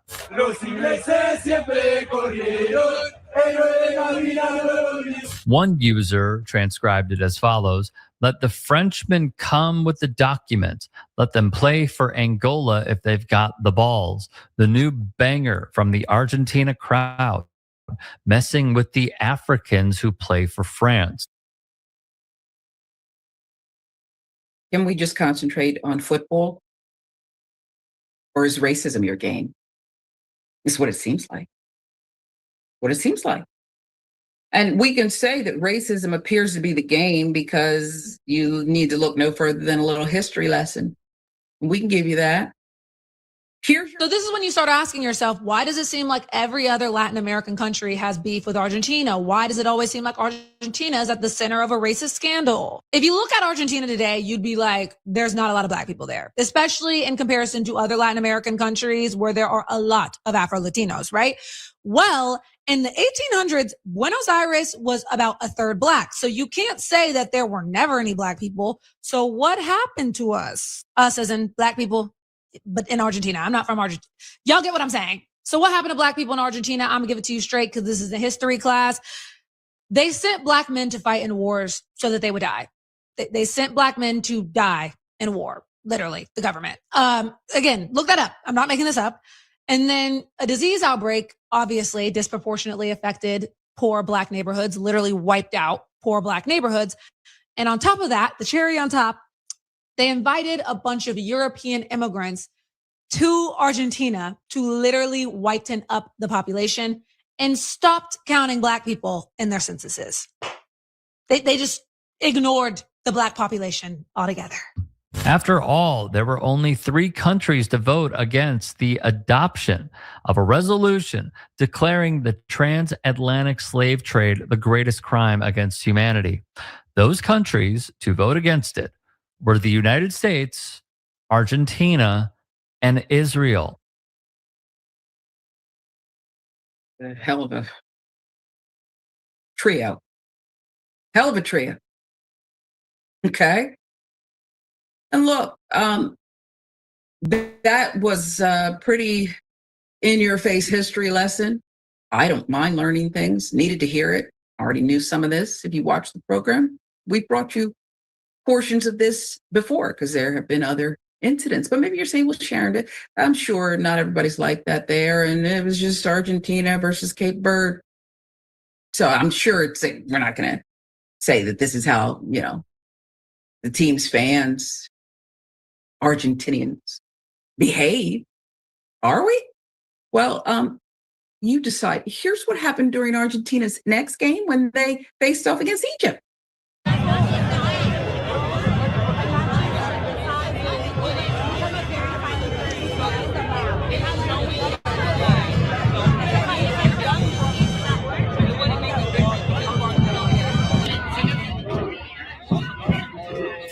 You guys only pat down Egypt?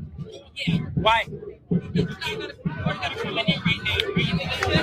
That's messed up. Why was the Egyptian coach constantly doing this X sign with his hands at the referee during their knockout game against Argentina? Well, this X symbol is FIFA's new and universal gesture for reporting racist abuse, and this would have been the first time in the history of the World Cup that it was used. And according to FIFA's rules, whenever a player, coach, or a team official makes the signal that the Egyptian coach made, then they're informing the referee that there's racist abuse against them. So you're telling me the manager of Egypt put this sign out, which means the match between Argentina and Egypt should have been stopped because of racism.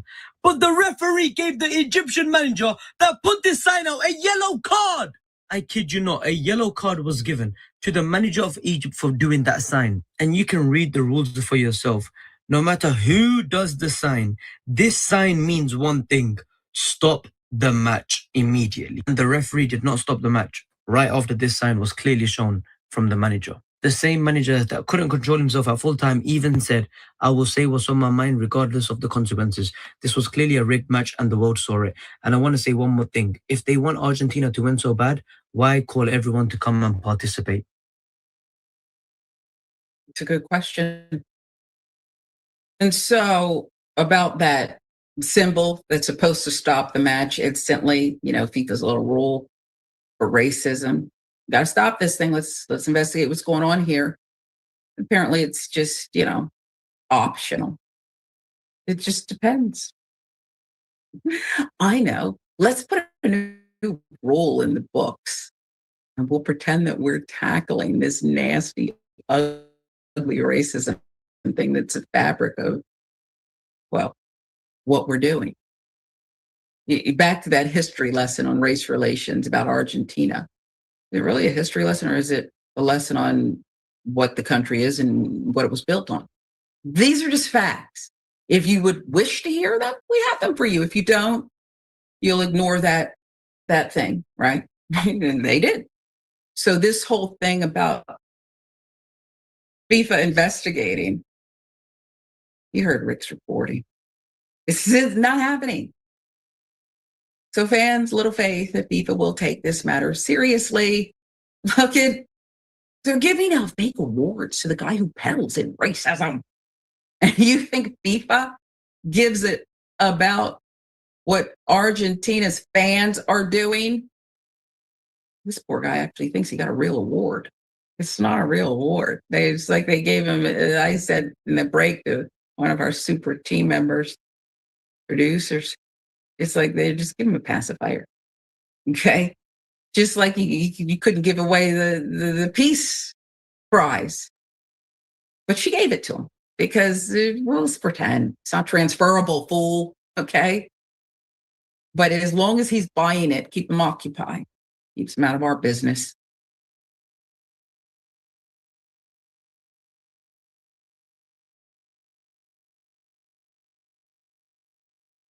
And again, this is a small minority of African Americans, but some of you really have to look into this deep-rooted, deep-seated inferiority complex that you have about being African, because every single Black or person of color who are currently residing in Scotland are either immigrants themselves, first-generation immigrants, second-generation immigrants at a push, third-generation immigrants, an absolute rarity, and that mainly happens within the South Asian community, who still to this day have a larger presence in Scotland than Black people do.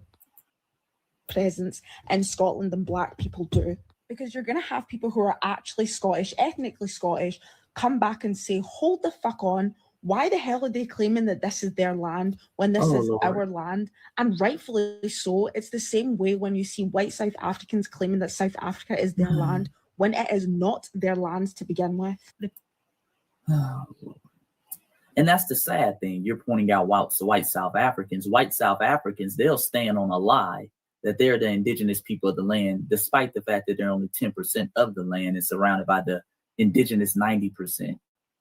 They'll control and dominate all the resources while y'all sit over there in Scotland, you dig, you Black immigrants who immigrated there, and you won't even stand on the truth about the Black people in Scotland who are part of the ancient foundations of Scotland and the British Isles in general. Y'all won't even stand on that truth or even research that truth. Y'all don't even want to research it. Y'all don't even want to hear it. You dig? That's the sad part. And that's the difference between us and the Black immigrant population, the tether class. We stand on truth. We stand on truth. You dig? And we don't care if we're in the belly of the beast. We don't care if we're 13% of the population. We don't care how white folks feel about it. If it's the truth, we're going to stand on it and we're going to push it. Presence of Black people only became like more and more visible in Scotland after the mid 2000s. Oh, Lord. Yeah, it's very, very recent. I started primary school in 2007. I was the first ever Black person in my primary school in Glasgow, in Easter House. And you're going to sit here and tell me that your ancestors were surviving the Scottish climate 400 years ago? Shut the fuck up. So let me get this straight, sister. Since you were the only Black person at your primary school, since during that time your white Scottish teachers never told you about the Black history of Scotland, you assume that Black Scottish people or Black Scots have only been in existence in Scotland 1 or 2 generations. This is incredible, family. This logic is incredible. In 2025, if white people don't tell these Negroes in the diaspora about the Black history of their land, they just assume Black history started with them. No research at all. No research, no deep diving. If white people don't tell these folks, and that's why I just brought up white receipts today, because I know me just saying it, I didn't even quote the Dr. Marie Charles. I didn't even quote the Robin Walkers. You dig? I didn't even quote them. No need to quote them. I didn't quote the Dr. Benz. I didn't quote the J.A. Rogers of the world, because Black people telling them this, that's blasphemy. They wait on the white people to tell them. So that's why I just gave you white receipts today. But that's the mindset in the diaspora. That's the mindset. The land that they're on, it started with them. That new Black Scottish identity, it started with them. See, the reality is maybe if you didn't spend so much time reading New York Post articles, trying to fish for something to hate on Black Americans about, maybe you would know some of this history. Maybe you would know some of it. Let's continue. Because seeing comments like, oh, we found another one, oh, like I'm collecting them, it's gone from just this like innocent fascination and has morphed itself into exoticism and fetishization. Stop bullshitting about history that you have got no idea about. And if you're actually interested in Scottish history, because in my opinion, I think that Scotland has got the richest culture and history out of every single country in the UK, pick up a fucking book, watch a documentary. I can recommend so many really good ones and learn about it. Stop making it up as you go and creating issues for people who actually live there whilst you're sitting there thousands of miles away on another side of the country, creating issues for people that you will never meet in your entire life. Oh, Lord. Oh, let's slow cook. Boy, the irony. The irony. Family, you're sitting up here making a video about an article you read in the New York Post. Okay, an establishment that is located thousands of miles away from you. You dig? You're sitting up here blaming us for something Africans said. Continental Africans. Never forget that, family. The dude who made that statement that they're coming back to reclaim their indigenous heritage or Scottish land, he's Ghanaian. His wife was from Zimbabwe. But we're getting the blame for that. You're talking about making it hard or, oh, you're creating division or beef or making it hard for people over there. Ma'am, you're the one creating the controversy. 99.9% of the content geared towards Black Scottish people, and I'm using that term loosely, you dig? Geared towards Black people living in Scotland has been positive. You're coming out with the negativity. You're fishing for something negative. You're fishing for diaspora wars. And the most likely, let's be clear, because they're over there living, she's living in London now, and we know something about those Black Englishmen. They sit up there, they're hypnotized with hatred for Black Americans. So she's over there with them. You dig? And she's taking on that identity. They sit over there and they just look for any little thing to beef with us about. Talking about we need to educate ourselves. We need to read a book or a documentary. Ma'am, do you know who you're talking to? We're foundational Black Americans. We come from a culture that takes pride in being informed and educating ourselves. We don't shy away from education and history. We look forward to it. We gear towards it. We seek it out. That's how we know this history of Scotland. That's how I know that. We didn't just sit over here. I didn't just sit over here and say, hey, man, I just want to learn about Black American history. I chose to learn about all history. I was reading books, family. I got books on my shelf that are out of print, family. I got books on my shelf like fulcrums have changed. So you can't even find this book no more. This book is out of print. And if you do find it, it's going to cost you about $200-300. And I'm not the only one. We pride ourselves as foundational Black Americans on education, on deep diving, on reading. Ma'am, you're talking about a people who come from the lineages of a Dr. Francis Cress Wilson, who wrote the ISIS papers. Amos Wilson from Hattiesburg, Mississippi, who wrote the blueprint from Black Power. That's the lineage we come from. We come from the Dr. Claude Andersons, who wrote Powernomics, Black Labor, White Wealth. A Black history reader, 101 Facts You Need to Know. We come from the Anthony Browders. We come from a lineage that has individuals like Tariq Nasheed. You talk about documentaries like Hidden Colors, which modernized modern day Black history. One of the greatest Black history documentaries of all time. I know y'all like to sit over there and hate on that, brother. But remember, y'all were lined up around the UK to see that film. You dig? Where you at? That film was so impactful. That film was so legendary, got him banned from the UK. That comes from our lineage. Talking about pick up a book, watch a documentary. Fam, we don't just pick up books. We don't just watch documentaries. We create them. We create the books. We create the curriculum. We put out the revolutionary documentaries, ma'am, while you're sitting over there depending on your white Scottish school teachers to teach you hidden Black history. You dig? But let's continue. And if you do want to learn about your own ethnic background and your history, I suggest doing all that research and soul searching off the internet. Do not come on the internet and project your own ignorance onto random people, because you're going to create an issue for people who are actually living in the country whilst you're sitting thousands of miles away on the other side of the world. Please stop spreading misinformation and creating an issue that was never, ever there.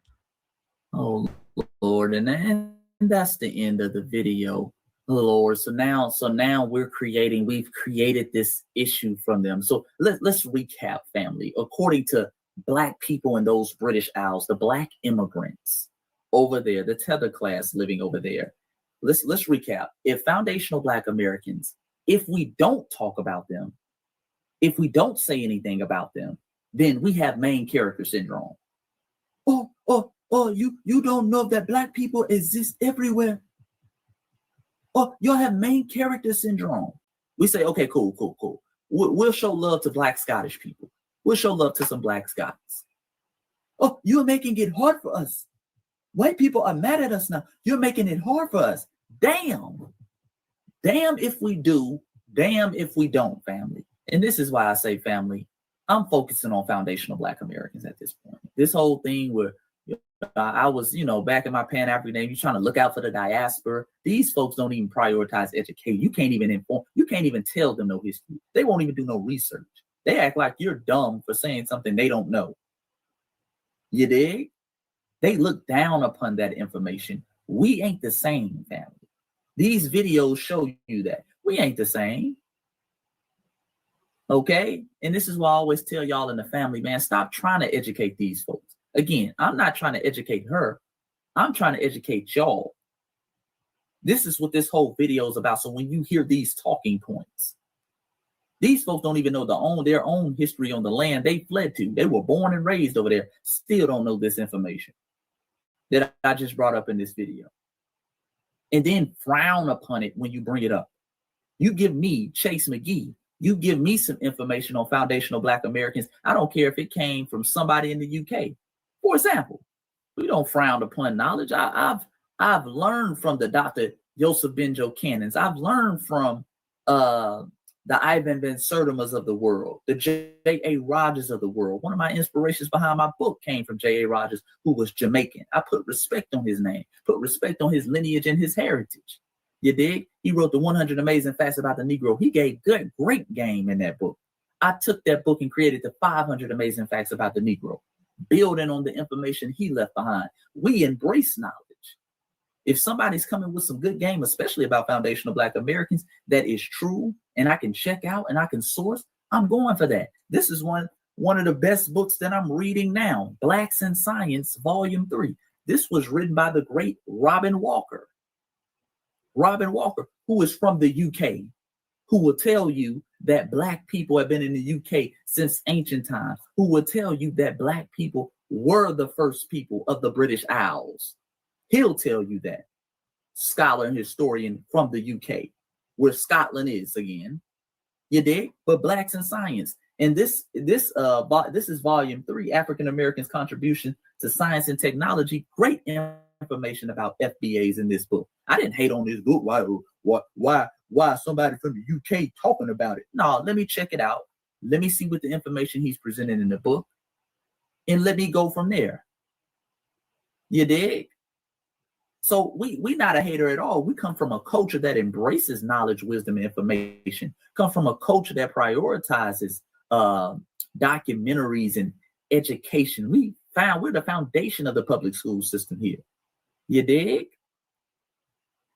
So let's be clear, family. We ain't the same. And we got to stop bigging up these people, because every time we give these folks a platform, we start recognizing them. They use it to turn around and start tearing us down, family. They use it to turn around and tear us down. And that's why I say, let me show you this, because a lot of people will say, oh, well, why you just point out one person? Because this is a rampant mentality, and these are the platforms and the people that they boost. Okay, this is the TikTok video, family, that I just reacted to, where she's saying all that BS, family. This has 81,000 likes. All right? See, these talking points run rampant. Whenever it's time to tear down foundational Black Americans and call us dumb and stupid, even if you're on a fishing expedition, again, all this controversy and hate came from Africans actually saying this. Africans actually going over there, making it tough for them, but she has no smoke for them. You dig? But you blame that on Black Americans. That got 81,000 likes, family. Let's look at some of the comments. Now, these are some of the comments on the video. This video is not going to reach them because they see criticism as hate. And this is a common tether talking point. Whenever they want to tear us down, they try to pass it off as criticism. Okay, they always try to pass it off as criticisms. Here's another comment. Like, why do they hate being called African? It's always we hating something. Now, again, the people in the video who made that statement are actually African. They're from Ghana and Zimbabwe, but that goes completely over their head. You dig? Here's somebody else. Here's Hazel. I question the American education system every day. Hazel, Miss Piggy, Miss Piggy, I question the food system where you're from. Okay, I question what you eating. Whatever you eating, obviously your education ain't stopped you from eating that shit. It's coming through your pores. Lay off the cold cuts, baby. Lay off the cold cuts. Okay, but like I say, family, they're in the comment section just hating. They sound like the modern day Christopher Columbus. And boy, we brought up Christopher Columbus in this video, the irony. We have access to too much information for this level of misinformation to be running rampant. I agree. We got too much information on the Black people who once roamed the British Isles, which Scotland is a part of, for you to still be thinking that the first Black people in the British Isles came 50 years ago. Lord, family. Okay, and they're just going on and on hating on Black Americans, but this is why we make videos like this, to educate the family on the true knowledge, wisdom, and information. Stop giving these folks clout. Stop recognizing these folks in the diaspora. Damn if we do, damn if we don't. We say something about them, it's a problem. We don't say something about them, it's a problem. I use my platform to highlight and dedicate it to foundational Black Americans and the people I want to salute The people I want to challenge us to make trend are the foundational Black American family today from Mississippi. Shout out to the FBA family in Mississippi. A lot of people don't know some of the beautiful FBA history that happened in Mississippi. Mississippi is the birthplace of Black Power. That terminology came from a brother in the 1950s by the name of Richard Wright, okay, who wrote a book called Black Power, who it is believed that it got into the hands of Kwame Ture and others who came from the Caribbean, and they used it to popularize the term. You dig? Out of Mississippi, we get brothers like Lester Young, who gave us some of that beautiful Black American vernacular. This is the man who gave us the word cool. Out of Mississippi, that Mississippi Delta, we got people like Charlie Patton, you dig, who came up with that Delta blues and laid the foundation for the hip hop, the jazz, the R&B, the country, the funk, the soul that would come after it. You dig? Salute to the FBA family of the SIP, okay? Those are the people we need to make trend, our own lineage. Salute to Mississippi. We love Mississippi. You dig? We love all our FBA family all over. That's right, Brother Chase. The hell with them damn tellers. All right, now we're going to New York.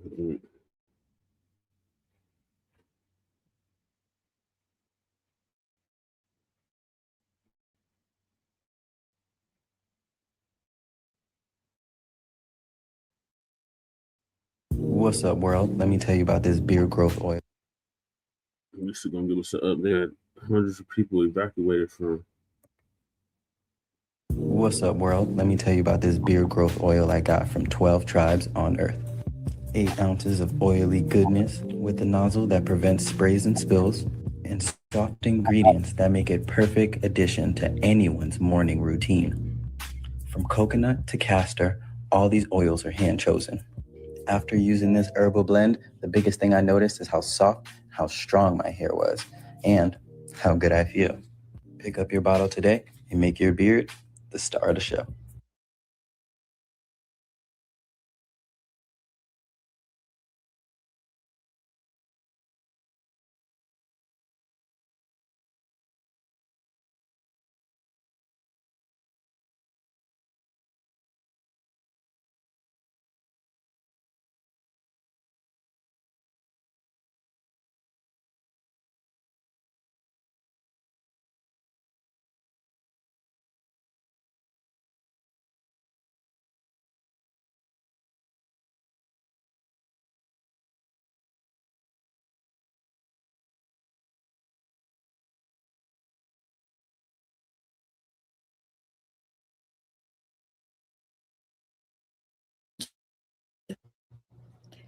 The people that bought the building is turning it to condos, and 17 additional floors. So this thing has 37 floors. It went from 20 floors to 37 floors. Well, during the construction, there were cracks. It's making pop. The floors are, there's cracks in the columns. This thing collapsed. So today they evacuated 9 buildings around a particular building. And it looks like they built this whole thing wrong. And that's why they're. Now they also put a drone up like the top of the building and is clearly leaning. So this thing could give at any moment. So they're trying to figure out if it can be fixed. You unship 17 floors. How do you do that? You know, I think once it ships, which it clearly did, I don't know how to do that. I don't see how they can fix this unless they just take the whole, you know, and you got to be careful about taking it down, because if you look at those buildings in Manhattan, those skyscrapers are pretty close together. Some of them, it's just a few feet apart. So you really have to be careful. I don't know how they would do it, you know?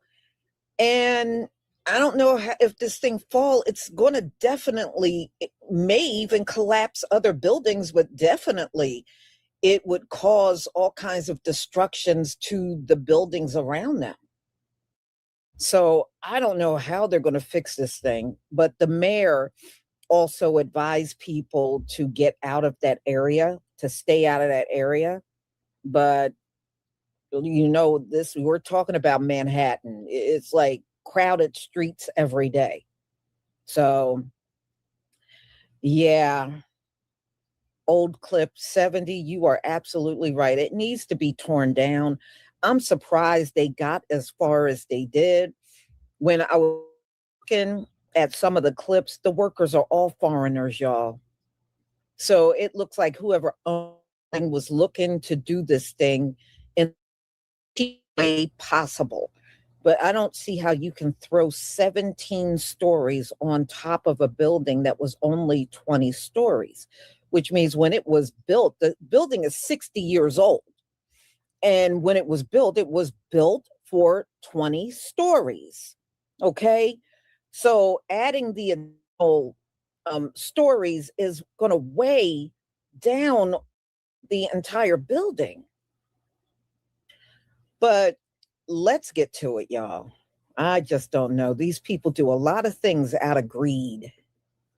And that's what this looks like. It looks like greed and not caring about the safety.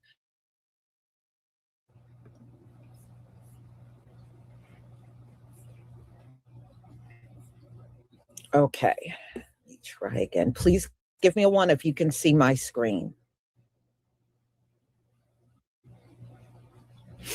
Yeah, because I mean, if you're going to add additional floors, you would have to reinforce the floors below, like starting from the ground on up and adding in more steel and everything you're going to need, because the top of the building is going to be so heavy.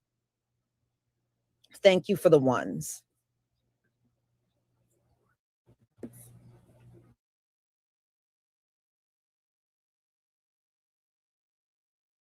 That emergency situation here in Midtown Manhattan, crews racing to stabilize a 37-story high-rise that's undergoing construction, deemed structurally unstable and at risk of collapse.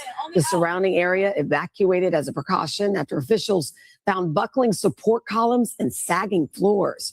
NBC's Emily Akeda joins us with the very latest. Emily, good morning.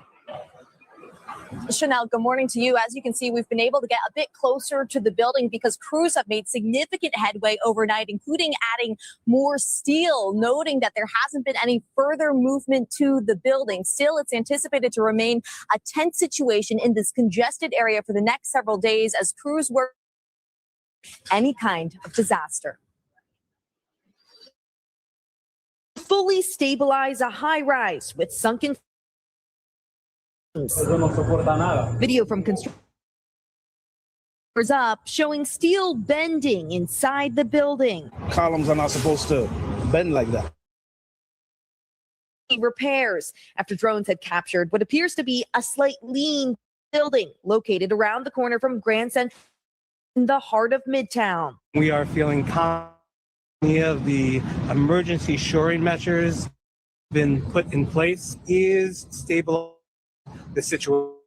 Engineers and first responders first swarming the scene Tuesday when construction crews raised concerns the building is unstable. No coming in, only out.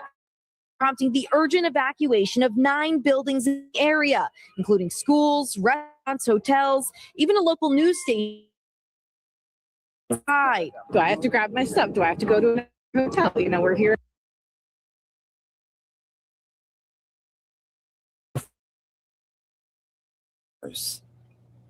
And, you know, of course, they hired them because, you know, you can pay them little to nothing and they'll do all kinds of back-breaking work. You see, these folks come over here and try, like, they are better than us. They work hard. better than us. And look at what's happening in this case. They hired all foreigners to build this place. I'm just saying.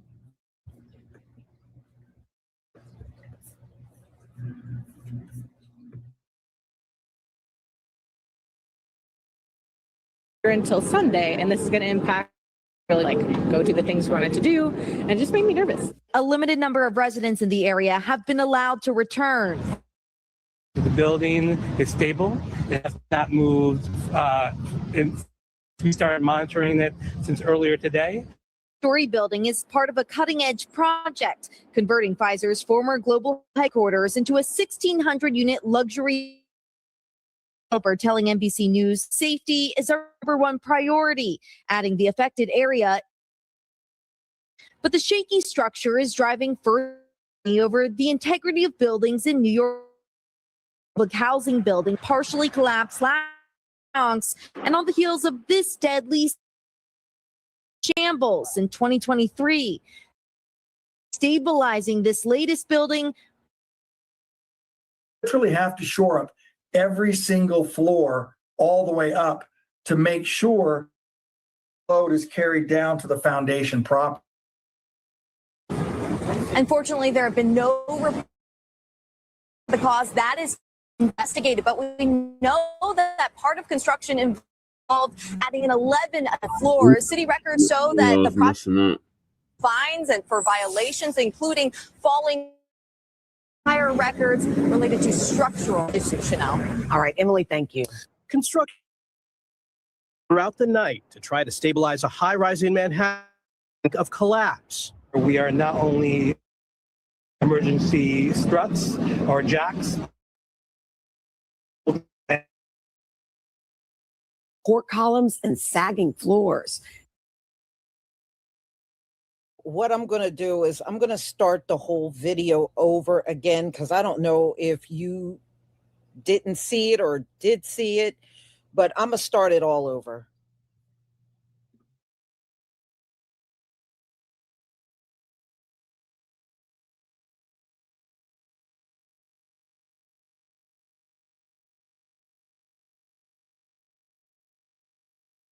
Ongoing construction deemed structurally unstable and at risk of collapse. The surrounding area evacuated as a precaution after officials found buckling support columns and sagging floors. NBC's Emily Akeda joins us with the very latest. Emily, good morning. Chanel, good morning to you. As you can see, we've been able to get a bit closer to the building because crews have made significant headway overnight, including adding more steel, noting that there hasn't been any further movement to the building. Still, it's anticipated to remain a tense situation in this congested area for the next several days as crews work to avert any kind of disaster. This morning, the rush to fully stabilize a high-rise with sunken floors and buckled support beams. Video from construction workers 21 floors up showing steel bending inside the building. Columns are not supposed to bend like that. Overnight workers starting emergency repairs after drones had captured what appears to be a slight lean to the building located around the corner from Grand Central Terminal in the heart of Midtown. We are feeling confident that many of the emergency shoring measures that have been put in place is stabilizing the situation. Engineers and first responders first swarming the scene Tuesday when construction crews raised concerns the building was unstable. No coming in, only out. The emergency prompting the urgent evacuation of 9 buildings in the area, including schools, restaurants, hotels, even a local news station forced to broadcast outside. Do I have to grab my stuff? Do I have to go to another hotel? You know, we're here until Sunday, and this is going to impact our ability to like go do the things we wanted to do, and it just made me nervous. A limited number of residents in the area have been allowed to return. I can say right now that the building is stable. It has not moved since we started monitoring it since earlier today. The 30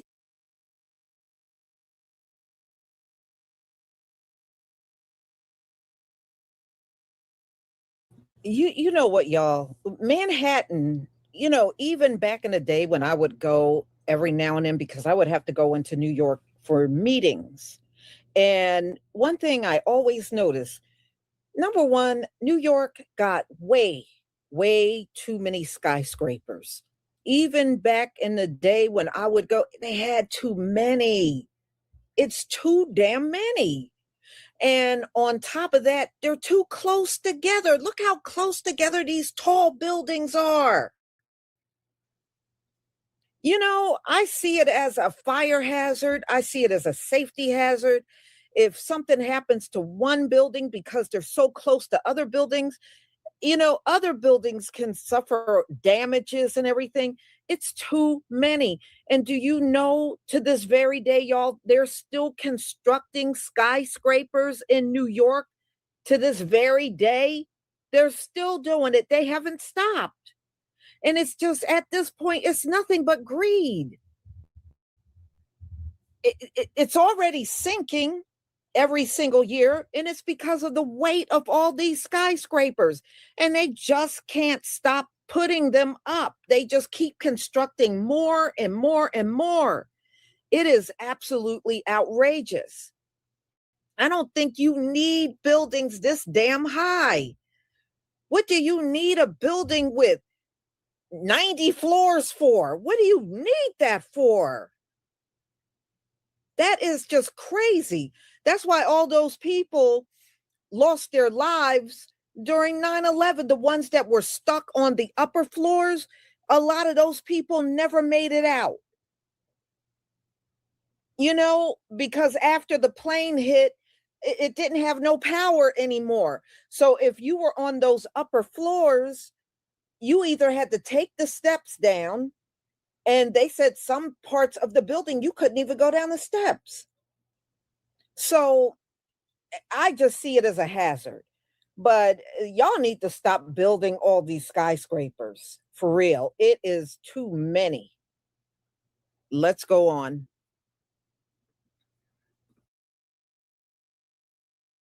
I can say right now that the building is stable.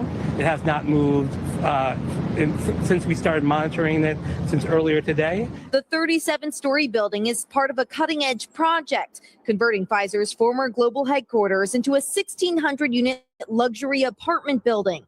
The developer telling NBC News safety is our #1 priority, adding the affected area is a small section. But the shaky structure is driving further scrutiny over the integrity of buildings in New York City after a public housing building partially collapsed last year in the Bronx, and on the heels of this deadly scene of a parking garage in shambles in 2023. Civil engineers say stabilizing this latest building will be complicated. You literally have to shore up every single floor all the way up to make sure that the load is carried down to the foundation properly. Unfortunately, there have been no reports of injuries. As for the cause, that is being investigated. But we know that part of construction involved adding in 11 additional floors. City records show that the project has faced several fines and for violations, including falling debris, but there are no prior records related to structural issues. Chanel. All right, Emily, thank you.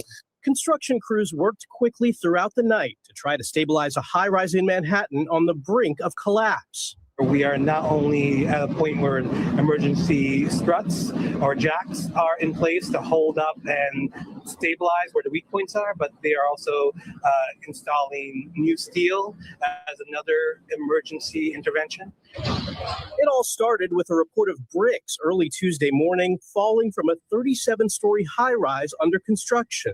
But it was the situation inside the building on the 21st floor that prompted a widespread evacuation in the heart of Midtown Manhattan. The building was once the headquarters of pharmaceutical giant Pfizer. It's now being converted to more than 1,600 apartments. Union construction workers are blaming the building's contractors for using non-union labor. I've been in construction 21 years, and I've never seen a beam bent in half. So this is super dangerous. The building's developer, Metroloft, said additional floors being added to the skyscraper caused the beams to bend, telling the Wall Street Journal, quote, "This additional load that we put on those floors caused those particular columns to collapse." It's a steel frame building. It was built 60 or so years ago. Alan Kilsheimer is a structural engineer who's assisted in the aftermath of multiple collapsed building disasters.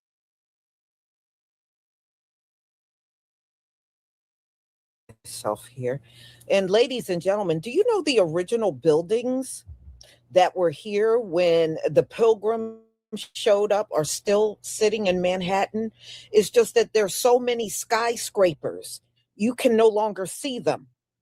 But the old buildings that our people constructed are still in Manhattan. They're still there. You know, these folks want you to believe the cities did not exist until after they showed up. That's not true. This place already had cities. There are buildings in many of these cities that predate them coming over.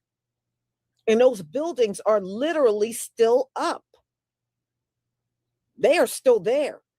You just, when you look at New York, you just can't see them because they got it so crowded with skyscrapers. But you go down Manhattan, you can see the original old buildings there. So let's go on.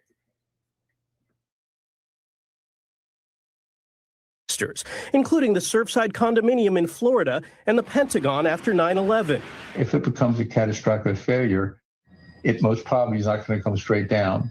And even if it comes straight down, it doesn't pile in a nice, neat pile. Some of the folks who live in the area have finally been allowed to return home. Now, documents also show that the building has received 28 complaints and at least 7 violations, leading to tens of thousands of dollars in fines. And some of those complaints include unsafe conditions and falling debris. What happened was not shore up the job correctly. The beams started crumbling, the floor started crumbling, and we had to evacuate, and they might potentially evacuate the other side. So, you know, just putting members in jeopardy and putting workers in jeopardy, you got to do the right job, and you got to do that every time. So, Cliff, can you walk us through the project here for people at home not familiar with this building? What was going on? This was a total renovation. So they came in, they gutted the building. I believe it was 20-something stories, and then they wanted to add another 16 to it. So you have to rebuild the foundation of it and then go up from there. And they obviously did it incorrectly. Right now, the city is watching what it calls an extremely serious situation. The threat of a high-rise collapse in Midtown Manhattan that led crews to evacuate multiple buildings nearby. For anyone who's been to New York, this is all happening not far from Grand Central Terminal. Moments ago, Mayor Aurora Mamdani just said it is an incredibly complex situation. First responders from FDNY, NYSM, and the Department of Buildings responded to the call immediately and found structural issues on the 21st floor. 2 structural columns have buckled, in addition to multiple cracks and sagging floors. The building remains unstable. Since arriving on scene, we have witnessed additional movement in one of the compromised columns. Thankfully, as of right now, there are no injuries. Everyone working on this construction site is accounted for. After 2 structural columns buckled at a Midtown Manhattan high-rise undergoing construction and renovation, officials warned of a possible partial collapse and evacuated nearby areas. Temporary shoring aimed at stabilizing the building was later installed. We are feeling confident that many of the emergency shoring measures that have been put in place as a result of extensive discussions with the building owner, the contractor, their licensed professional, is stabilizing the situation. The building's commissioner said new steel is being installed as another emergency intervention. He added that there's been no sign of movement in hours and the investigation is ongoing. Residents of some buildings have been allowed back home, but 4 remain under evacuation orders and a 5th is partially evacuated. The high-rise is the former Pfizer headquarters, now being converted into apartments by Metroloft. Metroloft's founder told the Wall Street Journal that extra load added to the floors likely caused the 2 columns to fail. Metroloft did not immediately respond to CNN's request for comment.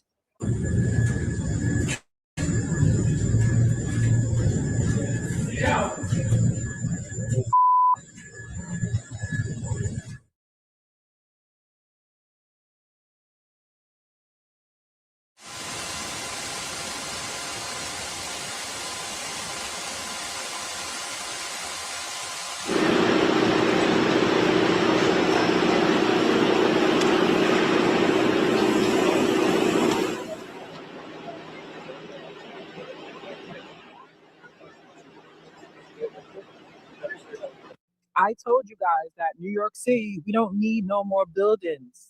They took all the lots that had grass and replaced it with concrete and steel while telling us the shit is sinking from weight. While I'm watching them build a building right now. Why are we building all these goddamn skyscrapers? It seems like they're building the new projects. Well, this morning, the Pfizer, remember that from COVID building, was collapsed. Someone called, I want to say bricks or spoilings. While they went inside and the worker said in Spanish, he said this is falling down. You know what's ironic? When I pass construction sites, most of the people working on them are Mexican. The white guys standing there, the Mexican guys doing the work. And if it was me, I would fuck up all these buildings because I'm building where you are and you telling me I have to leave.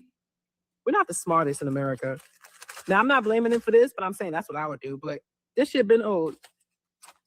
New York City is not ready for it. You need parks and shit, not more people. Not more Former headquarters of Pfizer in Midtown Manhattan had to be evacuated today after multiple columns on upper floors started to buckle and several floors started to partially collapse on one another. This building is currently being transformed into 1,500 apartments, and they're also adding additional floors. Union representatives are blasting the ownership group of this property, saying that they chose profit over safety and people. A representative from Steamfitters 638 said they chose non-union labor, and these laborers failed to shore up the building. Those allegations are not yet verified, as the investigation is still ongoing.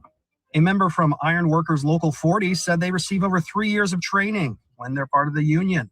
However, the people awarded this contract had no training. The contractor for this project has received 7 violations in the past year, totaling $32,000, and more than 22 since 2020. A local school had to be evacuated, and thankfully, no one was injured or hurt.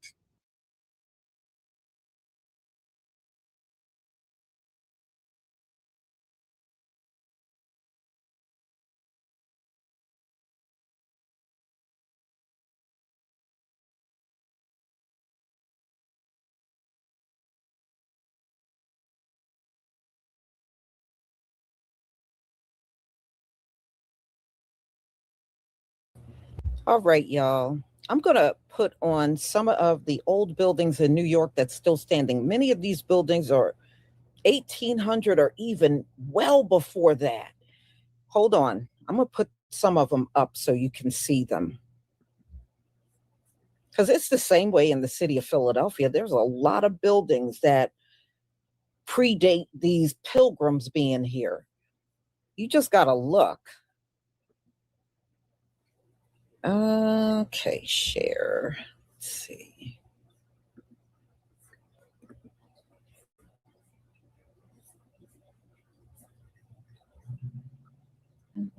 Let's see. There we go.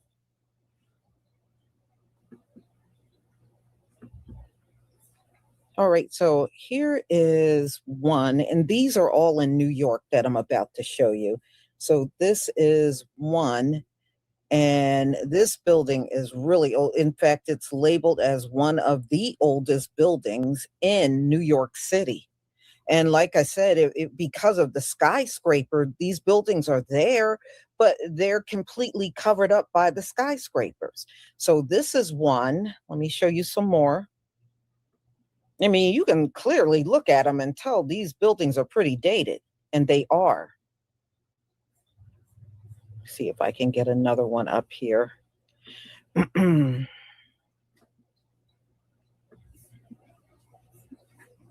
This is another one.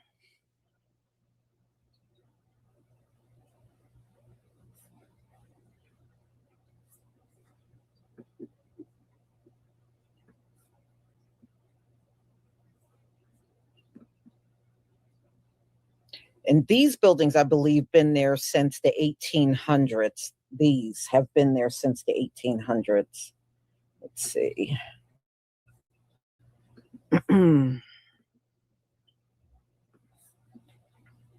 Here's another one. This is also listed as one of the oldest buildings in Manhattan, right here. So, I mean, like I said, you could just look at the style of the home and tell it's been there for a long time. And yes, they're still standing. They are still there. And they're still in the city. It's just that they're buried. You know, back then, nobody needed a building 30 floors high. You know, most people did not need that. And technically, you really still don't need it now. All right, let me see if there's a few more.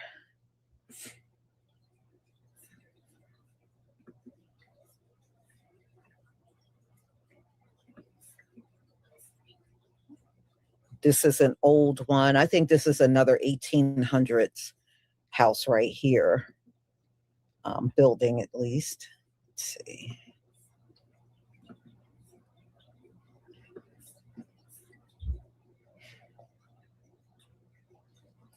This one, I believe it's on, because I've seen this building. I believe this one's on Broadway in New York. But this one is listed as the one, you know, top 10 oldest in Manhattan.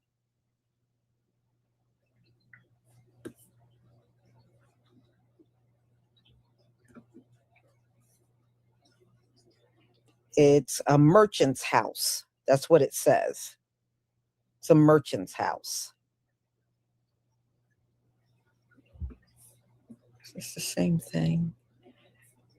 Yeah, this is another old, listed as the oldest in Manhattan. So, I mean, they are there. They're definitely there.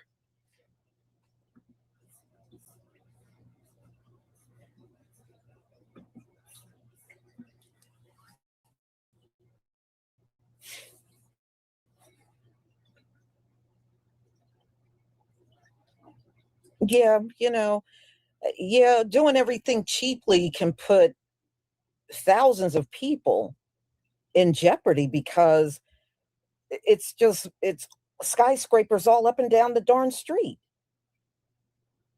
So I don't know who is owning it, but of course, you know, when I was looking at some more articles, they're finger pointing, everybody's blaming everybody else.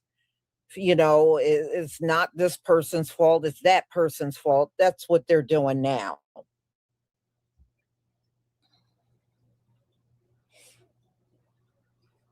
Mm-hmm. Yeah, the Empire State Building. Yeah, that one's pretty old too. You know, our people built a lot of these older structures that you see in the city because a lot of them were built during the time when slavery was going on. Our people built, our forefathers built Wall Street.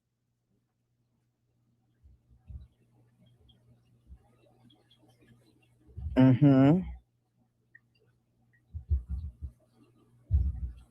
Well, you know, they said New York is sinking, right?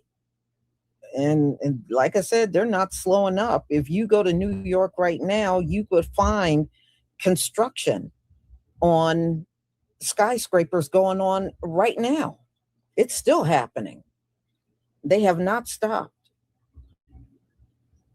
You would think the news of saying, you know, the city is sinking, they would stop. You know, they're not even trying to stop.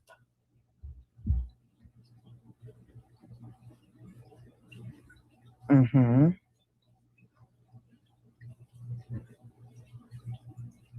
Yeah. You know, back in the day, I used to know a lot of people that worked in New York. I had a lot of people I used to work with that took jobs in New York, and because they paid so much more.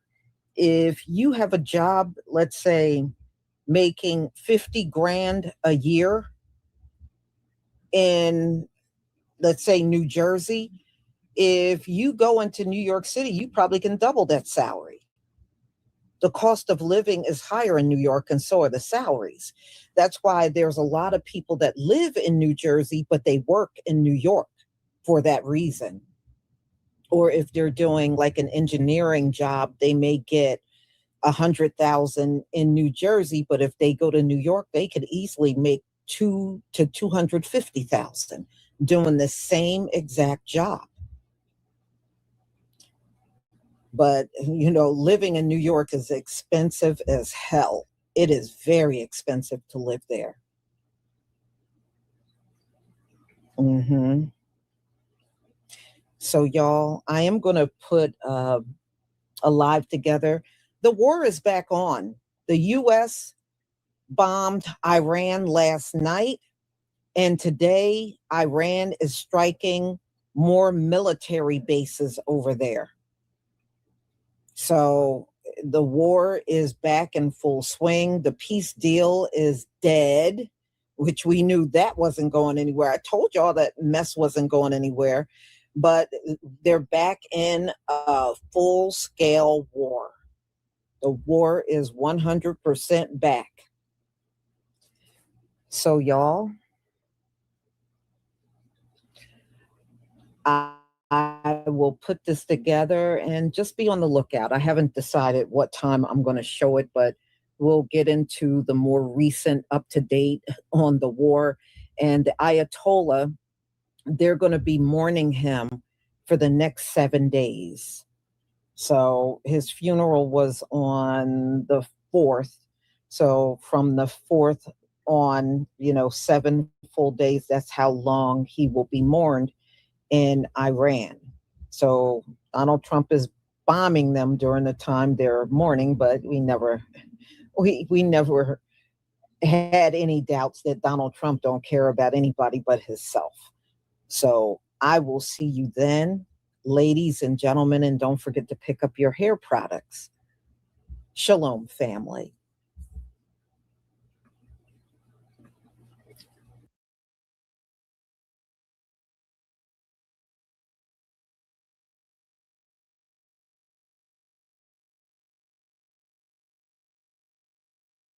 We're told this all happened on a southbound Q train. Police say that 41-year-old man who was robbed that morning didn't even know the two men who walked up to him. So, underneath the surface of New York City's communist revolution, there's a big problem, which would be out-of-control crime taking place on the largest, worst-run public transit system in the Western Hemisphere, which the communists constantly tell us need more of everyone's taxes so that it can be free. Meanwhile, criminals are allowed to plunder this place 24/7 with zero police in sight.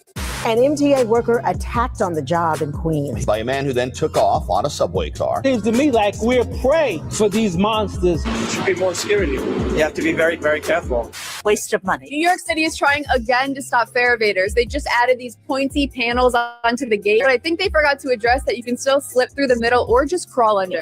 Policing is something that does not create safety. And what we need to do is reinvest into things that are proven indicators and creators of safety. There are no cops down here. Maybe having a couple more cops down here. They want to hike fares up and they want to do certain things, but they can't even keep the people of New York City protected. I think we absolutely, without question right now, have the most dangerous job in New York City. We don't feel that we're adequately protected. We don't feel that there's enough police. They're doing the best. There's enough police on platforms. We don't feel that the folks who attack us and assault us are given adequate prison sentence. Hopefully that stops today.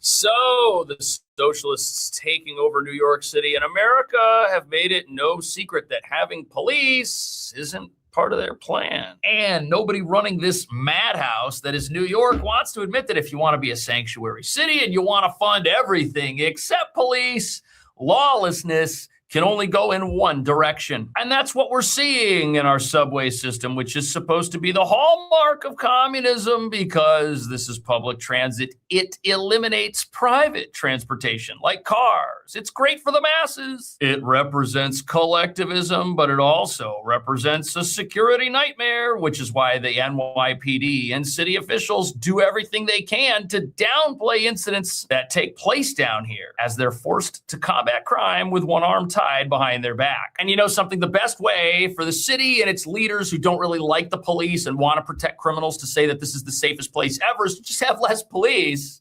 Because then the police won't be around to record all the crime that happens and hey, problem solved, the stats drop.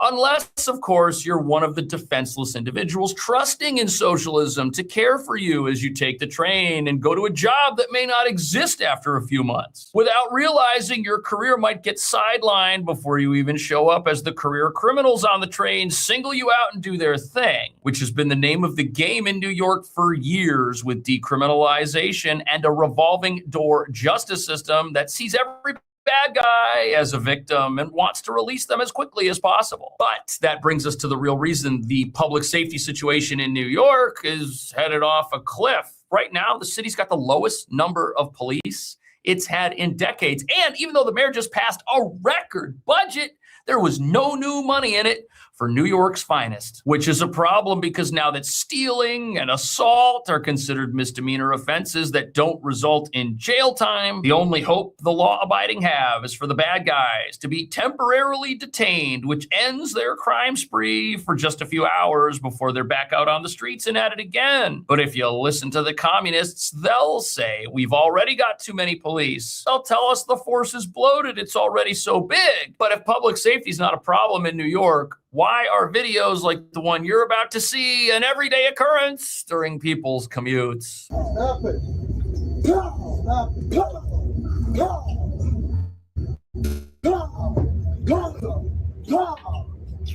Wow.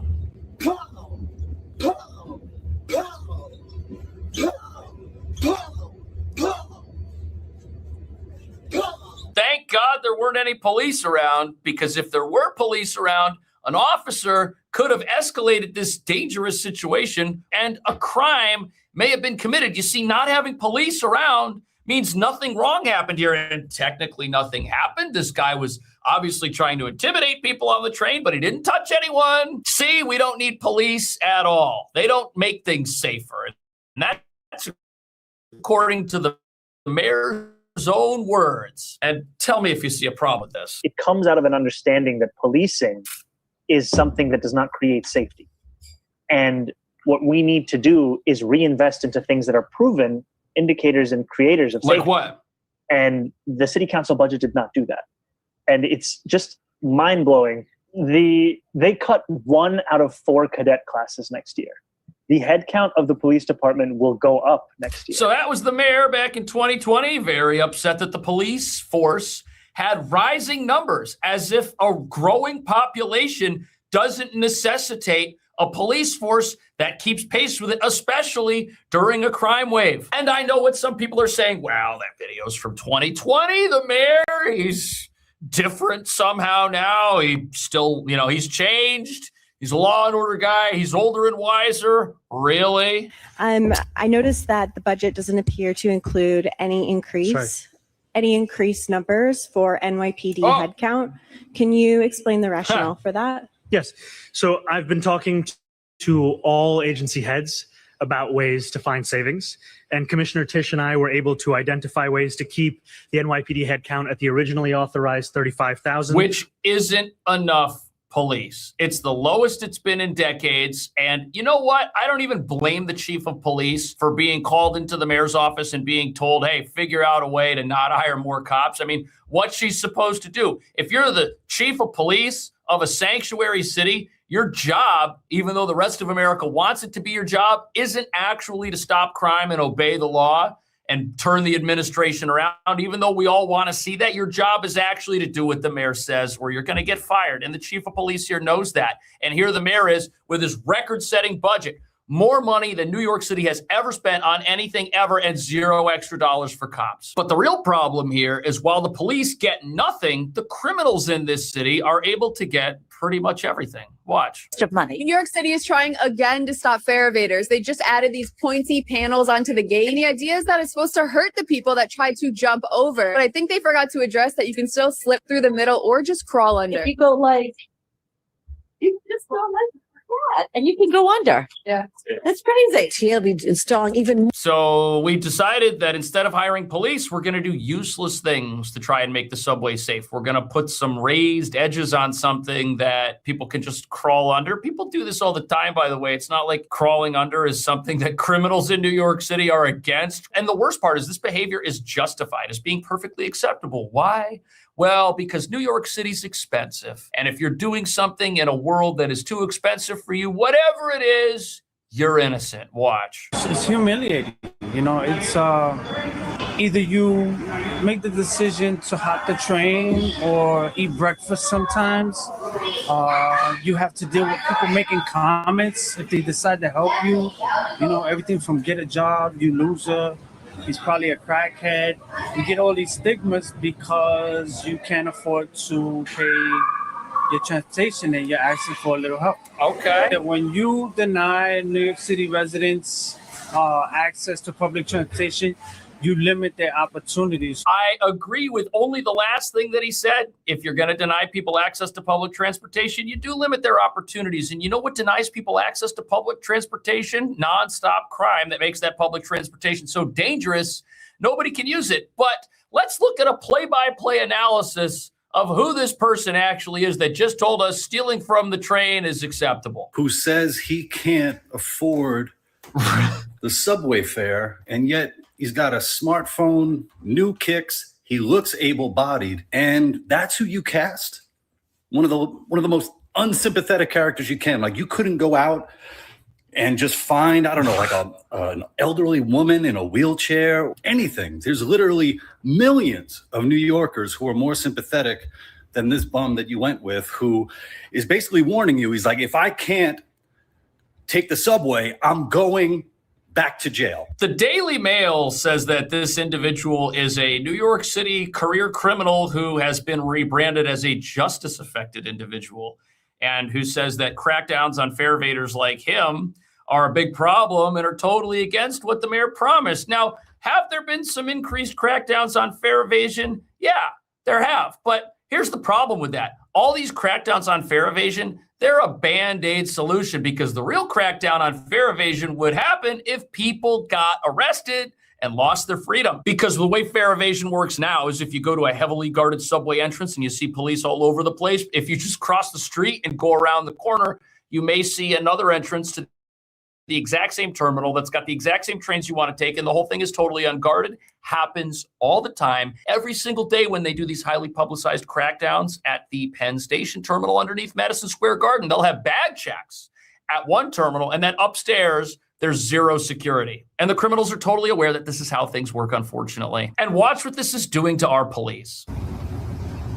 Watching TikToks. Watching TikToks in the patrol car. Look at that.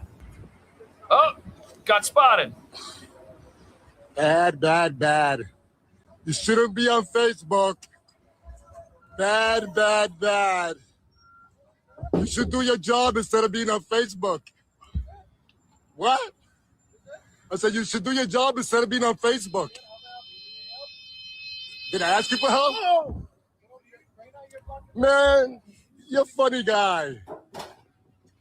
Oh, this retaliation? Oh, thank you for my safety. Oh, very good, very good. I'm sure you don't. You know something? I feel so bad for our police. Were they on their phones? Yeah. Is that a good look? Absolutely not. But when they're surrounded by a sea of criminals who get arrested and released over and over again, what are they supposed to do about that? Are they supposed to arrest the same guy for the 101st time just to see him get released? At some point, they're going to give up. And although this is their fault, it's also the fault of the city that employs them and puts them in this situation. We have a public safety nightmare on our hands in New York City, and nobody wants to admit it. This is what's going on everywhere. It's not like those are the only police that have ever been spotted on their phones when there is something else going on. But here's the problem. If these cops get out of their patrol vehicle and stop any crime, they've got to do some math in their head. They've got to say, okay, on a scale of 1 to 10, how bad is the crime going on around me right now?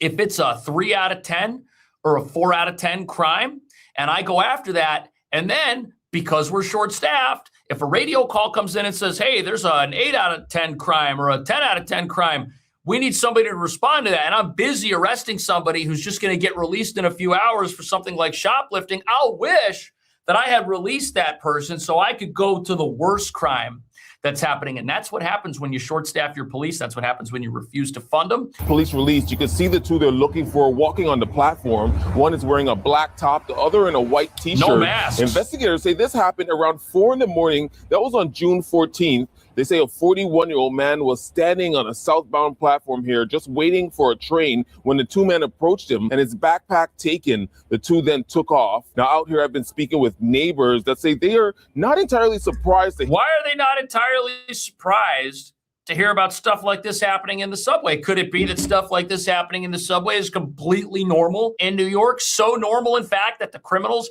don't even bother to cover their faces anymore. They are not even masked assailants. They're just out there doing their thing. They don't even care if they get spotted. Why? Because they know that if someone spots them, they know that if they get recorded, nothing's going to happen to them. They're not afraid of the consequences for getting caught committing a crime, even though there's cameras everywhere. We got so many cameras in the subway. That should stop all the crime. That's what the progressives love to tell us. They love to tell us that the raised edges on the fare evasion proof gates that are not fare evasion proof are going to get rid of all the criminals, and that if there is a criminal who gets around that somehow, we're just going to have a camera that catches them. But look at this video right here, these gang members running out of the subway after committing a crime. Do you notice anything happening here? Look at the guys that are over by the door. What are they doing? They're breaking into the subway using the gate to get into the subway. So we got people breaking in while we got people breaking out. It's just a disaster. No police. An MTA worker attacked on the job in Queens. By a man who then took off on a subway car. It's bad. It's bad. Should be more security. I think there's a better police presence than there used to be, but it's still, you have to be very, very careful. So the attacker who went after an MTA employee, like the gentleman you see right here, committed a crime and then escaped on the subway. So the subway was his getaway vehicle. That's wild. That shows you that inside the train, you might see police sometimes, but not all the time. This is a security disaster because these criminals have just been emboldened by a system that tells them they can do something and get away with it. And even if they get caught, they're not going to lose their freedom. Nothing's going to happen to them. They're going to get set free. They're going to be put on some path towards diversion. Perhaps this is the non-policing success programs that the mayor is talking about that we should fund, which doesn't have any examples of, instead of jails and jumpsuits. I think if we were to fund jails and jumpsuits, we'd have a lot less criminals roaming the streets. All we're trying to do is get you home safely. There have been at least 7 reported attacks on transit workers on buses and in subway stations across the city since the start of the year. Union leaders say while the NYPD beefed up patrol in the subways last year, the attacks persist and more needs to be done. They persist. We don't feel that we're adequately protected. We don't feel that there's enough police. They're doing the best. There's enough police on platforms. We don't feel that the folks who attack us and assault us are given adequate prison sentences. Hopefully that stops today. He's 100% right. There are not enough police on these platforms because criminals are wandering around on the platforms doing whatever they want. There are not enough police in the actual trains because we learn that the criminals are using the trains to escape. That is their getaway vehicle after they commit crime. And then we learn that when these individuals are finally held to account, half of what they're charged with either gets thrown out or doesn't get prosecuted. They're not in prison long enough. They just return to the scene of the crime. There needs to be real accountability. If you want to secure the New York City subway system, you could do it in 5 minutes. If you would just start arresting every single person who jumps and doesn't pay, and you were to put those people in jail, even if they were in jail for one night, right there it would stop because people are getting on the subway to get somewhere. And if they get to jail instead of where they're going, they're not going to want to do that anymore. That would eliminate most of your crime right there. And then, of course, if people engage in behavior that's been decriminalized, well, we should probably recriminalize that behavior, shouldn't we? If people are down there stealing and that's just a misdemeanor and it gets you a ticket, well, that's not an incentive. That ticket's not stopping that person from being a career criminal. So that person should be in jail too. Jails are the answer. Police are the answer. If you had cops on every single platform and in every single train, the criminals wouldn't be able to use the platform as a base to plan and commit crime, and they wouldn't be able to use the train as a getaway vehicle. This is so simple. It's fascinating that nobody understands it. The NYPD, meant to protect and serve. I thank officers for the work that they do. But with grueling hours, no contract since August, and uncertainty with the incoming mayor, the police union says it's time for the city to protect them. We deserve to get paid like the professionals that we are. The data speaks for itself. Since October of last year, 3,668 officers have left the force. Not good. The NYPD's current headcount, 33,745, a stark contrast to 25 years ago when the force had 40,285 officers in the city. Crazy. I spoke with PBA President Patrick Hendry. Police officers aren't getting their days off, their meals. They're getting forced to work overtime. So This report came out before the mayor came in, and the mayor told everybody, look, police, not going to be a problem. I might have said things in the past that perhaps made people question my commitment to law enforcement, but don't worry about it. I've got it. Well, how's that working out? Well, just in time for America's 250th birthday, the payments that were supposed to go out to the police who are putting in 12-hour shifts aren't going out. Is anyone surprised by that? City officials informed union leaders that cops' holiday paychecks will be sent the third week of July rather than the second, as done in past years. Why is that? Are we spending the money that's supposed to go to the police on things that don't make the city any safer? Are we wasting and squandering the resources of this great city on a bunch of nonsense? I happen to think so. What do you think? I'll see you in the next video.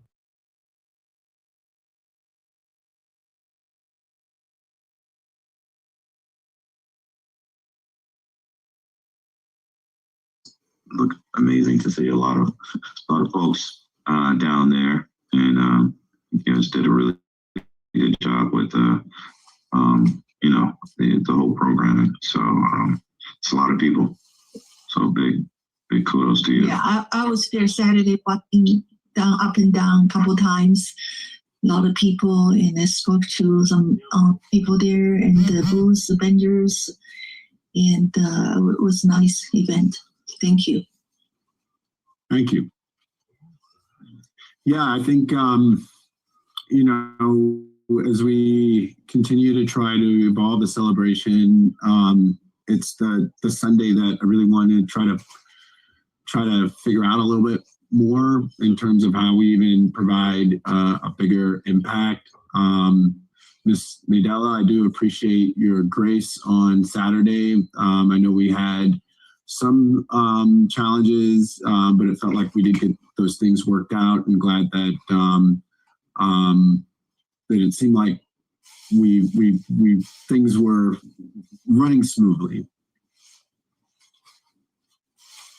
Yes, you were right. So this has been, I guess, these two,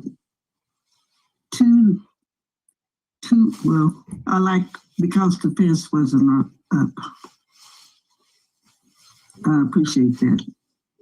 Yeah, I appreciate everyone's patience. We'll continue to keep trying to make this thing grow. I had a friend who was in San Antonio that texted me and sent me a news story that our Juneteenth in Denver was a part of just a news story in San Antonio. And so as we continue to figure out how to maintain our cultural identity of 5 points while attracting folks, I think Juneteenth is a mainstay that helps us differentiate ourselves from other corridors. So thank you all. Ramen, can you hear me? Yes. Oh, good. I was really, really impressed with the turnout. Being down here at the restaurant, we had a number of people from out of state coming just because of Juneteenth. So it was just like Thursday, Friday, Saturday, Sunday. People were here. They were like, we came to see y'all's Juneteenth. So it's getting the word out, across the states and bringing a lot more visibility to our corridor, which I know that's what we're trying to do. So thank you. Thank you all.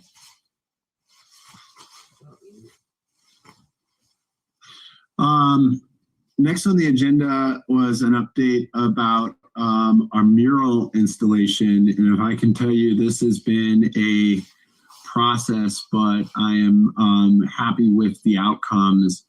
And if I could show you a picture of when this wall was defaced, I wish I had one a few years ago. I'm just proud of what's happened here. So we completed a mural of depiction of Sonny Liston versus Cassius Clay on the south wall of the condos at 3005 Welton. And the process was really, what occurred was the bid received a grant from Dura for some landscape improvements and for some mural installations. And what we did do as well is we received design input and had several meetings with the owners of the condos that live there. We also submitted a permit to Denver Arts and Venues. Thank you so much, Jalea, for pushing that forward. Had numerous meetings with not only the artists, but the residents and other surrounding community members to kind of figure out a concept that would not only honor a piece of history, but to continue to beautify the neighborhood.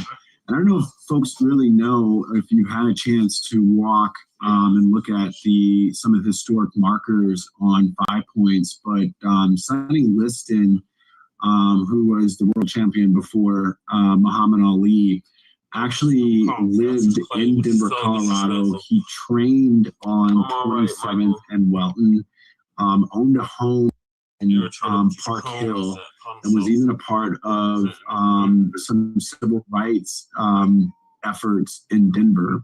And there was a famous time when Muhammad Ali, before this fight, actually showed up at Sonny Liston's home at like 1 a.m. with a bunch of press yelling and screaming to kind of build up the excitement for the upcoming event.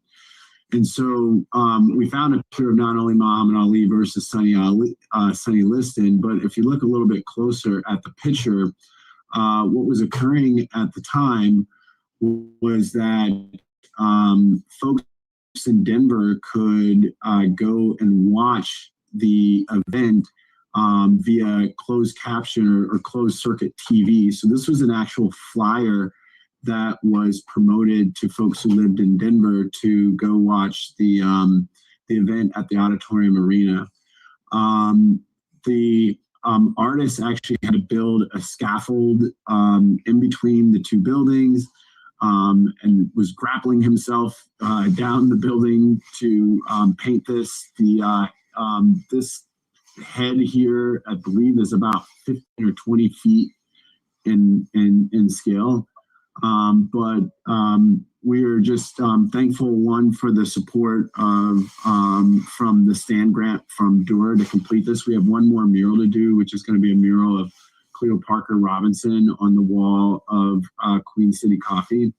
But I'm just proud that there's another kind of landmark for folks to kind of find themselves in 5 Points, and been having some conversations with Harold, our marketing manager, in regards to adding a mural tour to our website, so folks can kind of find the number of different murals that are up and down the corridor. But just thankful for actually completing this particular project. We have one more to go, which we're going to hopefully get done as soon as we get our permit from Denver Arts and Venues. And the address for Sonny Liston's place, 3500 Monaco. Yep, that's where he lived. Wow, Midal, I've been looking. They didn't publish his address, but did you ever get a chance to interact with Sonny Liston? Yeah, I stayed right around the corner, right there at 3051 Niagara. Wow. So, yeah. So, yeah. But I just wanted to let you know exactly where he stayed, right there on the corner. Very cool. Mm-hmm. Nice. Thank you. Next needs to be Marble Empire, Nina. I'm sorry? Next needs to be a big mural of Nina on Marble Empire. No. Going to Washington, D.C. today after meeting. Enjoy 250 years and celebrate there. See Colorado National Mall there. Very cool. Yeah. The last update that I have has to do with it's called the, oh gosh, I've got a misspelled word here. The Division of Green Infrastructure Project on 26th and Welton. I'm just going to act like you don't see this misspelled word here. So we worked with the Department of Transportation and Infrastructure, who has a greening effort to convert some sidewalks with permanent green infrastructure. And what it involved was they took ownership of our backflow preventer that was on the corner of 26th and Welton, and then they installed 4 trees. And so over here on the left is what that corner looked like before. There's still fencing there, so I couldn't get like the best picture here. But they've installed some green infrastructure on the corner of 26th and Welton, right across from Wells Fargo. And you know, I think if there is a good theme here, along with the planters and the pots, that you know, I do think we've this year have made a sizable impact on just the walkability.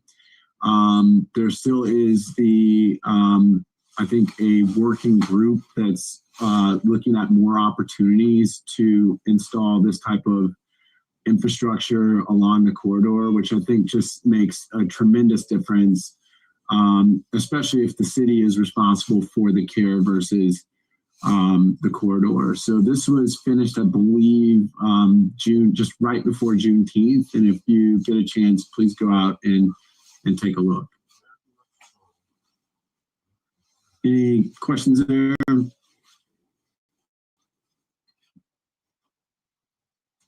And when did they do this? They started in April. Oh, April. And finished in June. Oh, okay. Thanks. Last on my agenda, and then we'll get to public comment. We've actually had 2 new businesses on the corridor open.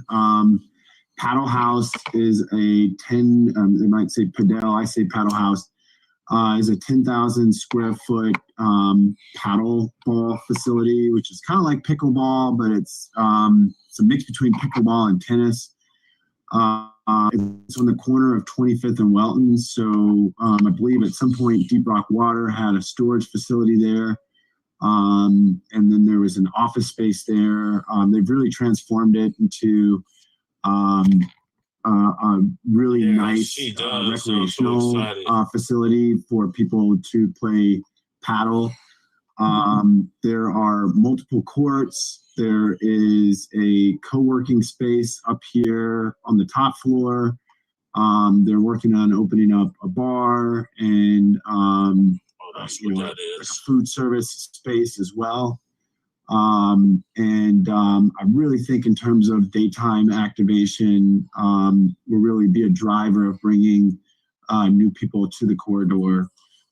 So if you do have a chance, please peek in. They're, you know, allowing folks to kind of come in and play. And, you know, what I believe what they also would like to do is get people to sign up for memberships. But again, that's a new business at 2501 Welton on the southwest corner. No, you're saying that they're fully open and ready to go. Yeah, it was a soft opening room, but you can walk in. They haven't had their grand opening yet. Okay. When's the grand opening? I don't know, you know. Oh, okay. Yeah, I know some really good pickleball players, myself as well too. Well, we should meet up down there. There, yes. We should support them. Yeah. I mean, the space is truly transformed. I do think there's some other elements to like signage that they need to complete. But they're there. I've walked in a few times and spoken to the general manager there. Nice. And then we also had a new business opening. It's called The Cipher. which is a holistic market just next door to Taco Uprising and to Welton Street Cafe. This is a 6,000 square foot space that is absolutely gorgeous. The owner, Ra, was born and raised in Curtis Park. And not only do they offer a number of different holistic offerings, they sell plants, but they also do healing work. There's spaces available for events as well if folks are looking for event rental space. But you know, I don't know how long this space had sat vacant, but very proud that, you know, we've in, you know, the last quarter, these are two very large spaces, 10,000 square feet and 6,000 square feet that are now activated.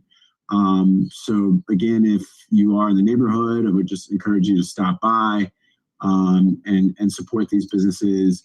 What I really do appreciate with both concepts is it's a diversity in terms of the offerings, and that I do think that the net effect will be that will you know, serve as an anchor to attract new people to the corridor. Yeah, that lady is Asian, Michael.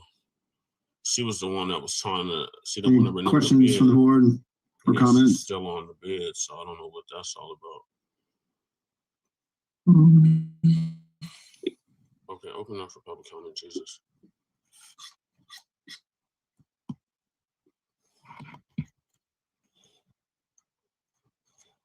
Well, Haroon, those are all the updates from me.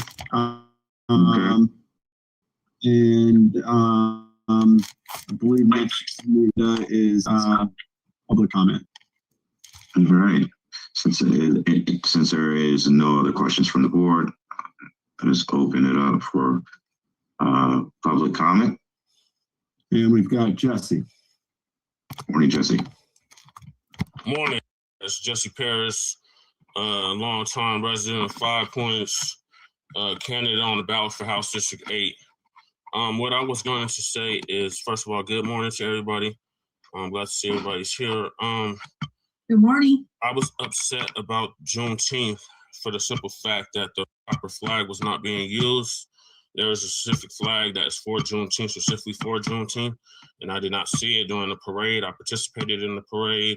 I did not see that flag. When I brought this information to the staffers, they told me they had all the right flags.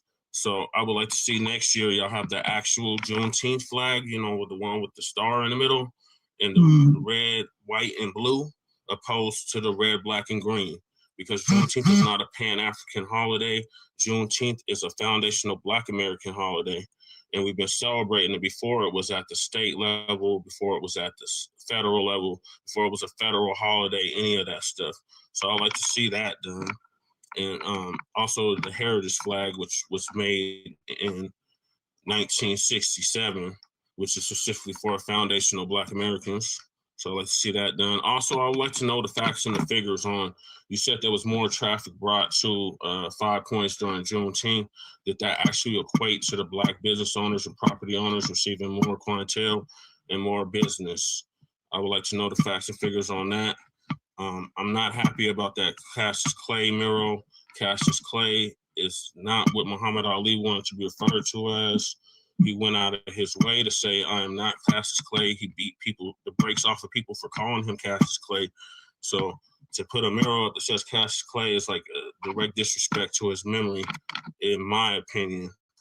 And then I'm happy about the planners. I'm glad to see another one of my ideas that I don't get credit for is being made into fruition. I had the same idea when I ran for mayor in 2023. I wanted to put planners all along 5 Points, all along downtown for our unhoused neighbors to have something to sustain themselves with if they weren't able to get food from one of these providers or from one of these shelters. So I'm glad to see the planners are up. I just would like to get some credit for once for my ideas, my numerous ideas that I've had for the city. And then I think that's all I had. So thank you for allowing me to speak. I'll see y'all next month. Yeah, thank you, Jesse. Always in a space for improvement for Juneteenth and just for the corridor in general. And you got my number, man. Would love for you to be a part of helping organize a number of different things that we're doing, especially Juneteenth, because I think that perspective is always needed to make sure that we're, honoring the history correctly. Yes. All right. Thank you, Norm. I'll call you on the flip. Okay. I saw Darius. Hello, good morning, everyone. Earlier I was on my phone. I don't think you could hear me, but I just wanted to mention too that that Siggy project at 26 in Welton is one of many projects that is going through 5 points. So there'll also be one on Downing. You can also get a chance to go look at the ones over at Mount Zion. I think that one looks phenomenal, and it really transformed the layout of over there, and as well as La Fiesta is up as well. So just give more people chances to check that out. We're also working to try and get Black American West Museum to do once, and then there will be a lot of continuity throughout 5 points as far as greenery and landscape go. So yeah, just wanted to mention that. And then lastly, I want to mention that our office has been working with Cleo Parker Robinson School of Dance on doing a street renaming from Park Ave and Washington down to where the 5 points enters, where the 5 points begins over on Washington. And next week, July 15th from 6 to 7, we are going to be doing a community meeting with the neighbors that would potentially be impacted by that street renaming, and would love if folks that were in support or had any questions or anything like that for that project show up, and I'll send those details over to Norm so that way we can get those sent to everyone. Darius, you make sure to invite me to that? Yes, I will. I definitely will. I'll get that sent to you as soon as this meeting's over. Yeah, Darius, can you invite me to that as well? I will. Okay, thank you. Keith? Yeah, thanks, Norm. Just wanted to congratulate you and say thanks so much for leading the effort on the beautification of the corridor, bringing together all of the partners, getting the grants. A big shout out to Green Denver and the partnerships to get the plants there, the storage of the material, and all the volunteers. It was a great coordinated effort led by you, and getting that all planned out. And they do look great. I see them every day, and they're doing awesome. And I think it really does help the corridor. So we get big kudos to you in getting that done, and I appreciate all the work. Yeah, I think she's on the call, but Julia, if you can hear me, I'm very thankful for your leadership, and quite a few meetings and walking the corridor. Thankful for you. Thanks for you, Keith, as well, John, and everyone else that participated there.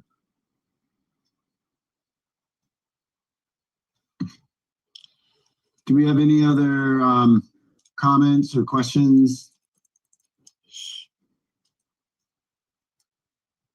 All right. Well, if there is no other, go ahead. I saw Julia's hand up.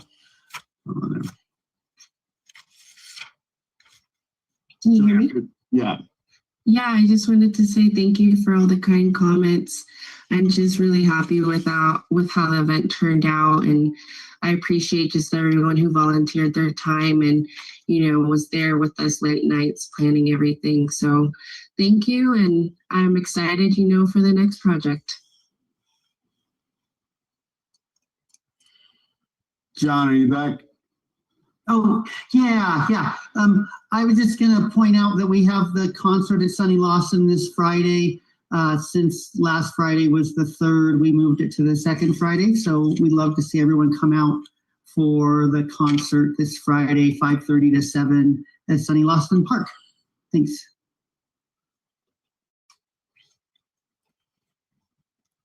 I'll be there, John. Haroon, back to you. All right. Well, thank you, guys. And again, thank you for the updates, Norm. I think this is a very efficient meeting. We're at the closing and adjourning. So any one of the board members want to motion to approve us adjourning? Sure, I'll approve it. All right, all in favor? Aye. All right, thank you all. It was a great board meeting. Thank you, Norm, for walking us through it, and we'll see you guys next time. Thank you guys. Thanks, everyone. She strikes me as Record. Oh, they make me. That's the worst part about it. And I actually know him. I went to school with him and everything. Well, I didn't go to school with Nolan. He's older than me, but I know him because of his grandfather. And then Fatima, the one that had the hair wrap on, I went to school with her. The Asian chick, she owns a business down here by where I'm at. Yeah, she was against the BD getting renewed, which I was in favor of getting that shit disbanded because it's not helping the Black businesses along the corridor, as they keep saying. But they keep talking about the corridor this, the corridor that. It's all a sham and it's all gentrification. So when they start having these BID meetings or BIDs or GIDs or GIDs or JIDs pop up in your area, just know that they're gentrifying your area. And we got like, what, 5 BIDs now in Denver? It's just ridiculous. And the complaints against her in terms of being anti-Black racist, I don't know, Michael. That I honestly don't know because she don't have a business like that. Her business is like, I forget what the hell her business is. It's not a restaurant. It's like, I think it's like a car dealership or a car repair place or something. But she's like kind of distant from the rest of the businesses along the corridor. She might actually be the owner of that one shop that has like all these special like artifacts in it. I think that's her business. She's down on like 20th. The corridor goes all the way from 20th to 30th and down. So they're talking about all the businesses all along that whole strip of Welton. So it's either that or the car rental place. She's just the owner of that. This is a car rental place, and there's like a boutique or something. I think she owns the boutique. But no, I haven't heard any complaints against her. So and she, when I did meet her in person, she seemed pretty cool. So I didn't get like Karen vibes from her, but she might be a Karen. I wouldn't be surprised if she was a Karen or not. But appreciate y'all tapping into the 5 Points BID meeting. Join me in a few hours. I will be down at the Capitol for the Reparations Commission hearing, which we haven't met in almost a year. So that's going to be fun. And I'll get to tell them, why they need to do this and why whoever becomes the governor needs to pass this. Because we got a primary going on right now, so we don't know who the governor is. It's more than likely going to be Phil Weiser, though. On the Democratic side, and then on the Republican side, it's still up in the air because they might have to do a recount over there because it's Victor Marks versus Barbara Kurtmeyer. Kurtmeyer is like got a slight lead over him. At least she did the last time I checked. But it's like almost neck and neck with them two. Kurtmeyer the only one that got any kind of legislative experience. And then Victor Marks, he's just a fucking snake oil salesman, like straight up profit pimp. So we got them two to choose from on the Republican side, and on the Democratic side, it's gonna be Phil Weiser. And I ain't voting for neither one of them. So on my side, it's gonna be Jeff Peckman. It's Paul Loss. So on the Unity side, it's gonna be Jeff Peckman, who's a UFO the fuck is it? Enthusiast. Like he wants all disclosure of UFOs to be released, which I'm in favor of. Lady Chance voting for Victor Marks. Why not him as a protest? He doesn't get on my ballot.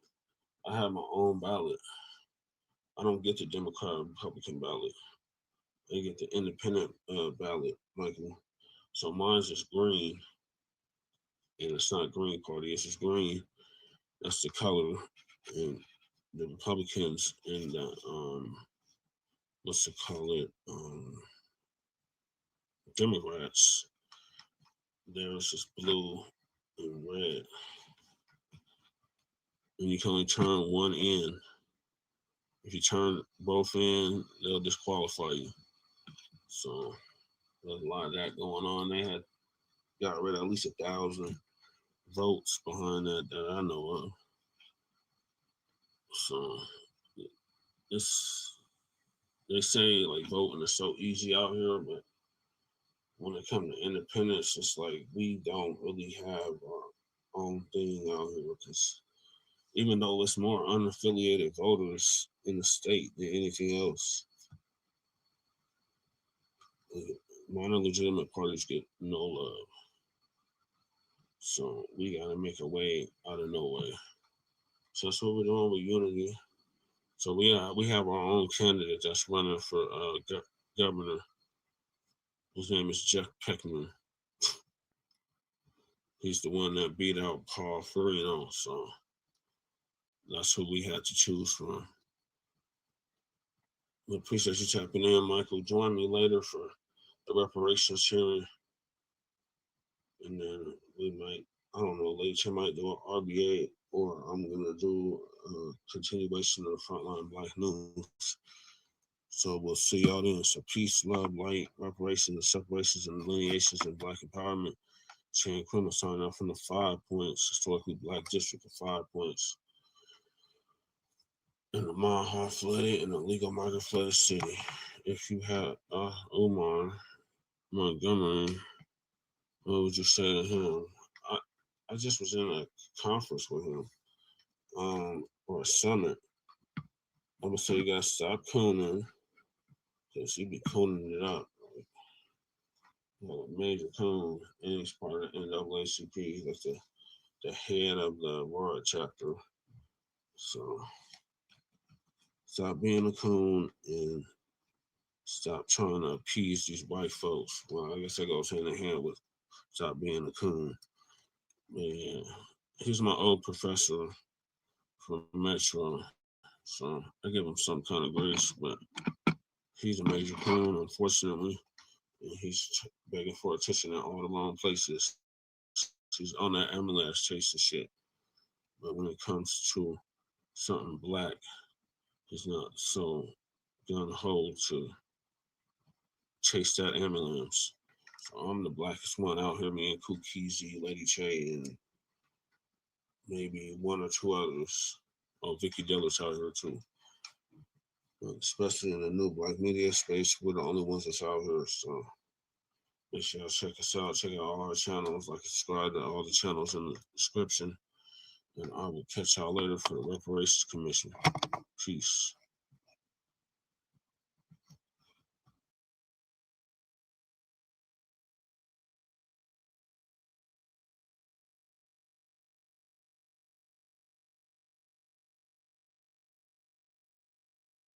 Aurora's mayor is threatening to shut off the water to Aurora's public schools. Mayor Mike Kaufman says he can tell by the look of the grass on school lawns that the school district is defying drought restrictions. Can a mayor turn off the water to every school in a city? Our Spencer Soysher wades in. Some people may drive past Rangeview High School and think their landscapers are Coors Field level good. The lines are crisp, the grass mowed to perfection, much of it green. When Aurora Mayor Mike Kaufman drove by, he had a different thought. The mayor wrote on Facebook Tuesday that he's ready to turn off the water at Aurora Public Schools. He says he drove by Rangeview and 6 other APS schools, and they all had green lawns. Kaufman said APS is ignoring Aurora's Stage 1 drought restrictions, which encourage large users to reduce usage by 20%. He said he then drove to schools in the Cherry Creek School District, Overland High School, and Prairie Middle School. Kaufman said he could see they were, quote, clearly complying. I think it's really important that we provide some clarity to that. Shawnee Klein is with Aurora Water. We asked the mayor about his claims today. His team said he was unavailable. But Aurora Water says it's true that 9 of APS's 61 schools are using too much water, including Rangeview. They're over it by 107%. So there's definitely something going on there. The mayor said in his post that Aurora Public Schools has been paying fines for not complying. Not accurate, says APS and Aurora Water. No, they have not received any fines at all. Klein says the school district is paying a surcharge like any large user over the limit. We gave him some numbers, and I think he misunderstood the numbers that we gave him as being fines and violations, as opposed to what we were really talking about, which was drought surcharges. What about the part about the Cherry Creek schools doing their part while Aurora is not? Klein says that's true. It's APS who's got schools using too much water. They definitely need to change what they are doing because they are not meeting watering restriction requirements for those 9 sites. Aurora Public Schools did not accept our interview request. The district said again that it's following the water plan approved by Aurora Water, and they don't know of any violations. So I took a piece of grass from the 3 schools I went to today. Kyle, I want to know if you have the same skills that Mayor Kaufman does. Okay. So you stole grass from the schools. It was borrowing. Okay. Yeah. So that's our first place. Yep. Just looks like grass to me. Yep. Oh, that's crispy. Number 2 is crispy. And this is number 3. So I want to know if you have the skills that Mayor Kaufman does. 2 of these are okay. 1 of these is not. One of them is not. I don't know. Number 3 looks like it might be a little on the lush side, right? There's some clover in there. It's looking a little lush. Yep. Number two is dry as a cracker. That's probably what the mayor wants to see. And then 1 is questionable. So if I had to pick, I would say the mayor likes 1 and 2, and he thinks that 3 is a golf course. He actually thinks that 1 is a golf course. Which school is that? This is. Well, dang it, Spencer. Wait, this is Rangeview. Okay. This is what he liked at Overland High School. Yeah. That seems like a fire starter. That's a fire hazard. Yeah. I'll leave that for you. Mini wheats. Yeah. My mom used to give me when I was little. This was actually from one of the middle schools that he said wasn't so good, but okay, had a nice spot. Okay. Well, if you live in Aurora and you saw a weird guy in dress clothes stealing grass from a school today, it was Spencer Soyster doing journalism. Thank you, Spencer.